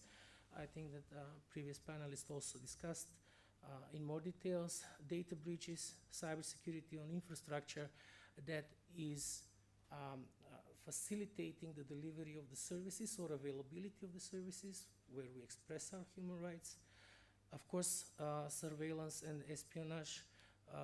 North Macedonia had a case, I think one of the most prominent, for espionage and unlawful wiretapping that lasted from 2008 until 2015, when actually 5,800 phone numbers were wiretapped, impacting more than 20,000 citizens, a lot of journalists among them, which leads to another issue that we also need to build capacity and to improve the judicial systems in the country and the prosecutors' capabilities. These are also just some bullets extracted from another good research done by DCAF from 2022 on cybersecurity and human rights. Again, stating the impact that large-scale cybersecurity incidents can have. Most recent cybersecurity incident that happened in Albania in 2021, I think that was the same year that also Montenegro had large-scale incident.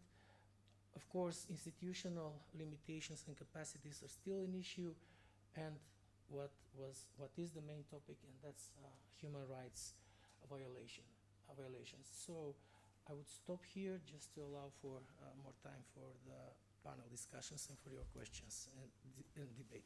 Thank you.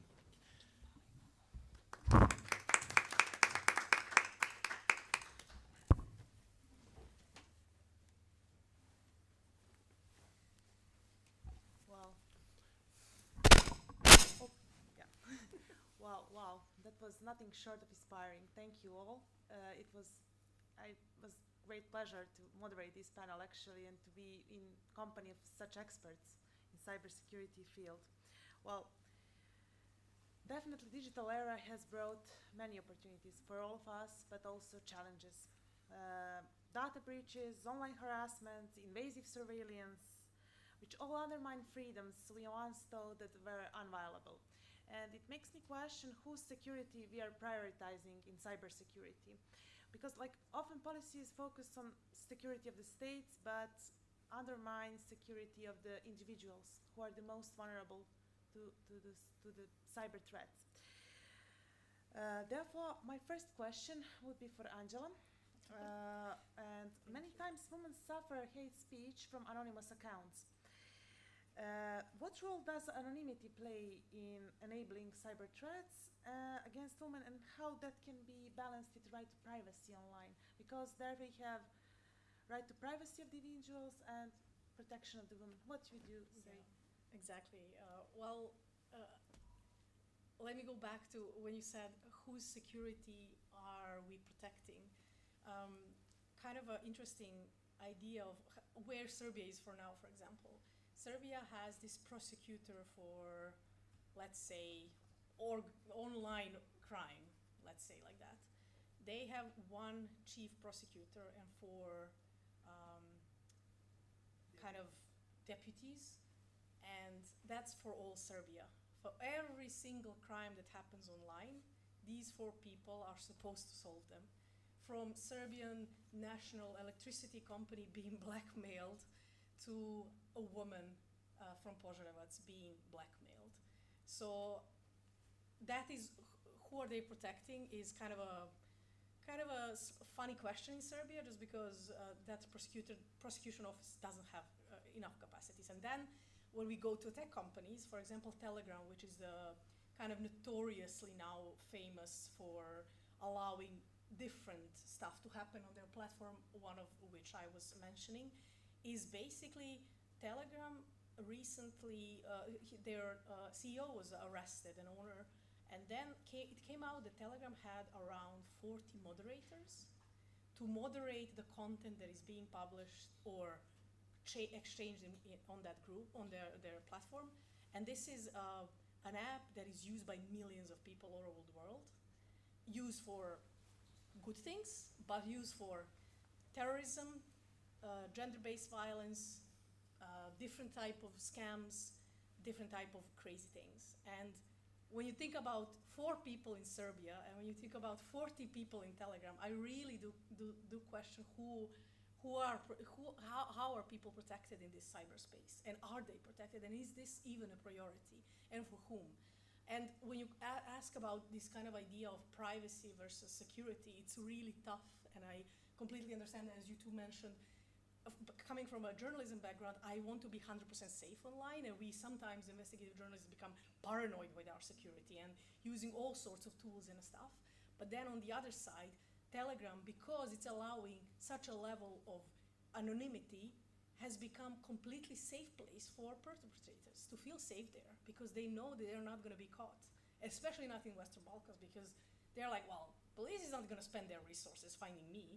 Or and then prosecution office, what they're doing now, they are investigating a case from 2021, which is a Telegram case as well. But the problem with them is that a server was in another country. So can you imagine in this Balkan bureaucracy how long it takes for prosecutor to go to a Ministry of Foreign Affairs, and then this Ministry of Foreign Affairs communicates with another, and then this lasts and these investigations are so bizarre to me and so unsuccessful that I truly believe that anonymity has to be absolute priority when it comes to that right, but also security in a way. And I'm not a tech person, I have no idea how to enable this. But I am deeply worried about this idea that nobody's being responsible just because we are protecting privacy. And with Elon Musk's platform, we are seeing this as playing out in front of our eyes at the moment. So yeah, I will end there. Well, thank you. Thank you. My next question was exactly something about that, and about finding a balance between privacy and surveillance. And my next question would be for Alexander, because he comes from the policy-making background. So in an age where every click leaves trace, how do we balance scales between safeguarding cybersecurity and upholding human rights? And with that related, where do we draw a line between the freedom and surveillance? Like, what are our responsibilities to protect human dignity in that field? Yeah. Thank you for the question. I mean, again, we're touching again on the same, I would say, issue, having a strong legal framework, whether it's for governing cybersecurity, whether it's, and for it to be not, maybe not entirely, but to be focused on human rights, or to be based on human rights. Even I would say now the new fancy word is not cybersecurity, it's digital transformation, let's say. But even when it comes to digital transformation, why not include human rights within the foundations as part, maybe also, as it should be also, cybersecurity should be part of those. Making cybersecurity human-centric, person-centric. As was previously said, a lot of issues are arising from the efforts that are focused, even as I mentioned, these legal documents and directives focus mostly on large-scale incidents, cyber crisis situation, do not taking into account an individual's issues or attacks or threats that they are facing. So having a strong legal framework is a must. Then, of course, ensuring accountability. Again, as was previously said, there needs to be a clear understanding that all malicious activities will be punished and adequately punished. So there will always be threats. I mean, even for example, with the latest, and we are still facing these issues and threats. For example, since many countries proclaim their support for Ukraine related to the latest happenings, we started facing. Maybe it's a coincidence, maybe it's not. Many of our countries started facing, let's say, threats with bombs and those kind of things. But is this a cyber attack? Is this a digital issue, or is this like used just, or are we using just the new methods, as was previously mentioned, and for even previously known malicious activities? Then it comes the issue of also possibility to regulate the technology, regulating certifying what is secure, what is good for us. I mean, what is safe for us to use, and even more so identifying those technologies that are potentially malicious or can have potential negative impact on us. So again, multidisciplinary and holistic. There should be like a holistic approach into dealing with these issues. Thank you, Alexander. Well, that leads me to my next question, which is going to be for the Branko. And I would like to ask you, because how can cybersecurity entrepreneurs handle ethical dilemmas? Because especially there, as Alexander mentioned, many of the tools are dual use. So how do you handle this dual use nature of the cyber security technologies? Hard. I mean, from what I'm observing on a global scale, it's, so let me put it this way, to answer the question, who are we protecting? Military and businesses. So, because when you have a cybersecurity company trying to build a product and they want to get investment, the investor will say, who are your buyers? Who are you making this for? And you are making this for the ones who are going to pay the most, because the investors want their money worth, where they're going to triple it to 10x it. It's 10x everything now. That's how we do business. And is that entrepreneur going to be incentivized to build something for civic society? We had a situation, one of the startups, we wanted to build a platform for investigative journalists to do open source intelligence much faster, to gather the publicly available information so they can get to the source and truth faster and shorten the time on the investigations. So you can do more work per investigative journalist. We pitched this to investors and they're like, oof, journalists, like, we don't have money. Like they don't have money, right? And that's in this sector, it's they're also relying on donations, and it's all NGO sector. It's bad business. And we're like, okay. So we started building something for the businesses so that we can make money of there and reinvest to actually build the product we initially wanted to build. We didn't strive away from that. We still want to build what we originally built for that company. And but we have to go to B2B sector first. Even B2C, like making an app that's gonna make,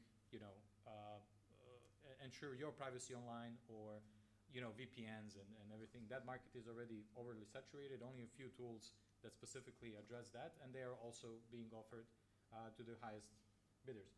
Then on the other side, you have data grabbers.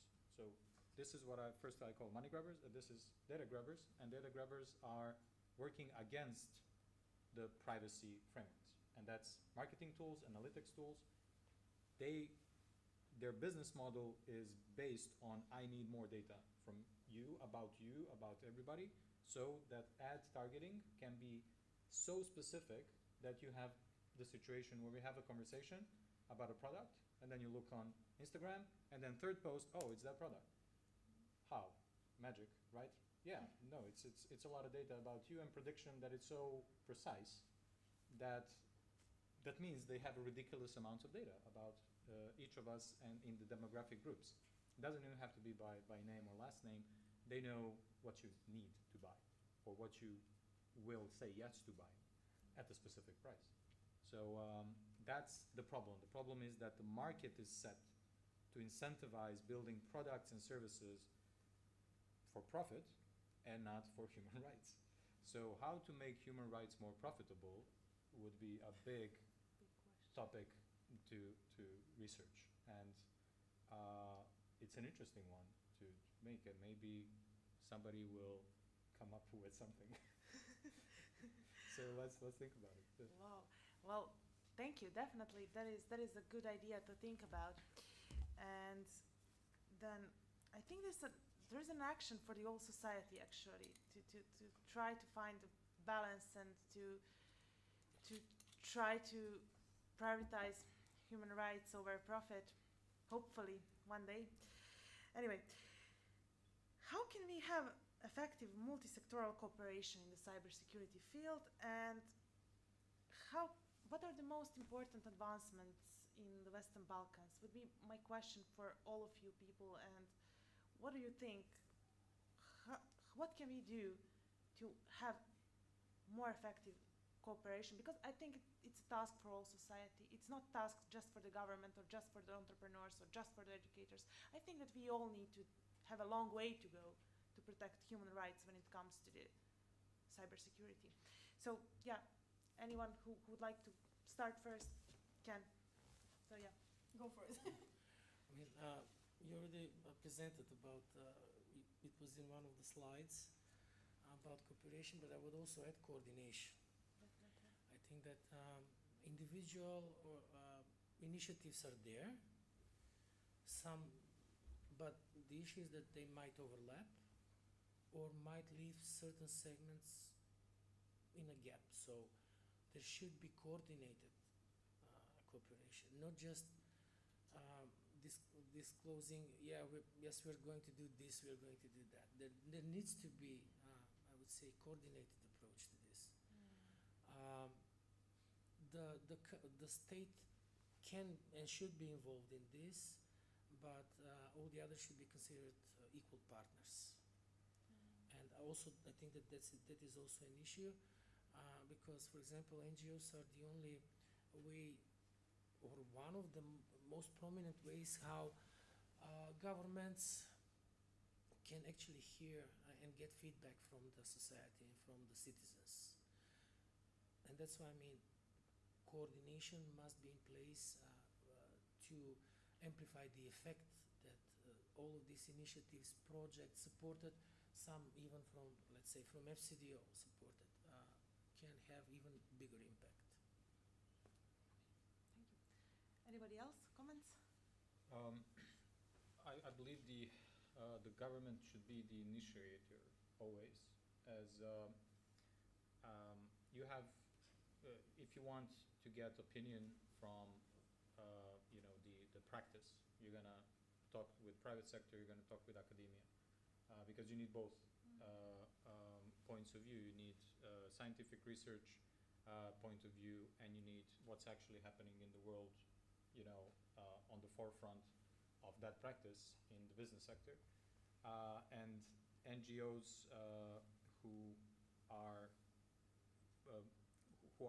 the glue that kind of make those conversations at the right level for everybody, right? Who actually, I saw them as best mediators in these conversations. So academia, private sector, NGOs, and the government at the minimum, and where NGOs also, in most cases, represent the public opinion, is those are the four, you know, key pillars where I expect, my expectation is that government needs to enable these conversations to happen more often, especially when big legislations need to be passed, not to be afraid of criticism, but to welcome opinions from people who know what they're doing, who have been for many decades in the field, and have very constructive ways that in our country things need to be implemented differently. We cannot copy-paste legislations also from Europe or somewhere else. We see a fancy new document and we say we need to implement it now. Exactly. Wait, for example, the cybersecurity law. It's too advanced for us. I tell you right now, it's extremely advanced. We don't need to implement that advanced law right now, and I don't know how we're going to implement it. That's a big question. I offer all my support, but we need to start crawling first before we start walking, then before we start running. And we are like dopamine marathon runner with some legislation, and we haven't even started crawling. So that is a huge disbalance. And usually, you know, it's because of political points. You know, we need to push some papers fast, make some pictures, you know, and not ask anybody about it. So I understand the politicians. They have their agenda. Their job, unfortunately, is like that. It's a very short-lived 4-year, actually Montenegro now it's 2 by 2 years, you know, mandate, and they want to get a lot done in a very short period of time. I believe politicians should have mandates for 10 years. And their political campaigns should be strategic plans for the next decade, you know, and you need to commit to that. And because you need time to implement these things, and you need somebody who's committed to implement these things. And in 4 years period is not a lot of time, that especially when the political powers are changing very fast, which is healthy, but we see the backfall of it. So there's a lot in the mix, of course, but I expect from the government to be the initiator, to have open arms, and if they do, I'm sure everybody will jump in and support, not work against the government, support the government to actually make great decisions. Definitely. Well, there is like, actually the constant changes like lead to more enforcement problems, and law enforcement is our major issue, I think, in all fields of law, not just cybersecurity, because we have fairly good harmonized laws with EU, but law enforcement, it's unfortunately not that advanced. Well, thank you, Branko. Would you? I mean, I agree. What they said is more than perfect. And I would just add, on a context of this gender-based violence online, I feel like there is a need for a regional approach for 2 reasons. One is because perpetrators have regionalized. So all these groups that I mentioned, one of them that had 70,000 members, they are all over the Balkans. They are not just guys from Serbia. They they are asking for photos from women from Sjenica, Podgorica, Subotica, all the way. So they are connected. So we need to find a way to tackle this problem in a regional way, because it's not only a problem for Serbian Ministry of Interior. It's not only a problem of one girl from Montenegro that was blackmailed last year for 10,000 euros because her partner wanted to publish her photo because he's in Albania. So it's kind of like it's a regional approach. And there is this need that we need to find a way to, one, tackle this technology in a regional way, because our local languages are so small compared to what Telegram or whatever other platform is prioritizing. But also, it brings more problems to show them that they need to monitor this. And also, the other thing is that regional approach when it comes to education and privacy is such a huge and important thing, just because the concept of you cannot share other people's images is still not here in many people's minds. And it's just unbelievable to me that we still haven't done any kind of like big campaigns educating from small kids in the I don't know, primary school to women in smaller towns that their privacy does matter, and that both genders need to kind of care about this topic. So yeah, I guess that would be my, from the point of view of the women's contribution. Well, thank you. That leads me to open if there are any questions from the audience. If we have questions, we are very, very willing to hear some. Yes? I can just ask like that, please. Hi. I heard that recently, like a couple of years ago, Montenegro got attacked by these hackers, as I know. I'm not sure, but is it? I want to ask: is it true or is it just a myth? If it's true, how did it happen? What they did about it, and what are they doing or planning now to just like to prevent this happen again? That was my question. I can take this one. So yeah, thanks for the question. So first of all, the cyber attack did happen. It was all over the news. It was the most covered topic at the time. It happened in August 2022. The attackers attacked most of the infrastructure of the Ministry of Internal Affairs, where the public portals for citizens were impacted in a way that they were not accessible. Then the further downfall was not just for the e-government services, it was also the email accounts from that ministry, and a little bit wider as well from connected infrastructures. The type of attack was, actually there were two types of attacks. One was a ransomware attack, where many devices in the ministry were encrypted by a ransomware virus demanding, payout for releasing the data. And the second one was series of distributed denials of service attacks, which means attacking specific infrastructure with millions of requests to try to bring it down from operational standpoint. Many parties were involved, including NATO, Interpol, and other international partners of Montenegro that came on the location as well to support. And it was a very long recovery until just a few months ago. Still, some services were not accessible. Today, it's considered recovered. Some information is fully available online as a report. Some information is put as a government top secret. I think about the data that was actually affected. So that's what we know. It's a big learning curve. So ministry talks about it a lot, which is good. So the current minister talks about this attack in many occasions, and they are addressing their activities for that to never happen again. So they use it as an example. Let's make this not happen again.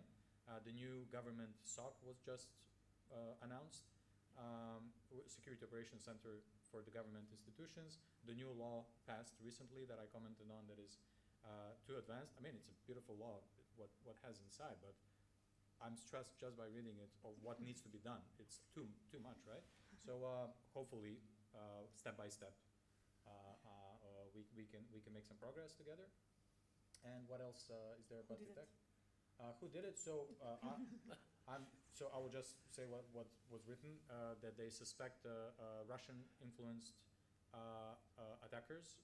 That was officially released by the government and the agency. Cuba Ransomware, I believe, is the group that was suspected that was behind the attack as a Russian government sponsored type of attack. That's what the latest information is that we have. Right. That leads us to our conclusion of this panel. I would like to thank my panelists for their brilliant, I would say, speeches, and definitely many open topics to think about. But to conclude, we can say that security is definitely a human right. And to being secure requires cooperation of everybody, of government, NGO sector, technology companies, and civil society. But together we carry vital responsibility of designing cybersecurity frameworks that strengthen human rights and protect the most vulnerable, and create safer and freer digital world for all of us. Well, thank you everybody.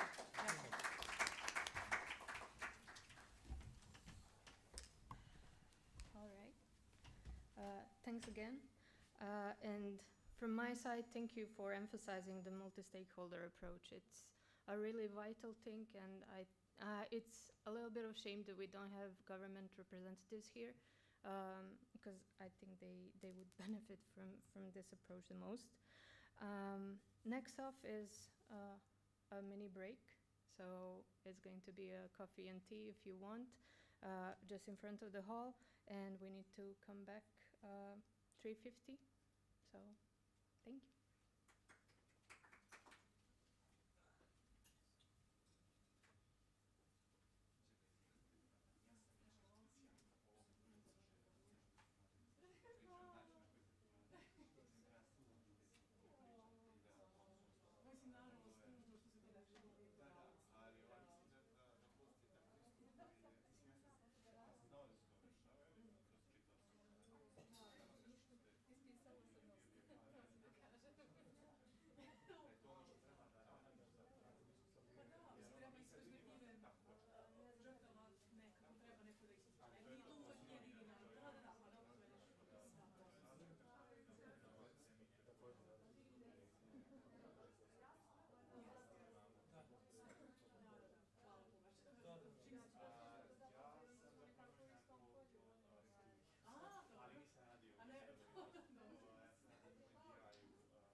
Kako je se?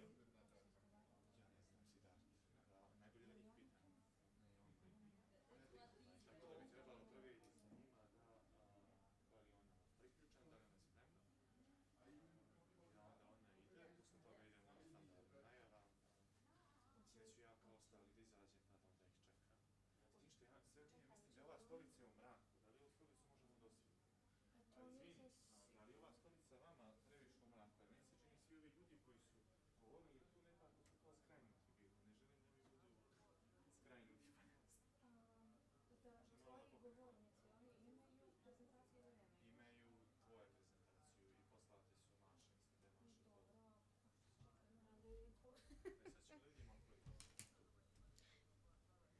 pošto smo imali, primijetio si, dosta frke Eto, oko to je to. toga. To je ta jedna. Koja je to? Stani. Meet your Jelena, disinformation. čekaj. Dobro. Čekaj da se... Ali to nije Jelenina prezentacija, ja mislim što sad slijedi. Kako nije? Stani da vidimo, možda jeste. Jeste, okej. Information dobro, čekaj, znači ona je druga vjerova. Prvo je Aleksandar, ne, nego ona je treća. Šta se dešava ovdje? Da, Aleksandar. On nema prezentaciju. Ima. Nema, to je ovaj. Onda je drugi Aleksandar. Čekaj. Video koji je desktopu. I treba da kažemo to, jel? I treba da kažemo, to možeš da kažeš. Na pauzi. Pa moraš im reći da je ovo video dio kampanje koju će pomenuti, jel? Čekaj, stani, ovaj naš Aleksandar, on nema prezentaciju. Da, onda njihov Aleksandar. Naš dva. Naš Aleksandar. On je drugi govornik, on ima i ovo je treća. 22, 23. A ti si godina posle mene. Dobro. Pokušavam, pošto sam ja ljuta bila... na sve koji su otišli, ja jesam, svako ko otišao posle mene, ja sam sramen. Ali čekaj, ja sam bila u Britaniji u tom momentu, tako da nisam... Što nas nisi zvala? Zato što nisam znala uopšte ko je tamo. Ali ne, meni su ljudi pričali zapravo da mi je bilo sjajno tokom COVID-a, su mogli svi da šetaju. Ja nisam mogla niđe. Ja sam zapravo bio predsjedovljen, na kraju ja sam se prijavio bio one godine kad Ivan.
Radija i novina do platformi kao što su TikTok, Instagram i razne druge. Među toliko mnogo informacija može biti teško prepoznati one autentične.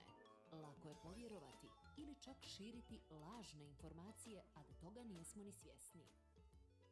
Jedini način da ostanemo pravilno informisani jeste da postanemo medijski pismeni. Medijska pismenost znači razumijevanje i filtriranje informacija iz različitih izvora i perspektiva. Pomaže ti da razlikuješ činjenice od mišljenja, prepoznaš kada su autori ili kreatori pristrasni ili promovišu stavove koji njima odgovaraju i uočiš tehnike manipulacije koje se koriste da bi se uticalo na javnost. Bez medijske pismenosti podložni smo misinformaciji, nesvjesnom širenju lažnih informacija, dezinformaciji, namjernom širenju lažnih vijesti radi privlačenja pažnje, obmani, iskrivljavanju istine kako bi se uticalo na mišljenje drugih. Vještačka inteligencija nudi načine za brzo i lako kreiranje i širenje lažnih informacija. Zato istraži vijest. Svakog dana smo bombardovani informacijama, od tradicionalnih medija poput TV-a, radija i novina, do platformi kao što su TikTok, Instagram i razne druge. Među toliko mnogo informacija može biti teško prepoznati one autentične. Lako je povjerovati ili čak širiti lažne informacije, a da toga nismo ni svjesni. Jedini način da ostanemo pravilno informisani jeste da postanemo medijski pismeni. Medijska pismenost znači razumijevanje i filtriranje informacija iz različitih izvora i perspektiva. Pomaže ti da razlikuješ činjenice od mišljenja, prepoznaš kada su autori ili kreatori pristrasni ili promovišu stavove koji njima odgovaraju i uočiš tehnike manipulacije koje se koriste da bi se uticalo na javnost. Bez medijske pismenosti podložniji smo misinformaciji, nesvjesnom širenju lažnih informacija, dezinformaciji, namjernom širenju lažnih vijesti radi privlačenja pažnje, obmani, iskrivljavanju istine kako bi se uticalo na mišljenje drugih. Vještačka inteligencija nudi načine za brzo i lako kreiranje i širenje lažnih informacija. Zato istraži vijest prije nego što podijeliš informacije o njoj. Provjeri da li naslov ima veze sa temom ili služi da zavede primaoca poruke. Da li su fotografija i video autentični ili su modifikovani, retuširani, AI generisani. Kakvo je obraćanje? Da li spiker djeluje autentično ili zvuči automatski izvještačeno? Info provjeri pa tek onda dijeli. Da saznaš više, potraži na internetu. Provjeri info. Svakog dana smo bombardovani informacijama, od tradicionalnih medija poput TV-a, radija i novina, do platformi kao što su TikTok, Instagram i razne druge. Među toliko mnogo informacija, može biti teško prepoznati one autentične. Lako je povjerovati ili čak širiti lažne informacije, a da toga nismo ni svjesni. Jedini način da ostanemo pravilno informisani jeste da postanemo medijski pismeni. Medijska pismenost znači razumijevanje i filtriranje informacija iz različitih izvora i perspektiva. Pomaže ti da razlikuješ činjenice od mišljenja, prepoznaš kada su autori ili kreatori pristrasni ili promovišu stavove koji njima odgovaraju i uočiš tehnike manipulacije koje se koriste da bi se uticalo na javnost. Bez medijske pismenosti podložniji smo misinformaciji, nesvjesnom širenju lažnih informacija, dezinformaciji, namjernom širenju lažnih vijesti radi privlačenja pažnje, obmani, iskrivljavanju istine kako bi se uticalo na mišljenje drugih. Vještačka inteligencija nudi načine za brzo i lako kreiranje i širenje lažnih informacija. Zato istraži vijest prije nego što podijeliš informacije o njoj. Provjeri da li naslov ima veze sa temom ili služi da zavede primaoca poruke. Da li su fotografija i video autentični ili su modifikovani, retuširani, AI generisani. Kakvo je obraćanje? Da li spiker djeluje autentično ili zvuči automatski izvještačeno? Info provjeri pa tek onda dijeli. Da saznaš više, potraži na internetu. Provjeri info. Svakog dana smo bombardovani informacijama, od tradicionalnih medija poput TV-a, radija i novina, do platformi kao što su TikTok, Instagram i razne druge. Među toliko mnogo informacija, može biti teško prepoznati one autentične. Lako je povjerovati ili čak širiti lažne informacije, a da toga nismo ni svjesni. Jedini način da ostanemo pravilno informisani jeste da postanemo medijski pismeni. Medijska pismenost znači razumijevanje i filtriranje informacija iz različitih izvora i perspektiva. Pomaže ti da razlikuješ činjenice od mišljenja, prepoznaš kada su autori ili kreatori pristrasni ili promovišu stavove koji njima odgovaraju i uočiš tehnike manipulacije koje se koriste da bi se uticalo na javnost. Bez medijske pismenosti podložniji smo misinformaciji, nesvjesnom širenju lažnih informacija, dezinformaciji, namjernom širenju lažnih vijesti radi privlačenja pažnje, obmani, iskrivljavanju istine kako bi se uticalo na mišljenje drugih. Vještačka inteligencija nudi načine za brzo i lako kreiranje i širenje lažnih informacija. Zato istraži vijest prije nego što podijeliš informacije o njoj. Provjeri da li naslov ima veze sa temom ili služi da zavede primaoca poruke. Da li su fotografija i video autentični ili su modifikovani, retuširani, AI generisani. Kakvo je obraćanje? Da li spiker djeluje autentično ili zvuči automatski izvještačeno? Info provjeri pa tek onda dijeli. Da saznaš više, potraži na internetu. Provjeri info. Svakog dana smo bombardovani informacijama, od tradicionalnih medija poput TV-a, radija i novina, do platformi kao što su TikTok, Instagram i razne druge. Među toliko mnogo informacija, može biti teško prepoznati one autentične. Lako je povjerovati ili čak širiti lažne informacije, a da toga nismo ni svjesni. Jedini način da ostanemo pravilno informisani jeste da postanemo medijski pismeni. Medijska pismenost znači razumijevanje i filtriranje informacija iz različitih izvora i perspektiva. Pomaže ti da razlikuješ činjenice od mišljenja, prepoznaš kada su autori ili kreatori pristrasni ili promovišu stavove koji njima odgovaraju i uočiš tehnike manipulacije koje se koriste da bi se uticalo na javnost. Bez medijske pismenosti podložniji smo misinformaciji, nesvjesnom širenju lažnih informacija, dezinformaciji, namjernom širenju lažnih vijesti radi privlačenja pažnje, obmani, iskrivljavanju istine kako bi se uticalo na mišljenje drugih. Vještačka inteligencija nudi načine za brzo i lako kreiranje i širenje lažnih informacija. Zato istraži vijest prije nego što podijeliš informacije o njoj. Provjeri da li naslov ima veze sa temom ili služi da zavede primaoca poruke. Da li su fotografija i video autentični ili su modifikovani, retuširani, AI generisani. Kakvo je obraćanje? Da li speaker djeluje autentično ili zvuči automatski izvještačeno? Info provjeri pa tek onda dijeli. Da saznaš više, potraži na internetu. Provjeri info. Svakog dana smo bombardovani informacijama, od tradicionalnih medija poput TV-a, radija i novina do platformi kao što su TikTok, Instagram i razne druge. Među toliko mnogo informacija može biti teško prepoznati one autentične. Lako je povjerovati ili čak širiti lažne informacije, a da toga nismo ni svjesni. Jedini način da ostanemo pravilno informisani jeste da postanemo medijski pismeni. Medijska pismenost znači razumijevanje i filtriranje informacija iz različitih izvora i perspektiva. Pomaže ti da razlikuješ činjenice od mišljenja, prepoznaš kada su autori ili kreatori pristrasni ili promovišu stavove koji njima odgovaraju i uočiš tehnike manipulacije koje se koriste da bi se uticalo na javnost. Bez medijske pismenosti podložniji smo misinformaciji, nesvjesnom širenju lažnih informacija, dezinformaciji, namjernom širenju lažnih vijesti radi privlačenja pažnje, obmani, iskrivljavanju istine kako bi se uticalo na mišljenje drugih. Vještačka inteligencija nudi načine za brzo i lako kreiranje i širenje lažnih informacija. Zato istraži vijest prije nego što podijeliš informacije o njoj. Provjeri da li naslov ima veze sa temom ili služi da zavede primaoca poruke. Da li su fotografija i video autentični ili su modifikovani, retuširani, AI generisani. Kakvo je obraćanje? Da li speaker djeluje autentično ili zvuči automatski izvještačeno? Info provjeri pa tek onda dijeli. Da saznaš više, potraži na internetu. Provjeri info. Svakog dana smo bombardovani informacijama, od tradicionalnih medija poput TV-a, radija i novina do platformi kao što su TikTok, Instagram i razne druge. Među toliko mnogo informacija može biti teško prepoznati one autentične.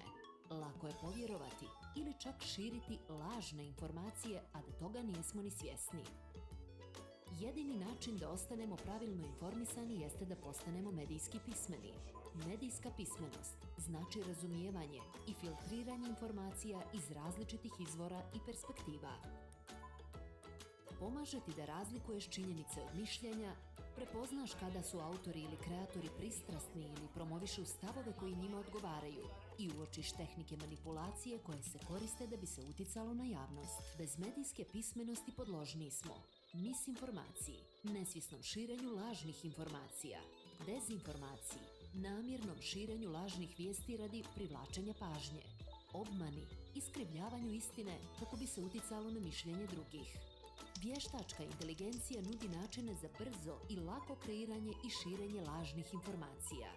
Zato istraži vijest prije nego što podijeliš informacije o njoj. Provjeri da li naslov ima veze sa temom ili služi da zavede primaoca poruke. Da li su fotografija i video autentični ili su modifikovani, retuširani, AI generisani. Kakvo je obraćanje? Da li speaker djeluje autentično ili zvuči automatski izvještačeno? Info provjeri pa tek onda dijeli. Da saznaš više, potraži na internetu. Provjeri info. Svakog dana smo bombardovani informacijama, od tradicionalnih medija poput TV-a, radija i novina do platformi kao što su TikTok, Instagram i razne druge. Među toliko mnogo informacija može biti teško prepoznati one autentične. Lako je povjerovati ili čak širiti lažne informacije, a da toga nismo ni svjesni. Jedini način da ostanemo pravilno informisani jeste da postanemo medijski pismeni. Medijska pismenost znači razumijevanje i filtriranje informacija iz različitih izvora i perspektiva. Pomaže ti da razlikuješ činjenice od mišljenja, prepoznaš kada su autori ili kreatori pristrasni ili promovišu stavove koji njima odgovaraju i uočiš tehnike manipulacije koje se koriste da bi se uticalo na javnost. Bez medijske pismenosti podložniji smo misinformaciji, nesvjesnom širenju lažnih informacija, dezinformaciji, namjernom širenju lažnih vijesti radi privlačenja pažnje, obmani, iskrivljavanju istine kako bi se uticalo na mišljenje drugih. Vještačka inteligencija nudi načine za brzo i lako kreiranje i širenje lažnih informacija. Zato istraži vijest prije nego što podijeliš informacije o njoj. Provjeri da li naslov ima veze sa temom ili služi da zavede primaoca poruke. Da li su fotografija i video autentični ili su modifikovani, retuširani, AI generisani. Kakvo je obraćanje? Da li speaker djeluje autentično ili zvuči automatski izvještačeno? Info provjeri pa tek onda dijeli. Da saznaš više, potraži na internetu. Provjeri info. Svakog dana smo bombardovani informacijama, od tradicionalnih medija poput TV-a, radija i novina, do platformi kao što su TikTok, Instagram i razne druge. Među toliko mnogo informacija, može biti teško prepoznati one autentične. Lako je povjerovati ili čak širiti lažne informacije, a da toga nismo ni svjesni. Jedini način da ostanemo pravilno informisani jeste da postanemo medijski pismeni. Medijska pismenost znači razumijevanje i filtriranje informacija iz različitih izvora i perspektiva. Pomaže ti da razlikuješ činjenice od mišljenja, prepoznaš kada su autori ili kreatori pristrasni ili promovišu stavove koji njima odgovaraju i uočiš tehnike manipulacije koje se koriste da bi se uticalo na javnost. Bez medijske pismenosti podložniji smo misinformaciji, nesvjesnom širenju lažnih informacija, dezinformaciji, namjernom širenju lažnih vijesti radi privlačenja pažnje, obmani, iskrivljavanju istine kako bi se uticalo na mišljenje drugih. Vještačka inteligencija nudi načine za brzo i lako kreiranje i širenje lažnih informacija. Zato istraži vijest prije nego što podijeliš informacije o njoj. Provjeri da li naslov ima veze sa temom ili služi da zavede primaoca poruke. Da li su fotografija i video autentični ili su modifikovani, retuširani, AI generisani. Kakvo je obraćanje? Da li speaker djeluje autentično ili zvuči automatski izvještačeno? Info provjeri pa tek onda dijeli. Da saznaš više, potraži na internetu. Provjeri info. Svakog dana smo bombardovani informacijama, od tradicionalnih medija poput TV-a, radija i novina, do platformi kao što su TikTok, Instagram i razne druge. Među toliko mnogo informacija, može biti teško prepoznati one autentične.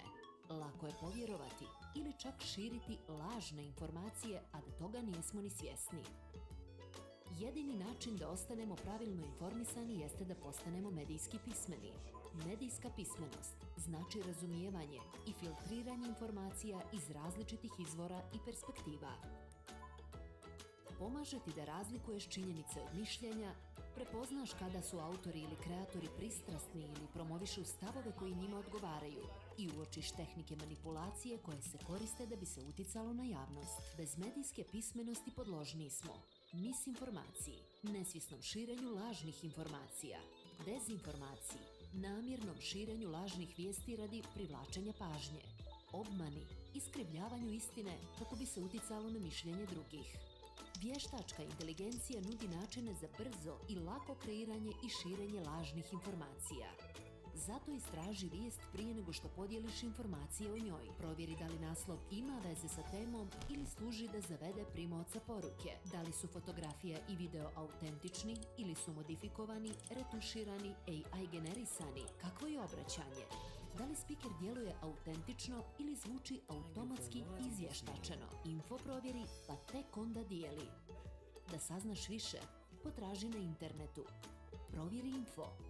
Svakog dana smo bombardovani informacijama, od tradicionalnih medija poput TV-a, radija i novina, do platformi kao što su TikTok, Instagram i razne druge. Među toliko mnogo informacija, može biti teško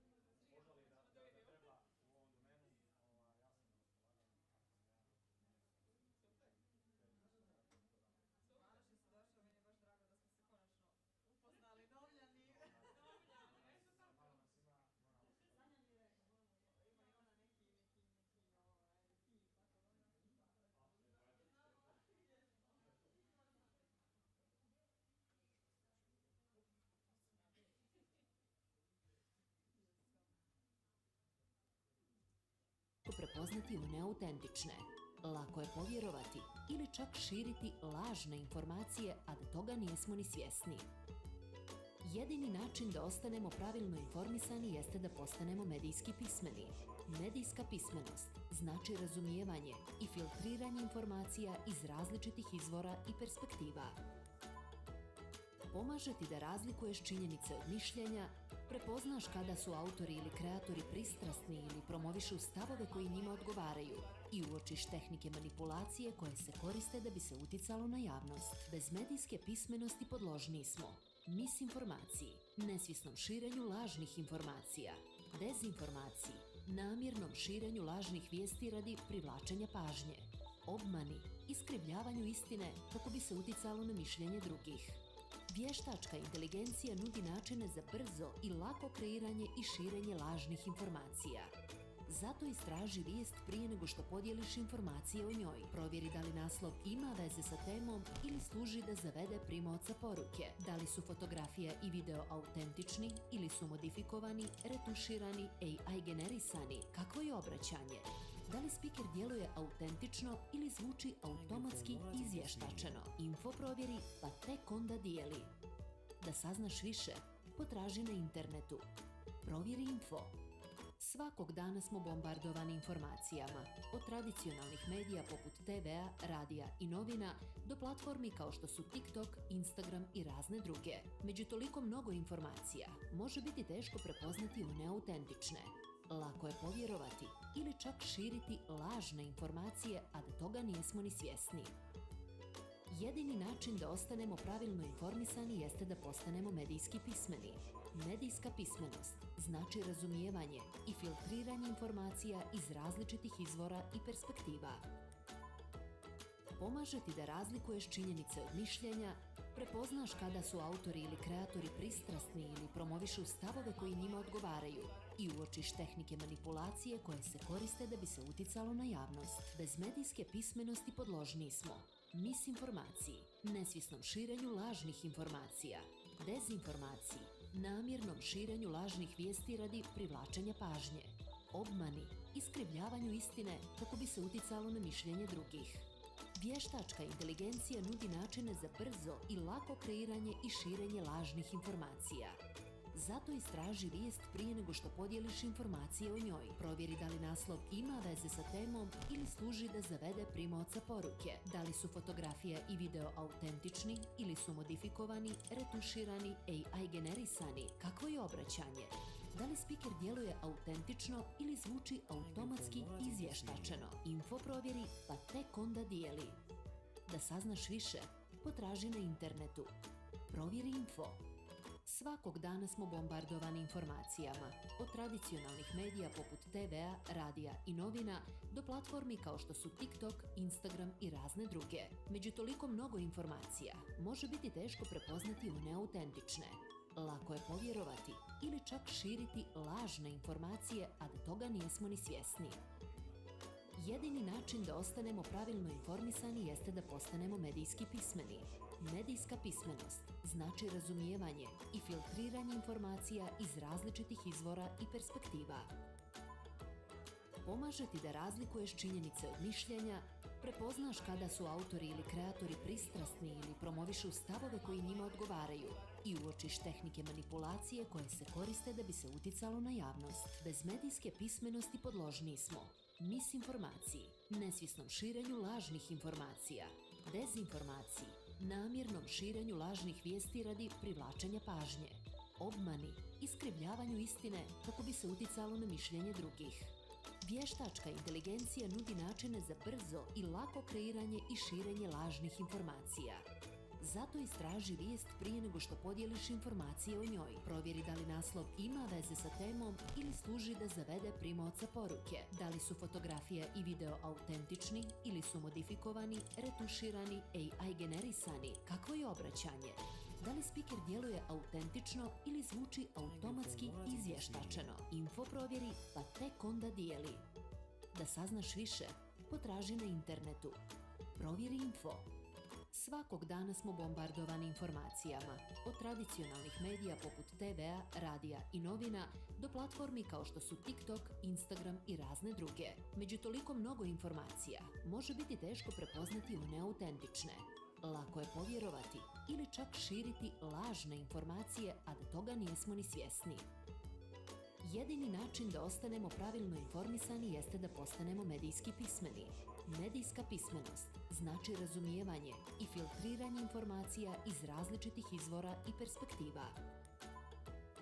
Pomaže ti da razlikuješ činjenice od mišljenja, prepoznaš kada su autori ili kreatori pristrasni ili promovišu stavove koji njima odgovaraju i uočiš tehnike manipulacije koje se koriste da bi se uticalo na javnost. Bez medijske pismenosti podložni smo misinformaciji, nesvjesnom širenju lažnih informacija, dezinformaciji, namjernom širenju lažnih vijesti radi privlačenja pažnje, obmani, iskrivljavanju istine kako bi se uticalo na mišljenje drugih. Vještačka inteligencija nudi načine za brzo i lako kreiranje i širenje lažnih informacija.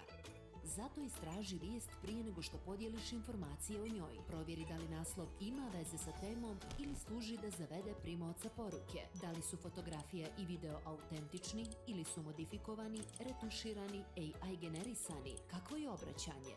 Da li speaker djeluje autentično ili zvuči automatski izvještačeno? Info provjeri pa tek onda dijeli.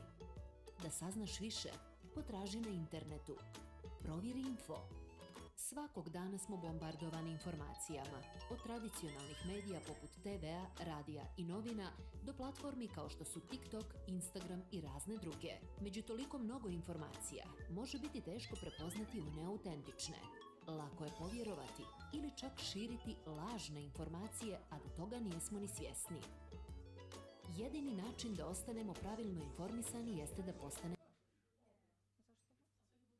Jel neko upravlja ovim osim mene? Hvala. Ti nisi jedina koja ima pristup ovome.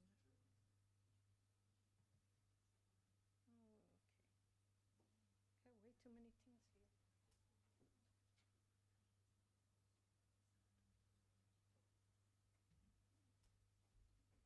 Okay, so welcome back to our final session, which is on human rights and disinformation. So, in an age where information moves faster than ever, the impact of misinformation and disinformation can't be overstated. It touches everything from democracy to individual freedoms. So, I'm not going to go through all of the details that I have here because I think we are running a little bit behind the schedule. So I will just invite our keynote speaker, the final one for today, to join us. And she's joining us online. She's not there. Yeah, okay. At least I can say maybe a line about her until she joins. So her name is Divya, and I'm going to butcher her last name, so it's good that she's not here. Siddharth, I think. Yeah. She's a brilliant researcher and an advocate at the intersection of democratic governance and technology. And then in ethics as well. Her work spans collective intelligence, participatory democracy, and creating technologies that empower communities and foster equitable decision making. That's about all I have about her. So we can just wait a couple of moments to see if she's joining.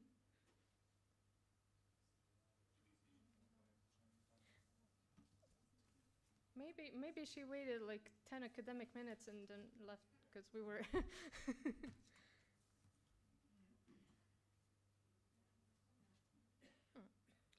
I mean, maybe in the meantime until she connects, if any... We can start with panel, or we can maybe, I don't know, if anybody has any questions for, I don't know, me or somebody else in here, so we can maybe connect further, or the panel. No questions, so panel? She's not joining? Okay, so you're skipping the keynote for now.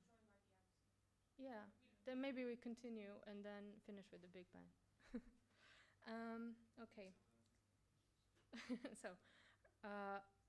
our final panel for today would tackle the critical questions about disinformation and human rights head-on.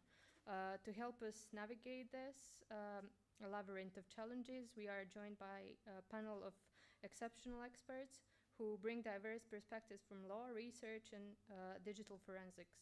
And I, again, love the multi-stakeholder aspect of this. So the moderator, who is currently not listening, but he's joining, Mitjan Andrijašević, who is a Chevening alumni, a senior program officer at the National Democratic Institute. Thank you for joining.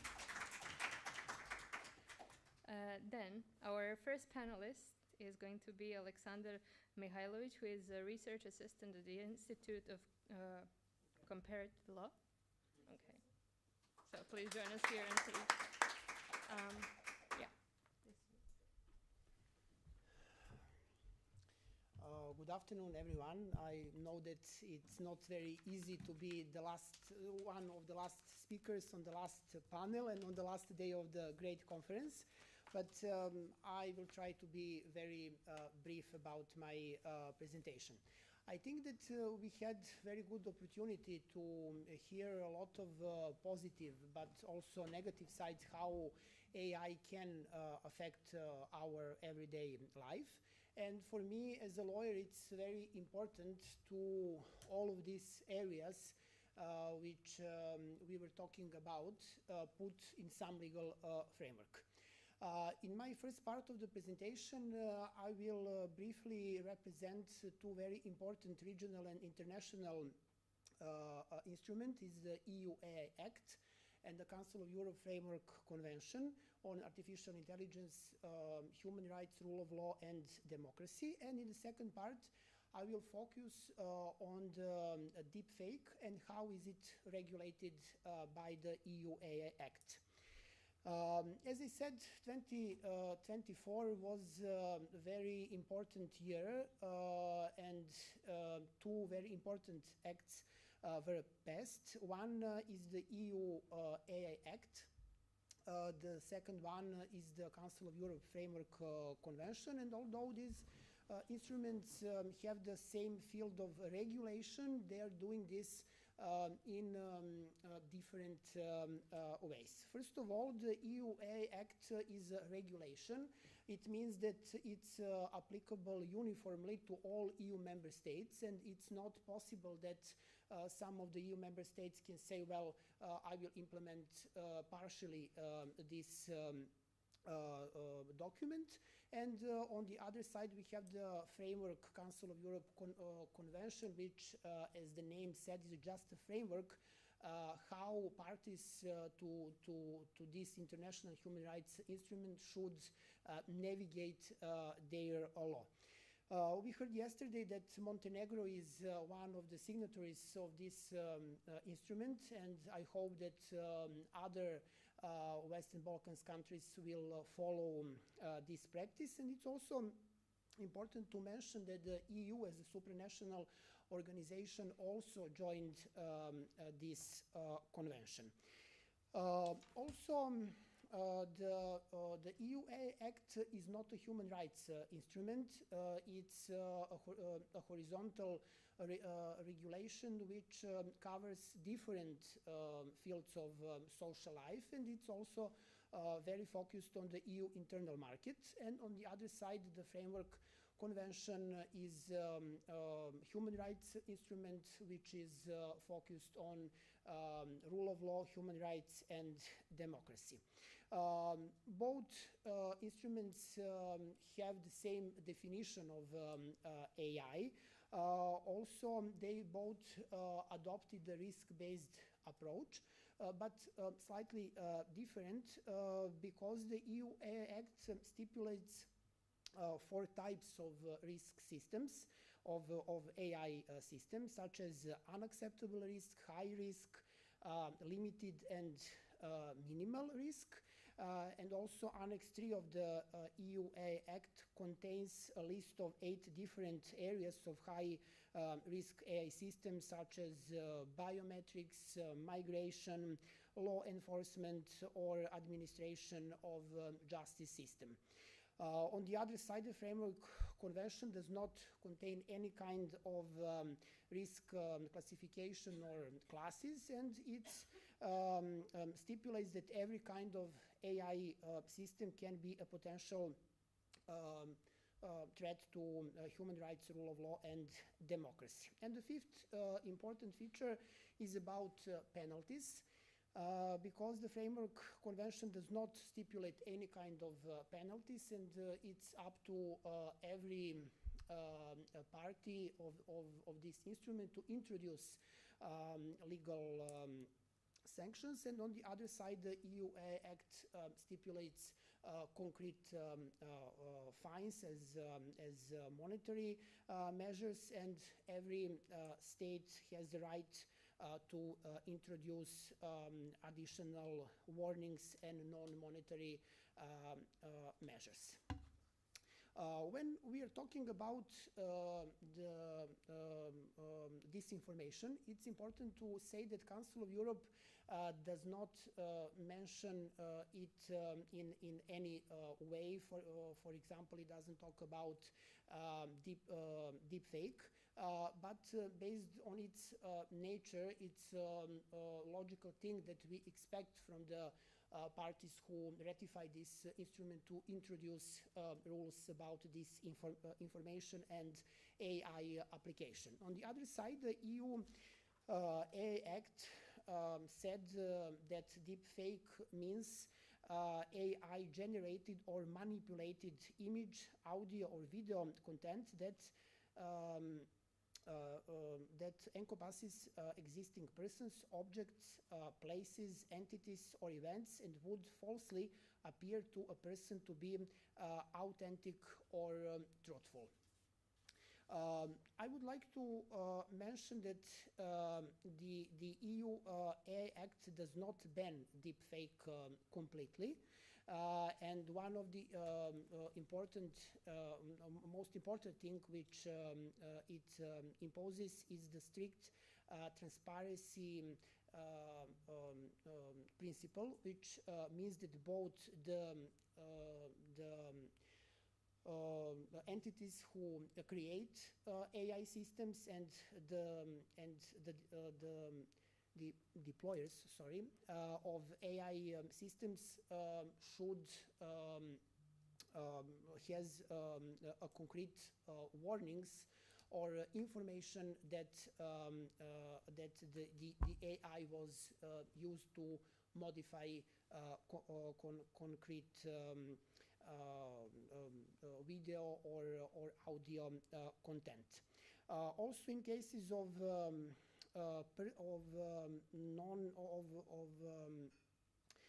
private use of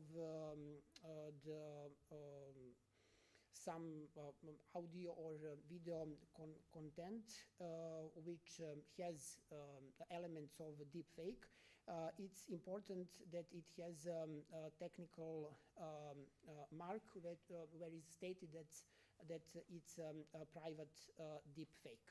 I would like to say also that very important role of the implementation of deepfake measures from the EU AI Act will be, of course, to the EU member states, but also to the AI office, which was established as a monitoring body of the implementation of this act. And at the moment, I think that it will be very, very challenging, especially because all EU member states have different legal backgrounds in some way, also different rule of law systems, which will be very challenging to implement the AI Act, also in the context of deepfake, and we will see what will happen in the future. Yes, that's it.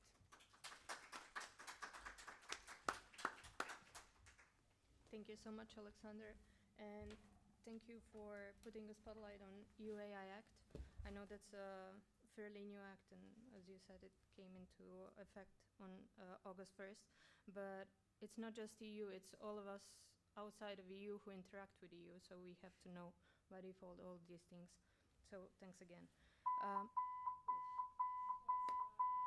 It's a false alarm. Drew. Pažnja, pažnja. Ovo je uzbuna za požar. Molimo vas, napustite zgradu koristeći najbliži izlaz. Attention, attention. This is a fire alarm. Please evacuate the building from the nearest available exit. Pažnja, pažnja. Ovo je uzbuna za požar. Molimo vas, napustite zgradu koristeći najbliži izlaz. Attention, attention. This is a fire alarm. Please evacuate the building from the nearest available exit. Pažnja, pažnja. Ovo je uzbuna za požar. Molimo vas, napustite zgradu koristeći najbliži izlaz. Attention, attention. This is a fire alarm. Please evacuate the building from the nearest available exit. Because it's not false, we are late. Ovo je uzbuna za požar. Molimo vas, napustite zgradu koristeći najbliži izlaz. Attention, attention. This is a fire alarm. Please evacuate the building from the nearest available exit. Pažnja, pažnja. Ovo je uzbuna za požar. Molimo vas, napustite zgradu koristeći najbliži izlaz. Attention, attention. I'm This not is a really fire sure how alarm. long this Please is going. evacuate the building from the nearest available exit.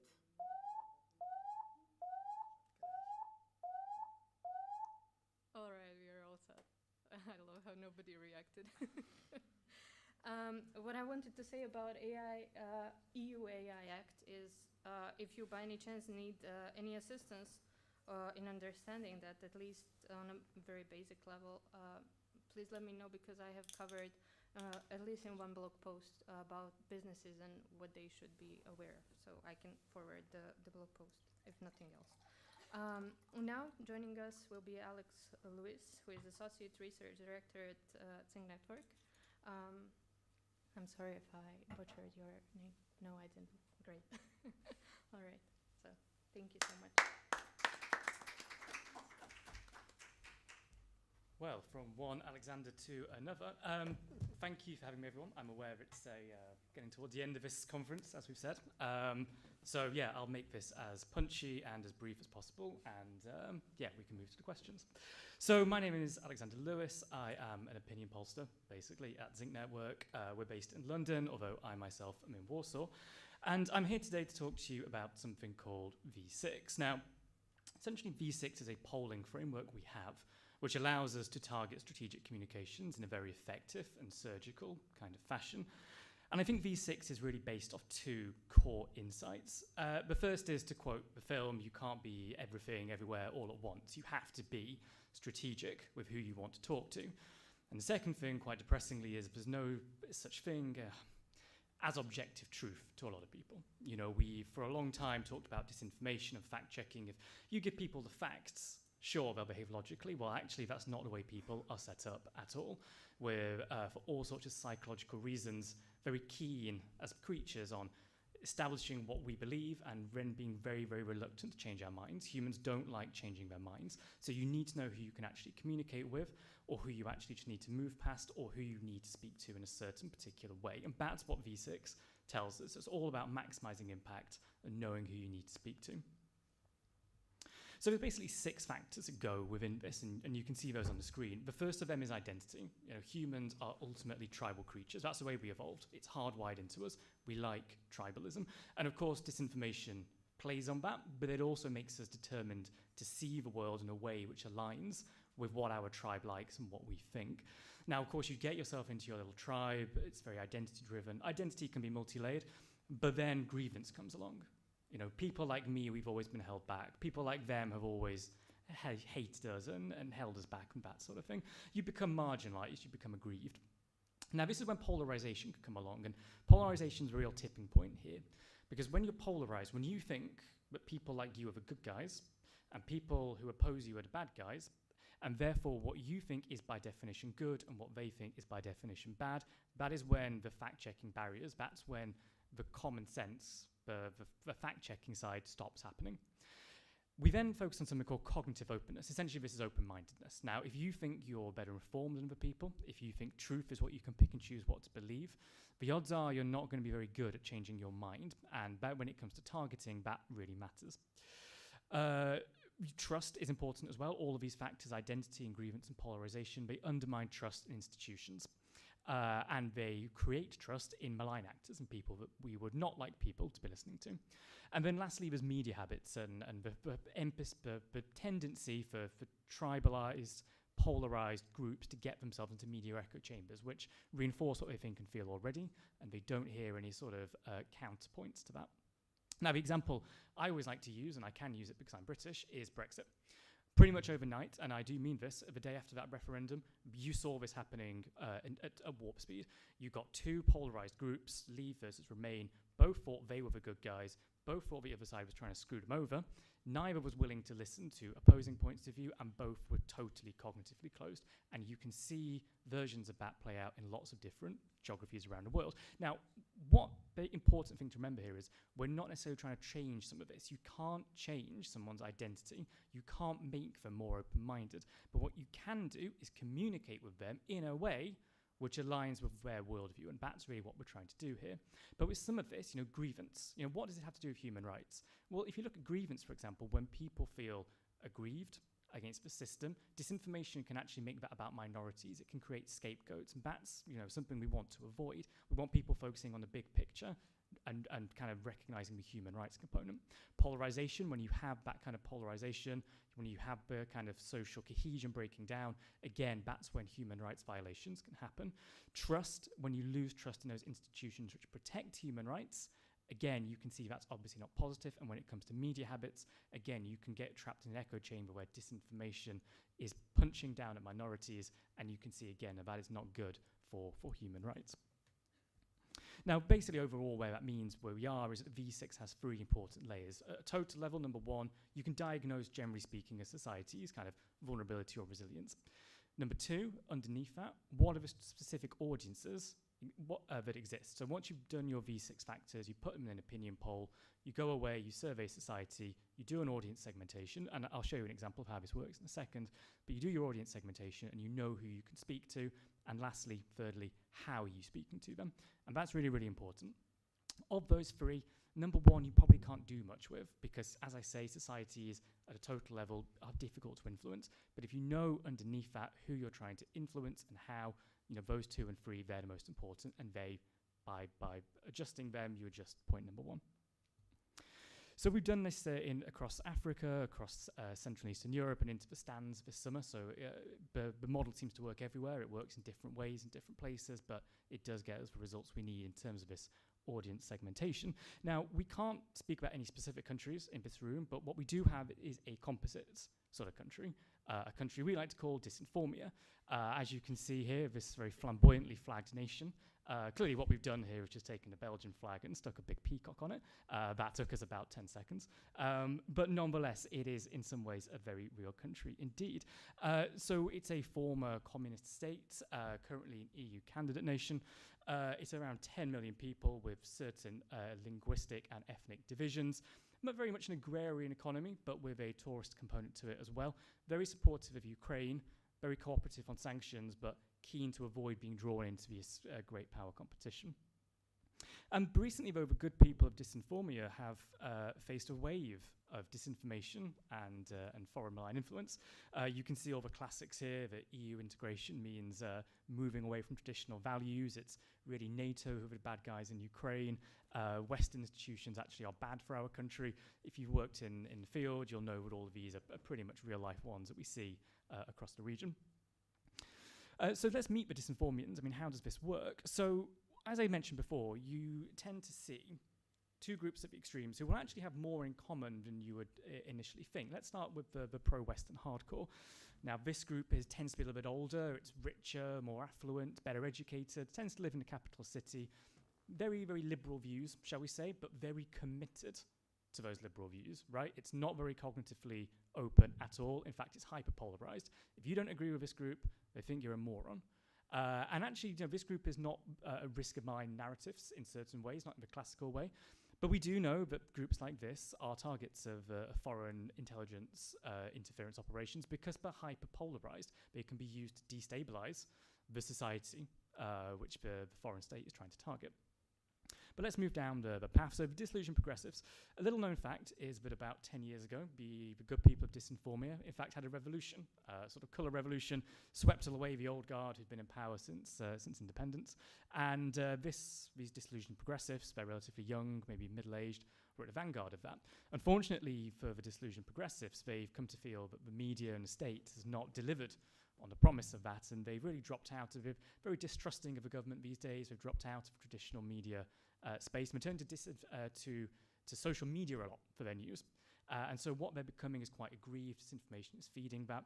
But listening to some of the stuff around education and tech earlier, and health, I was struck by the fact that, for this group in particular, maybe, they've got kids to raise, they've got elderly relatives to look after. Maybe the fact that the state's not delivering good education, isn't delivering healthcare, undermines their faith and in the system and pushes them towards these different narratives. But you can still intervene with our disillusioned progressives, as angry as they may be.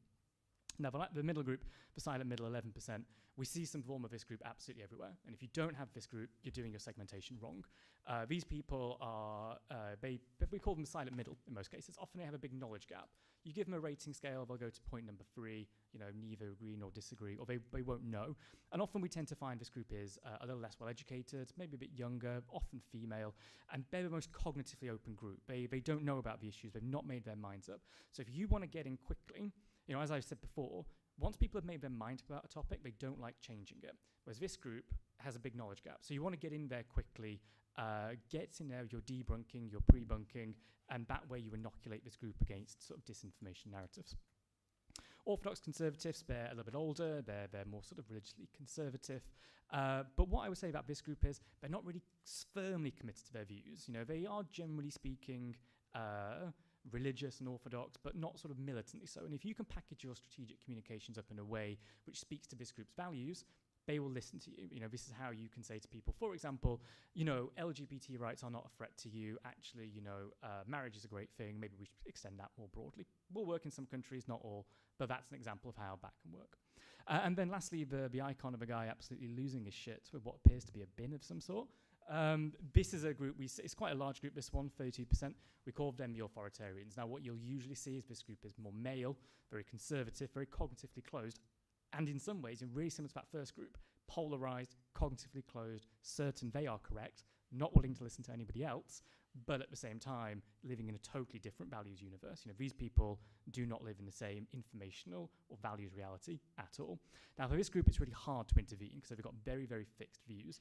The way the way I see this group is, ever since since the government of Disinformia closed down, media stations coming from Dystopia, a neighbouring country which was spreading propaganda, these people have dropped out of the media environment entirely. So what you would need to say to these people is, yes, you need that kind of media literacy training, but what you'd also need to say to them is, look, you're a patriotic Disinformian. Dystopia is trying to manipulate us. Don't be turned against your own country, and highlight the ways in which Dystopia has tried to has not lived up to these people's values. So again, with all of this, we're trying to go with what they think and feel already and package up our communications and counter disinformation work in a way which is relevant to those people. And as I say, I think all of these V6 factors in some ways can tie back to the human rights topics we're talking about today. And I'm really struck by the way that the education, the tech and health thing can also tie into building kind of trust in the state, which stops people turning towards these sorts of alternative malign narratives and really builds trust in the system. So it's a little bit longer than I had planned that to be, but thank you for listening. I know it's late, and yeah, take any questions.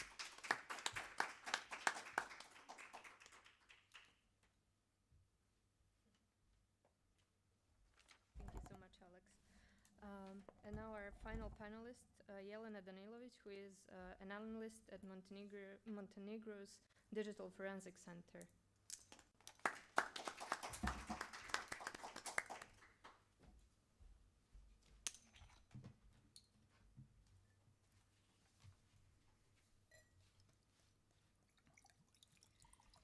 First of all, good afternoon, hello to everyone, and I would like to thank the organizers for the invitation to participate in this summit, and it's a pleasure for me to be here today, especially since we are discussing this, I think, very important topic in this digital age.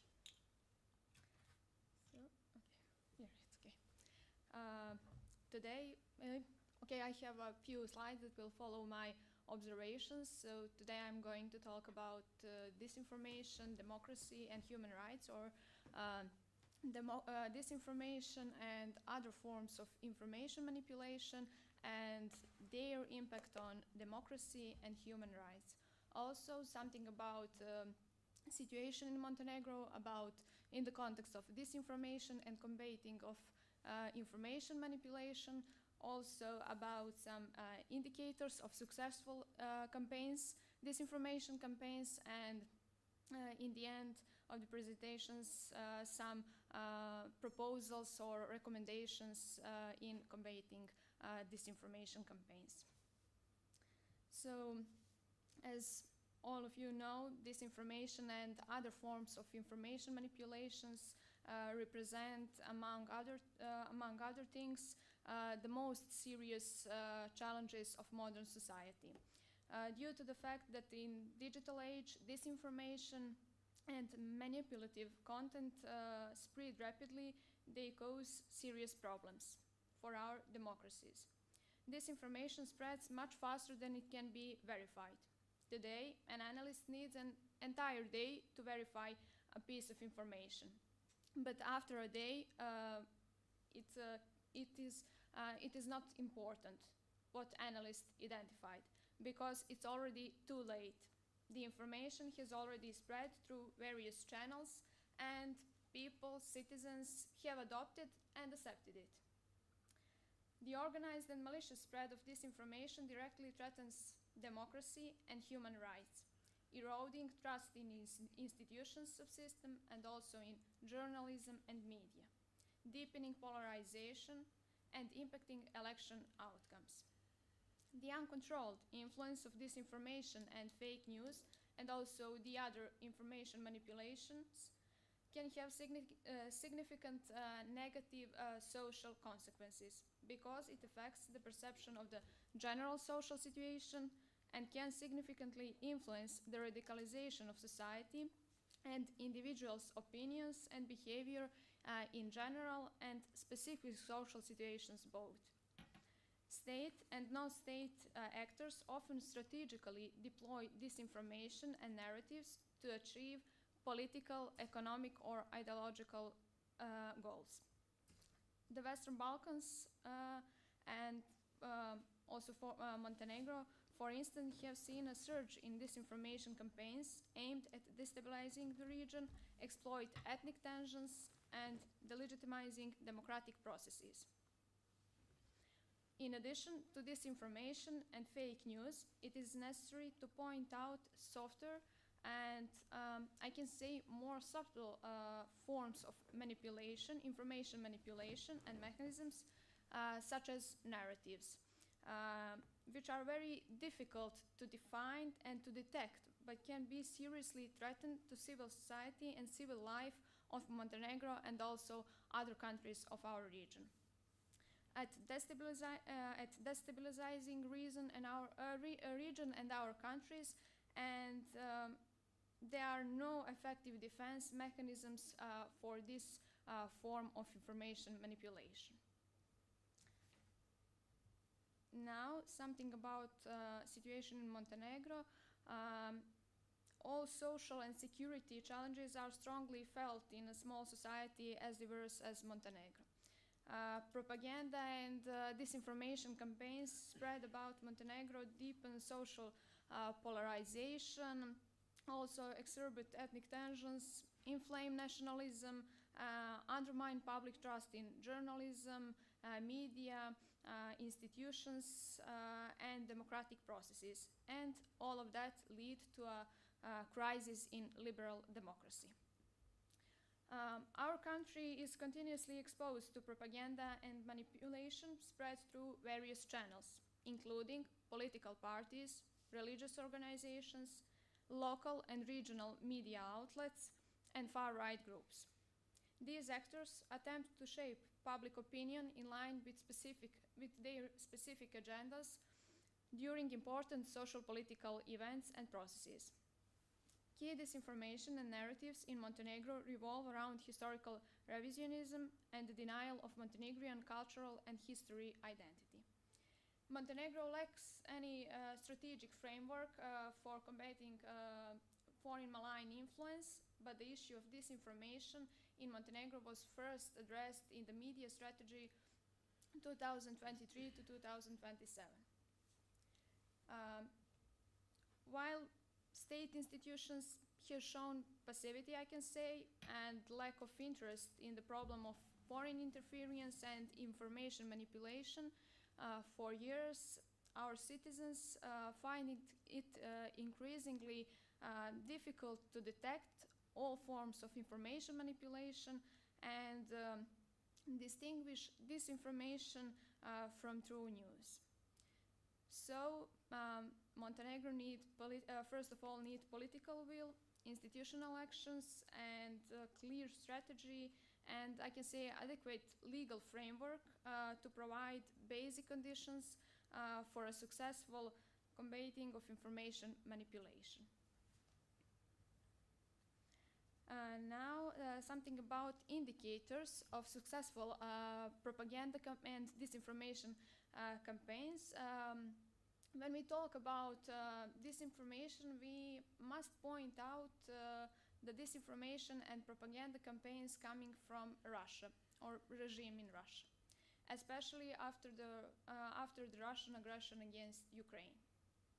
Although there is room for the optimism, I can say, regarding joint efforts to counter Russian influence and disinformation campaigns, there are many indicators that the Kremlin's influence on Western societies, including Montenegro's, significantly shapes public discourse and citizens' perceptions. Now we can talk about three key indicators for assessing the impact of contemporary disinformation campaigns. So the first one, repetition of narratives, then their influence on public behavior, and last but not least, insights gained from public opinion polls. By constantly repeating certain narratives through different communication channels, they can gradually gain credibility and be accepted by the target groups. Data from public opinion polls can be one of the clearest and most accessible ways to assess the impact of contemporary disinformation campaigns, providing straightforward, readily available information and quantifications of the prevalence of different beliefs among the citizens. And a definitive way to illustrate the degree of influence of disinformation campaigns is by analyzing citizens' behavior or some events or incidents even which demonstrate the significant impact of disinformation campaigns and influence of malign narratives. And for the end, some of the proposals or recommendations for conclusion, how can we and how should we combat this threat and this problem? So first of all, we need to boost media and digital literacy among citizens, improving the level of media and digital literacy in our society, and also I think in the societies of the region is crucial for combating disinformation campaigns. It is necessary to incorporate the concept of media literacy aligned with EU policy into our regulations and laws which govern the media. Media literacy, as you all know, is a vital skill of 21st century, and it encourages individuals to take responsibility. But also it requires the collaboration of experts and education system to truly function. Media literacy enables people to use media in a safe and effective way. So it is important to emphasize that media literacy is viewed as a set of techniques and tools that allow users to recognize disinformation. Also, national security strategies must reflect the threat posed by foreign information manipulation and interference, incorporating foreign influence into broader regional agendas. Governments need to ensure a coordinated and sustainable regional response to disinformation and information manipulation. Countries in our region need to implement additional measures to propaganda media outlets that spread Russian disinformation narratives and war propaganda. And to conclude, effective combating disinformation while ensuring the protection of freedom of expression requires, I think, comprehensive and multidimensional approach that involves legal framework, public awareness, and also cooperation among various stakeholders, experts, academia, governments, and also representatives of media. But primarily we need political will and dedicated efforts of our state institutions. So, thank you.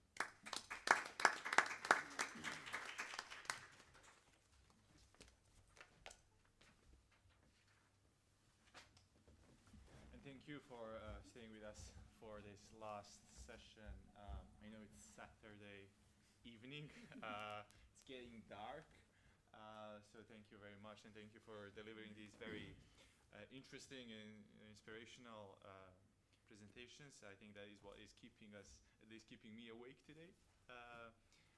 Okay, we talked, this is a very important topic, and it is still important topic. Fake news was a word of the year in 2017, if I remember, something like that, and we are almost in 2025.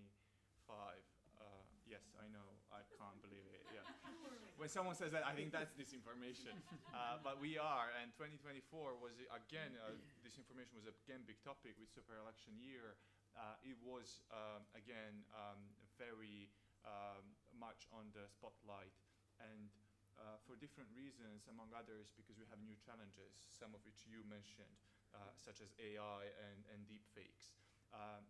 From what I could understand, EU AI Act is regulating what providers should do, but what is it that states should do? What disinform me that is EU membership, EU in the EU accession negotiations, what that country should do to kind of address these challenges.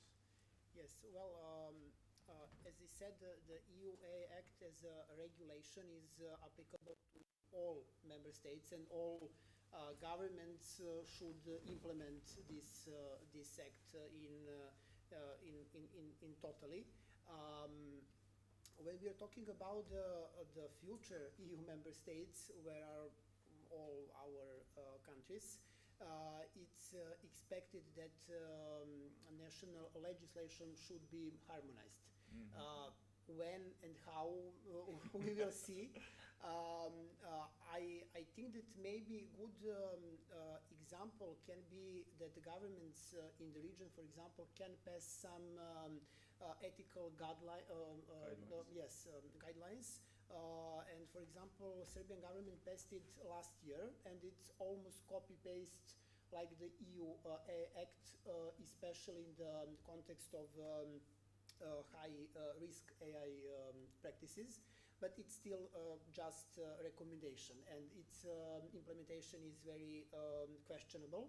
And I also mentioned that in my point of view, we can have laws, and it's about many areas in the context of human rights, but it's important how we will implement them, and I think it will be very challenging to not just EU member states, for all states and their courts and prosecutorial offices, how they will prosecute and punish some the criminal acts or civil acts which make damages in the context of AI implementation. For example, last year we had an example, how deep fake was used. Maybe some of you know for the TV show Utisak Nedelje, which is oppositional TV channel. And for example, the owner of the Pink TV station used statement from one oppositional leader, changed his speech, and shared on his Twitter. And when you see it, it looks very real. And after that, he said that it was his artistic way. How will he use AI? And we didn't have any action by the court, but not just by the court, also from the journalists union, also the media regulatory body of Serbia was absolutely silent. It's a huge legal gap how we will deal with these issues. I think that builds up much on what Jelena concluded, that we need political will and we need decision makers to understand why is this, what to do and why is it important. Jelena, why is it important? Because you mentioned how this information impacts human rights. Can you give us some examples why and how it impacts human rights, and why is it important that we approach it on a higher policy level? Yes.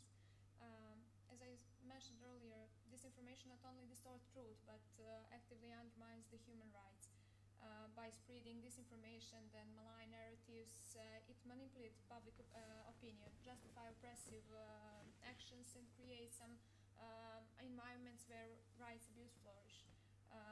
Disinformation campaigns and, as I said, malign narratives often target marginalized communities, fostering stereotypes, inciting hate, and justifying discrimination.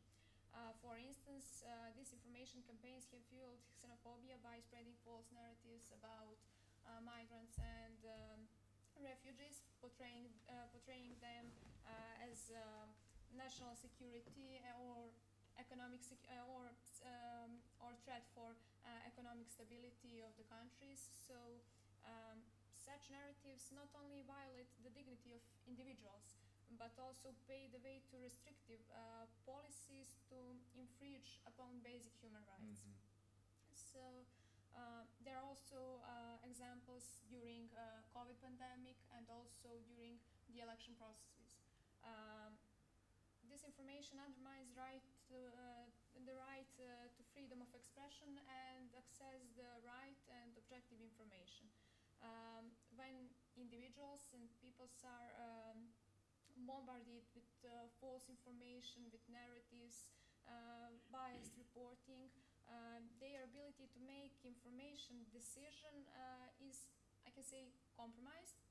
So this erosion of trust in information sources further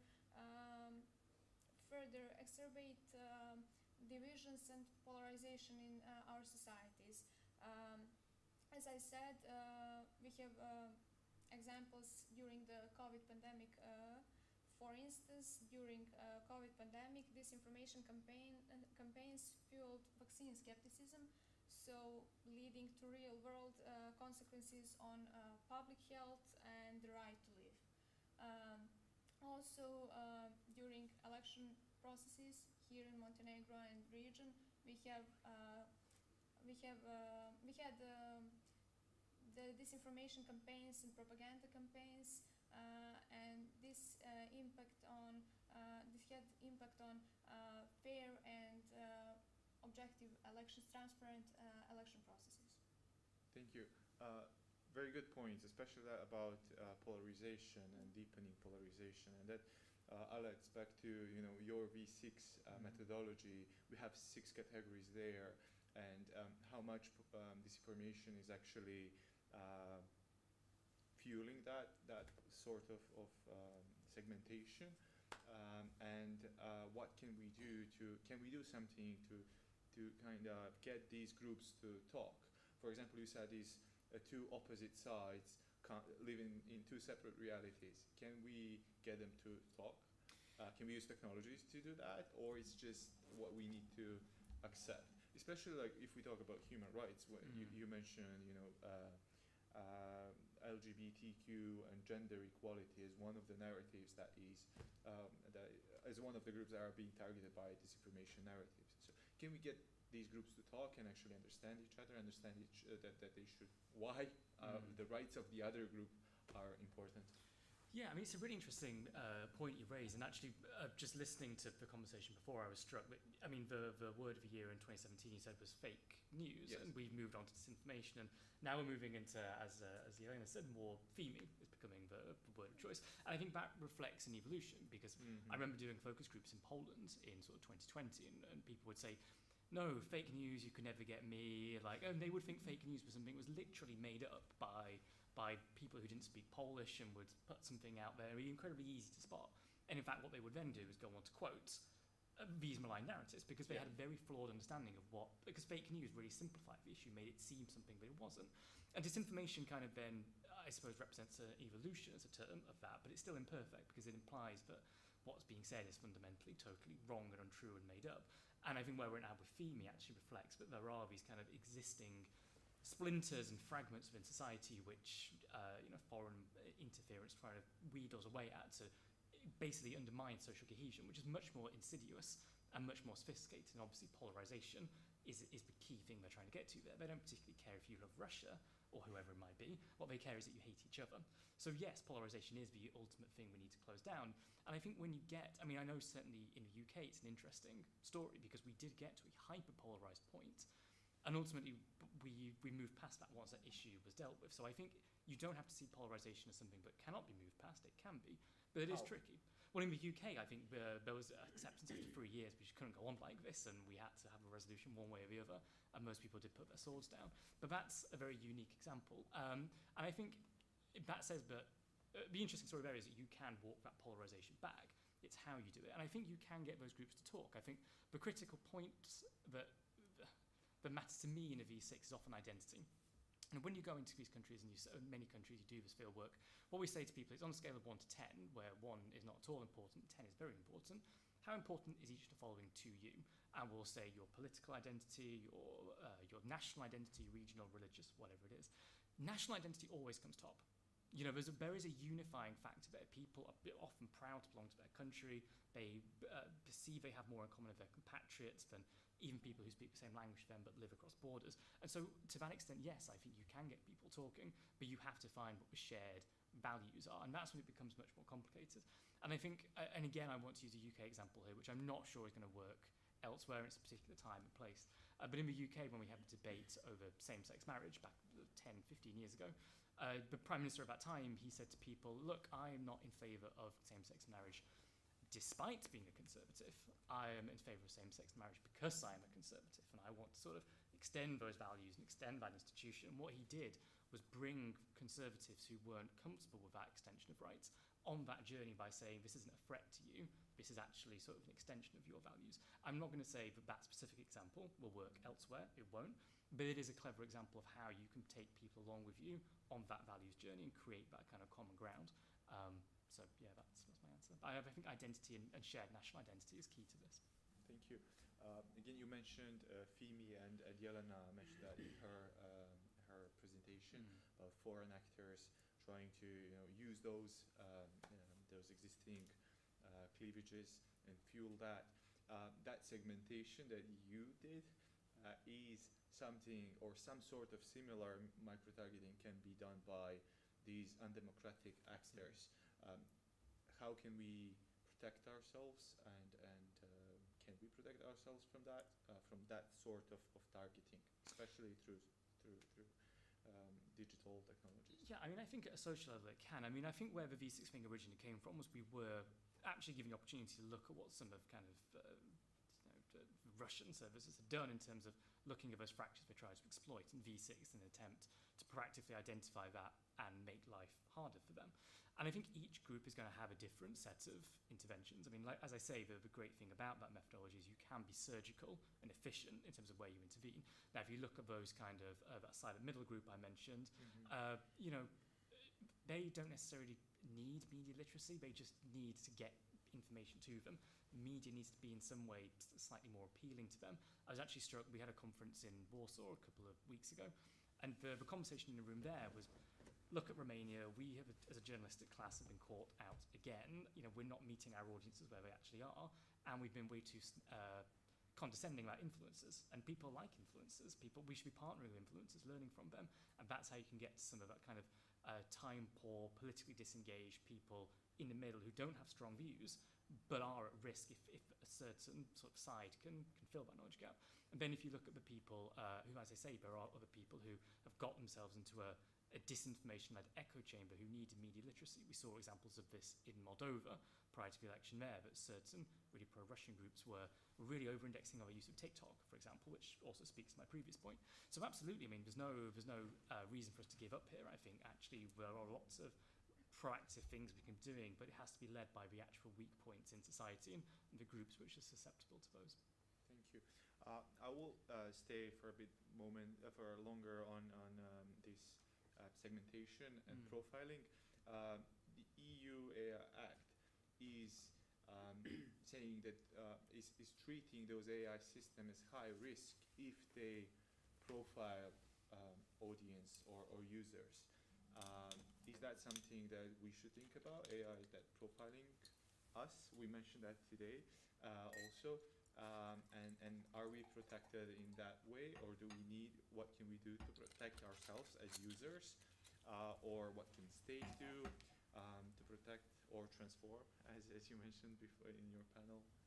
Yes, well, when I mentioned the high-risk systems, this list in the EU Act is a very broad one. And it's not very clear how it will be interpreted in the future. But one good thing is that this list can be amended if after the usage of some AI system, it shows that it's a high-risk system, and it's one good point. I would like to add what Alex mentioned, that I think that the educational system is very important and powerful tool how we can fight this disinformation and protect ourselves. But I'm afraid that in the educational systems where we are missing this part of critical thinking,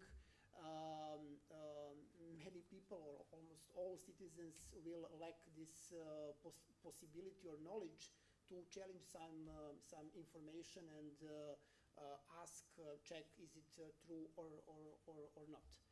And I think that this combination of law and open educational system is very important as a synergy of fighting disinformation. Thank you. So also staying on the topic now of technologies and education and learning, I think what was interesting to me today was, and how everything connects, is we talked about gamification earlier today, that we can use actually games to teach media literacy. Especially for young people. Something like that was done by Juventus a couple of years ago. It was about COVID, so it connects again with health.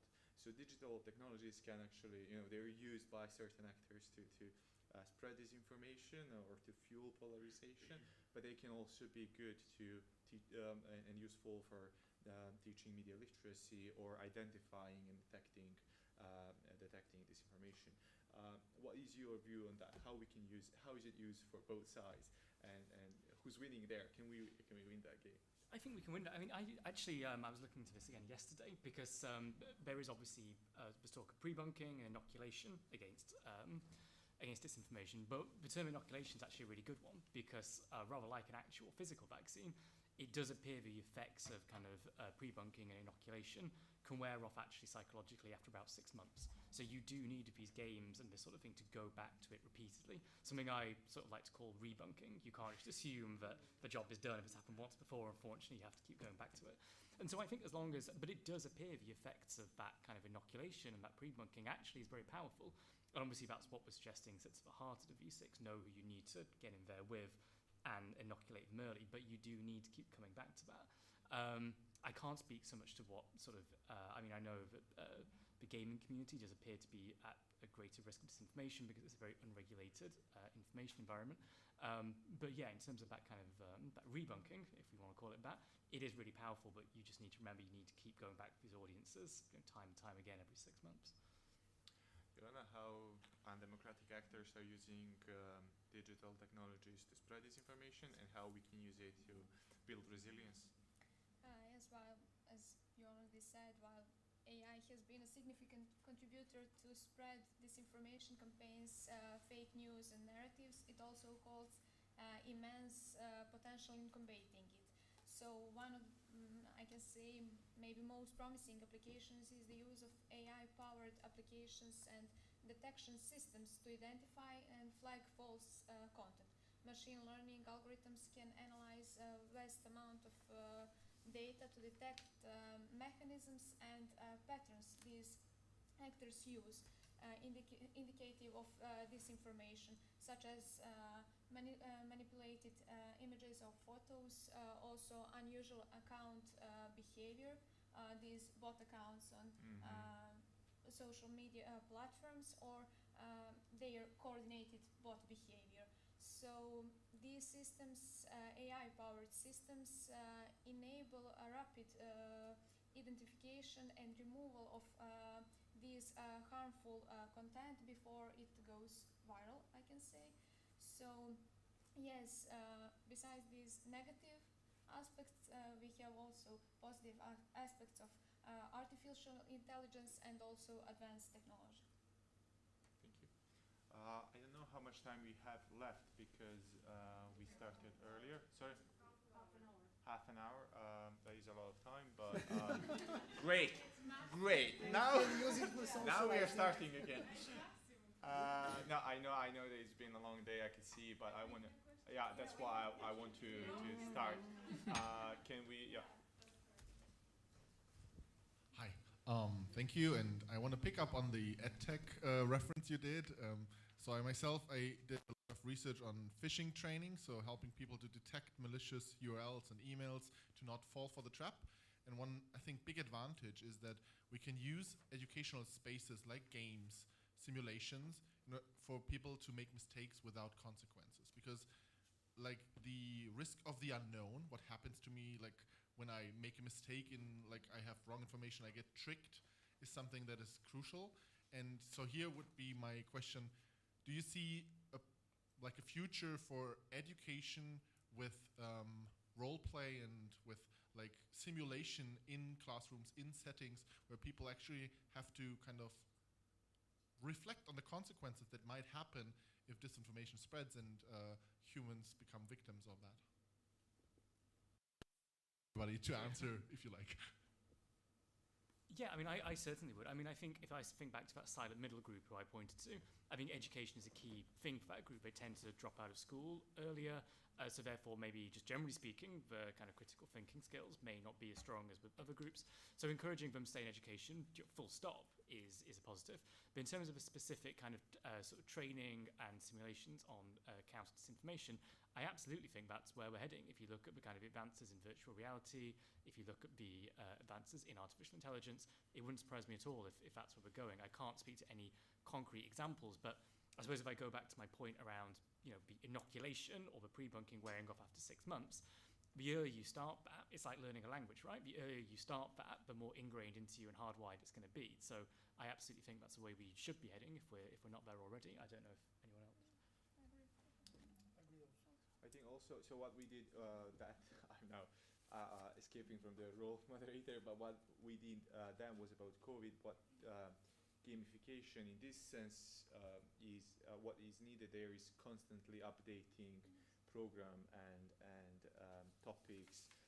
It needs to constantly evolve, therefore you need constant sort of funding or efforts to work on that? Because I know for some, like for health, I guess it takes less, things are changing less frequently. But with media or disinformation narratives, they change very quickly. So you need to also observe all the time what are the narratives and then address them even with that. Do we have? I saw questions here.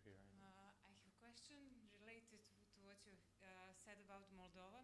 I was monitoring elections in Moldova, and it was interesting for me being a statistician focused on the spatial statistics. Why those areas that are close to the Romanian borders were voting against membership of Moldova in EU, and then Romanian elections came, and it provided partially the answer, although it was already known what has happened in Moldova, in Georgia, in Romania. My question is how we can measure the extent of the influence, malign influence and disinformation influence on the results of the elections in certain countries like Montenegro, where we have certain information about the malign influence, but it's not that clear like it is in those three countries. Just if you can comment that. And also, second question for Alexander is, do we actually lose a lot if we focus only on the movable middle or the silent middle? If that is the main recommendation, is that enough? Alex. I didn't hear. Alex, okay. yeah. No, right. Yeah, of course, any of you can comment if that is enough. Or as the main recommendation is to focus campaign on the movable middle, but then. Yeah. So, I mean, I think in terms of measuring the impact of malign influence on any given election campaign, it's going to differ depending on the exact kind of example. I suppose immediately, and I don't know if this is malign influence as such, but if you look at Georgia, statistically, I think it's been pretty much proven that ballots were seriously stuffed in Georgia. It makes no statistical sense at all. I think the government within Georgia is probably knows more about that potentially. If you look at Moldova, I don't know if there's evidence in quite the same way of ballot stuffing in Moldova. What I think they were very good at was some ways a very cynical get out the vote competition. They essentially the more sort of pro-Sandu side of that argument appeared more fired up to vote, but clearly thought she was going to walk it, I think, in the first round. And then, therefore, they, by busting people's stations, by getting them to... I mean, ultimately, it's a secret ballot. They could have paid them to go down there and they could have voted for Sandu. They didn't. They just cynically took the money and went and did what they were inclined to do, but couldn't be bothered if they weren't being paid to do it. And I think that's essentially when she managed to kind of get the turnout up in the second round, it was because she managed, basically her voters were shocked. But ultimately, she still sort of got in by virtue of the diaspora. As for why individual regions sort of voted the way they did, I probably couldn't comment. But with the silent middle, I wouldn't say that it's necessarily a recommendation to always go after that audience. I think what we try to do with the kind of civil society groups of whom that research is meant to benefit, we don't really say, okay, look, these are the people that you must focus on. We give them the pros and cons of each one. We say, listen, if you were going to focus on this group, here's why you would want to do that, and here's what you might want to achieve, and here's how you might go about that. But we kind of leave it up to them to decide. And what we tend to find, I mean, we do tend to ourselves think that the middle ground audiences are the ones where you can have the quickest results, the fastest, because they are cognitively open, and often they tend to be quite a large group.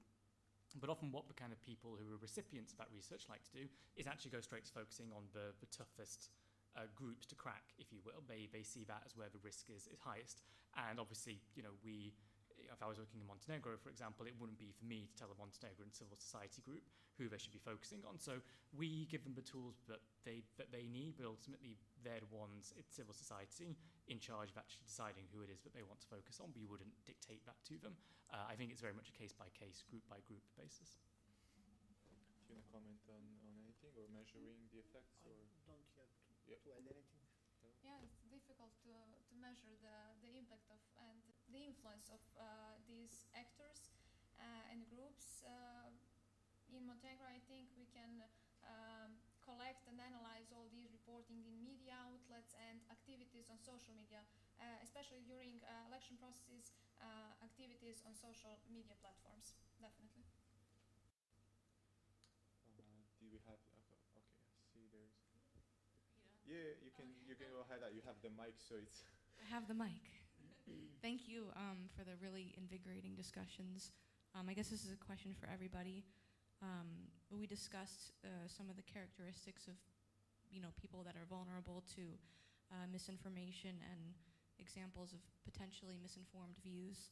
And I was just wondering if you guys could elaborate more. I think Alexander did touch on this just now, but what is your opinion on a good balance between sharing information and the potential ethical problems of pushing what someone else decides is the correct narrative or value, and what might you determine how might you determine that the response to misinformation isn't just another reactive echo chamber? It's a tricky question. I mean, there's a lot of ethics and fine lines in this. I think, again, with the V6, we're never trying to, in some ways, transform people's worldviews. We're trying to work with what they think already. And often what we have is quite a narrow objective.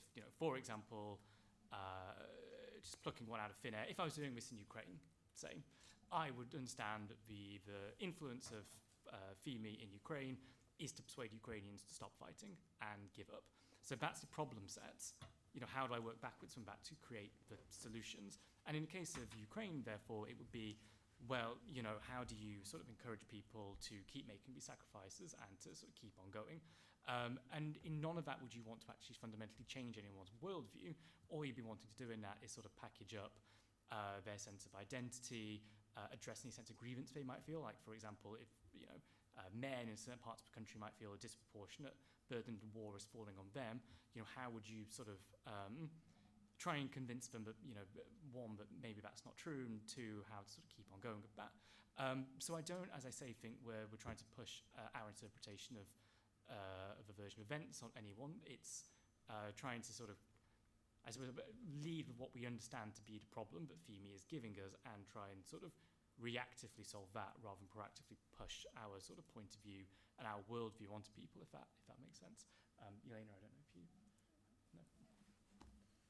Well, I would like just to add, we could hear yesterday a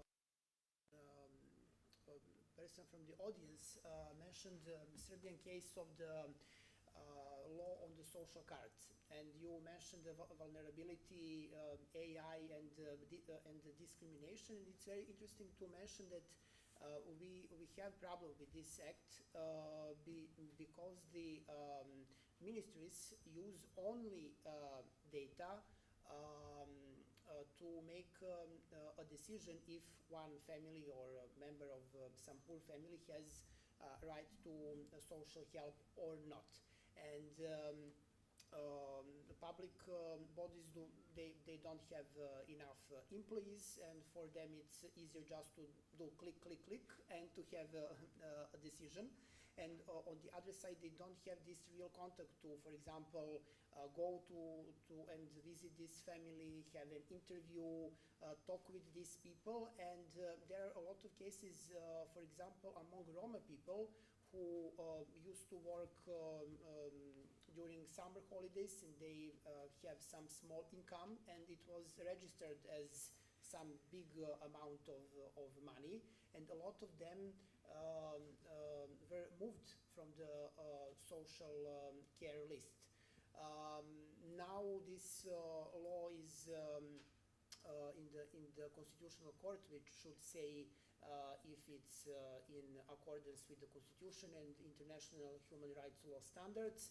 But when it happened, we don't know. On the other side, these people should live and should eat something, also their children. And I think that the whole field of AI and interaction with people is unpredictable. We have some laws, some ethical standards, but I think that we really don't know what will happen. And I read this in some articles that some authors call it a black box, and it depends on the level how it is what is the predictability, what AI will do, we can say that we have weak and strong AI black boxes. And there are still, I'm not from the field of IT, but I was reading that there are many AI systems where we don't know what will happen and how they will change them and interact with the people. We had a question there and here, and then I see in the back. Thank you. Thank you. Hi, thank you so much. My question is for Alexander. It was really interesting listening about the V6 model, particularly how it recognizes that the bias is also in the eye of the observer. And you mentioned also that it's a layered model, and the first layer refers to how vulnerable or resilient the society is to misinformation. So I was wondering, what are some of the research methodologies that you utilize to establish how vulnerable the society actually is? And the second part of my question is perhaps a little vague, but are there any suggested or common communication strategies that are used in instances where the society is highly vulnerable? Thank you. This is a very lively audience for this time on a Saturday.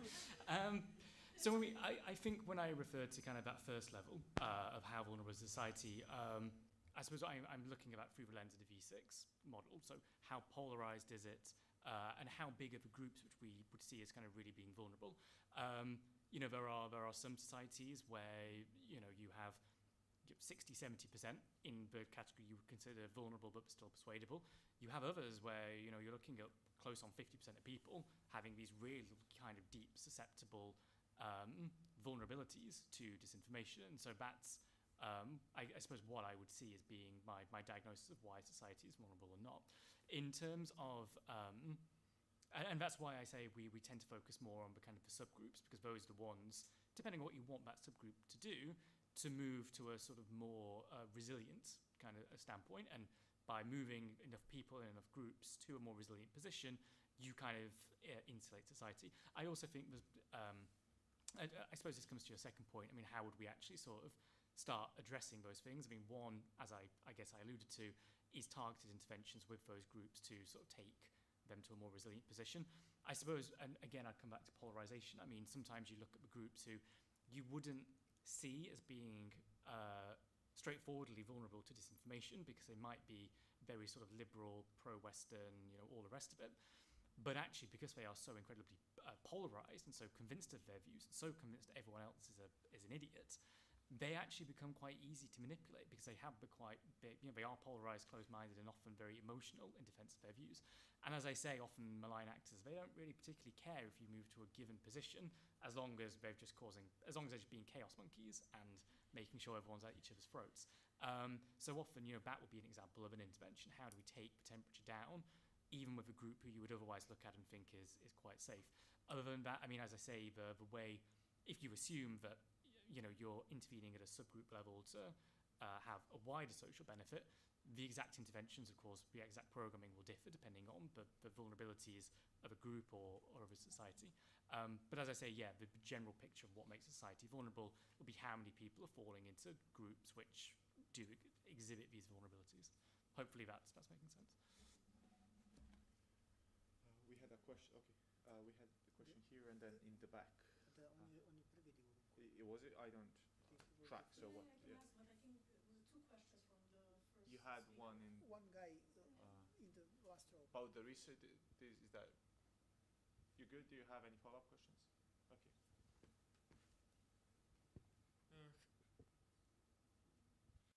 Hi, I would like to ask, how could we educate senior citizenship in Montenegro to prevent them from using the information that are probably posted for misleading or manipulational purposes that could potentially affect their relationship in regular life and in their professional life. Like, could we use some TV programs that would be used for educating middle-aged people and senior people, or we could maybe make some other preventable things that could lead them to digital literacy. Thank you. Does anyone? Yes, we always talk about boosting this media and digital literacy between young and between students, but we also need to make some, I think, workshops and campaigns, awareness campaigns for these, for population, for other part of our population. So, and also to use various channels to promote media literacy for them, especially I think television. Definitely. Thank you. And I would like to add also that it's important when we are talking about the elderly people how we will motivate them. I know from the experience of my grandmother who is 88, she is afraid to take mobile or to, I don't know, change TV channel if something happened on the TV, and it's a big challenge how we can motivate this part of our countries. And maybe TV can be a good option. That, most of them watch TV; they don't use social networks, and maybe this can be one of the approach. But yeah, that's a good point. I think also that's the generation that's very hard to talk with, because if they watch TV, they usually watch, you know, one station, and that's it.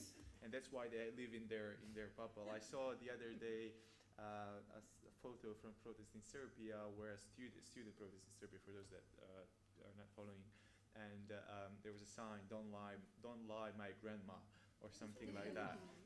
So that is something that is very, I think it's also challenging to motivate young people. Yes.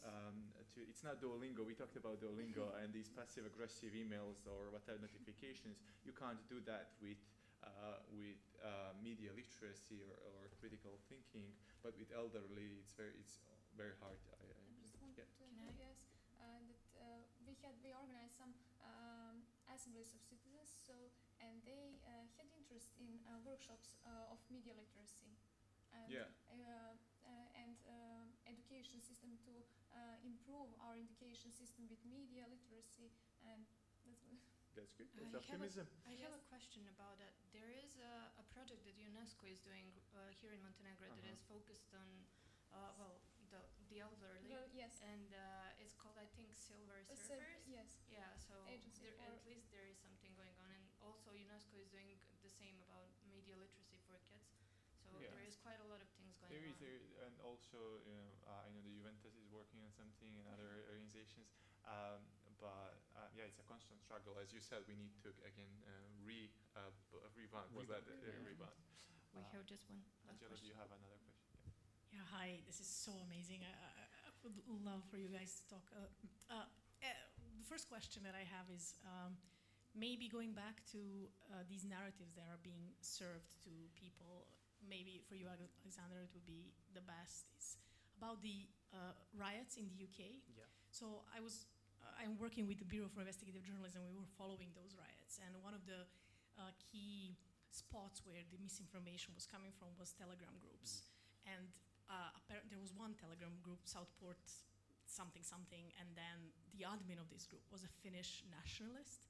But in this group, what I found absolutely unbelievable was that they, among other horrible things that they shared a photo of Srebrenica memorial and a message that this is how we are going to tackle the immigration problem, referencing genocide in Srebrenica. And what also happened is that they shared there something that only locals know what is the reference, which is a song called Nožnica Srebrenica, for locals who know what it is, which is a local reference to horrible genocide that happened. So this is happening in the UK right-wing extreme protest with a Finnish admin of a Telegram group. Did you ever follow up on how it came to be, and was there any kind of foreign interference in those misinformation campaigns that were happening back then? And how come this Serbian reference of genocide ended up in the UK national right-wing groups? So that's kind of one question. And the other question maybe for Jelena, or I don't know if anyone ever thought, is disinformation in a context of corporations. And one of the things that I'm working on now is the way the tobacco industry is using misinformation to advertise and promote basically false information about the zero impact on health when it comes to vapes and electronic cigarettes. And the way that they are been doing this and creating these false narratives has been unbelievably effective, yes.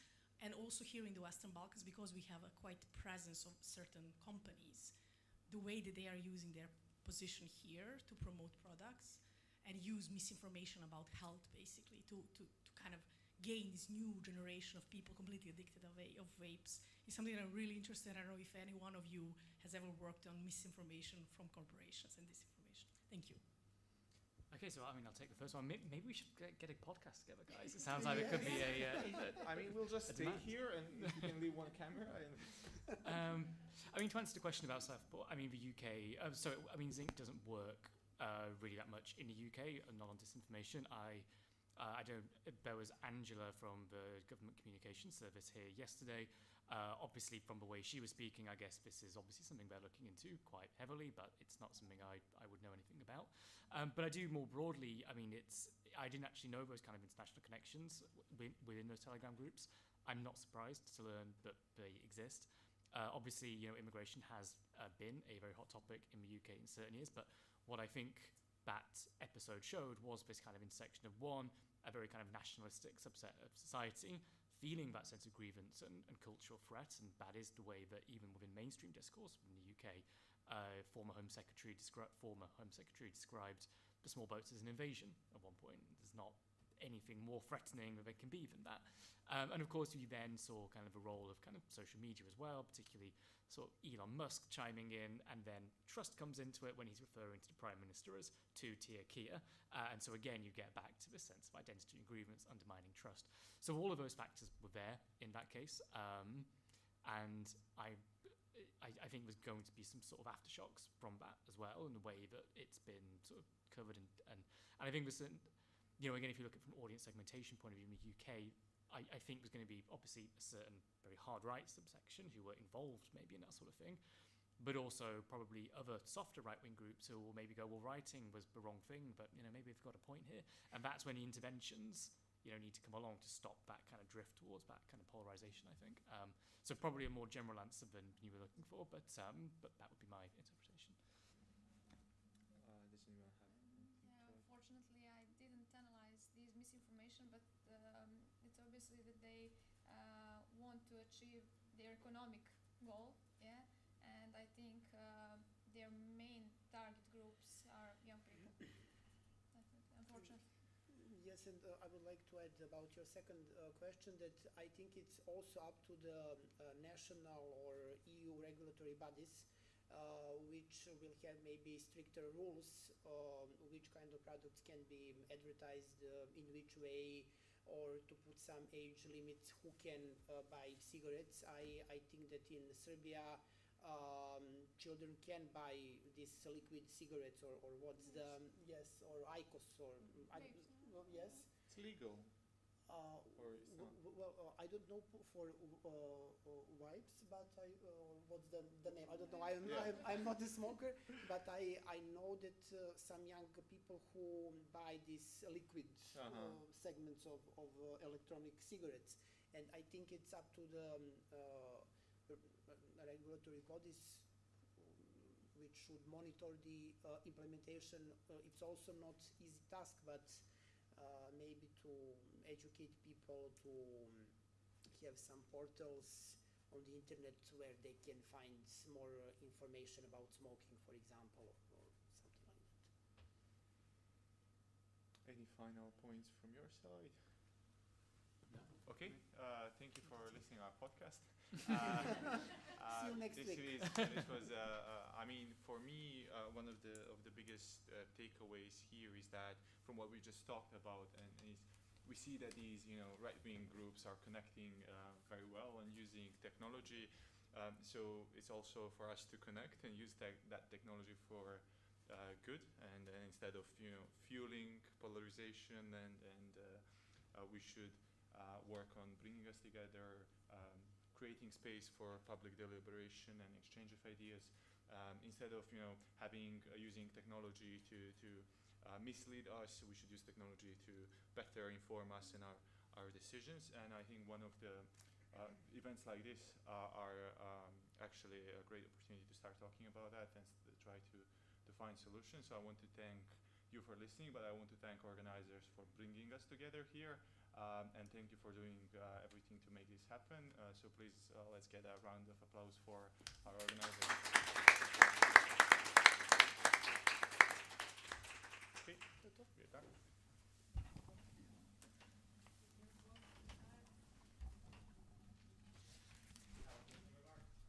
Yeah, I mean, you did a quite good job, so I'm just going to repeat part of it.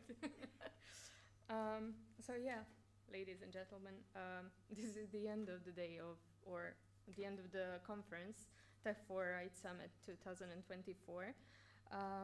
So we've explored the cutting edge of technology and its role at safeguarding and advancing human rights, from the life-changing potential of health tech and EdTech to critical challenges of cybersecurity and disinformation. So we heard quite a lot today and also yesterday. And I must say that it genuinely warms my heart as somebody who has been working in the ICT and industry and also at the crossroads of social development, that we are having these kind of events, and that it's in increasing number of events like this, and that hopefully there is going to be a bit more impact in our region. What I also wanted to say is that internet is borderless, and some of the panelists also emphasized the cooperation in the region, but I would like to extend it to probably the entire world.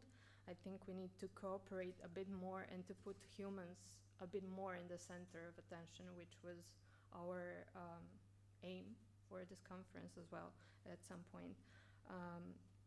So yeah, without any further ado, I would just like to invite our organizers, Ivana, Masha, Marina, and Daniela, to join us on stage. Okay, I was searching for you. I was like, where is she? And maybe give us the final talk. Final thoughts about this amazing 2 days, at least for us, and but with the vibrancy of the discussions, I hope that all of you enjoyed it.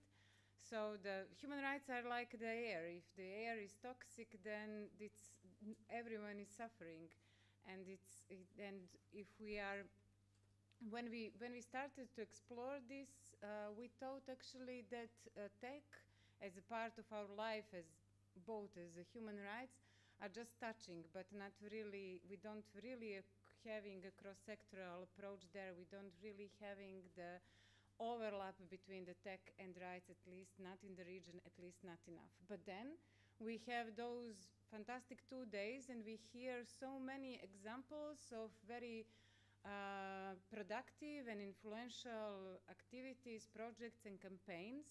Still, they need to be on the level to be absorbed from wider audience. We need a society that can really absorb the tech for rights. That's why we will continue with this topic and give our small, but we hope important role in spreading the idea of how tech should serve to the rights. Although at the first glance, as we heard at one of the panels, human rights are not profitable, but I think actually opposite, that human rights are very profitable, and if we have a human rights, is like we have a quality of human rights, is like having a quality of air. If there is no, then productivity and all aspects of our lives, or all of us, are in danger.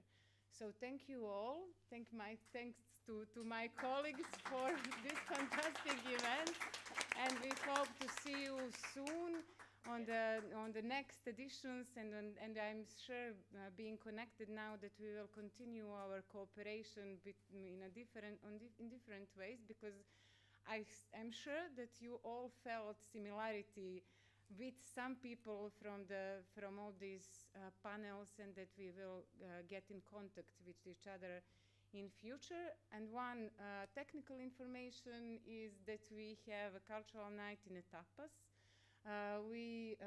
It's starting at 8 o'clock, so you are all invited, and you have in our WhatsApp groups for the people who are not from Podgorica where the tapas is. It's in a city quart. It's nearby. We'll have their dinner and drinks and continue with the non-formal and maybe the most important part of the event, connection between each other and the human connection, not only tech one. So thank you so much. Thank you so much. Thank you. Fotku jednu, možemo mi posle.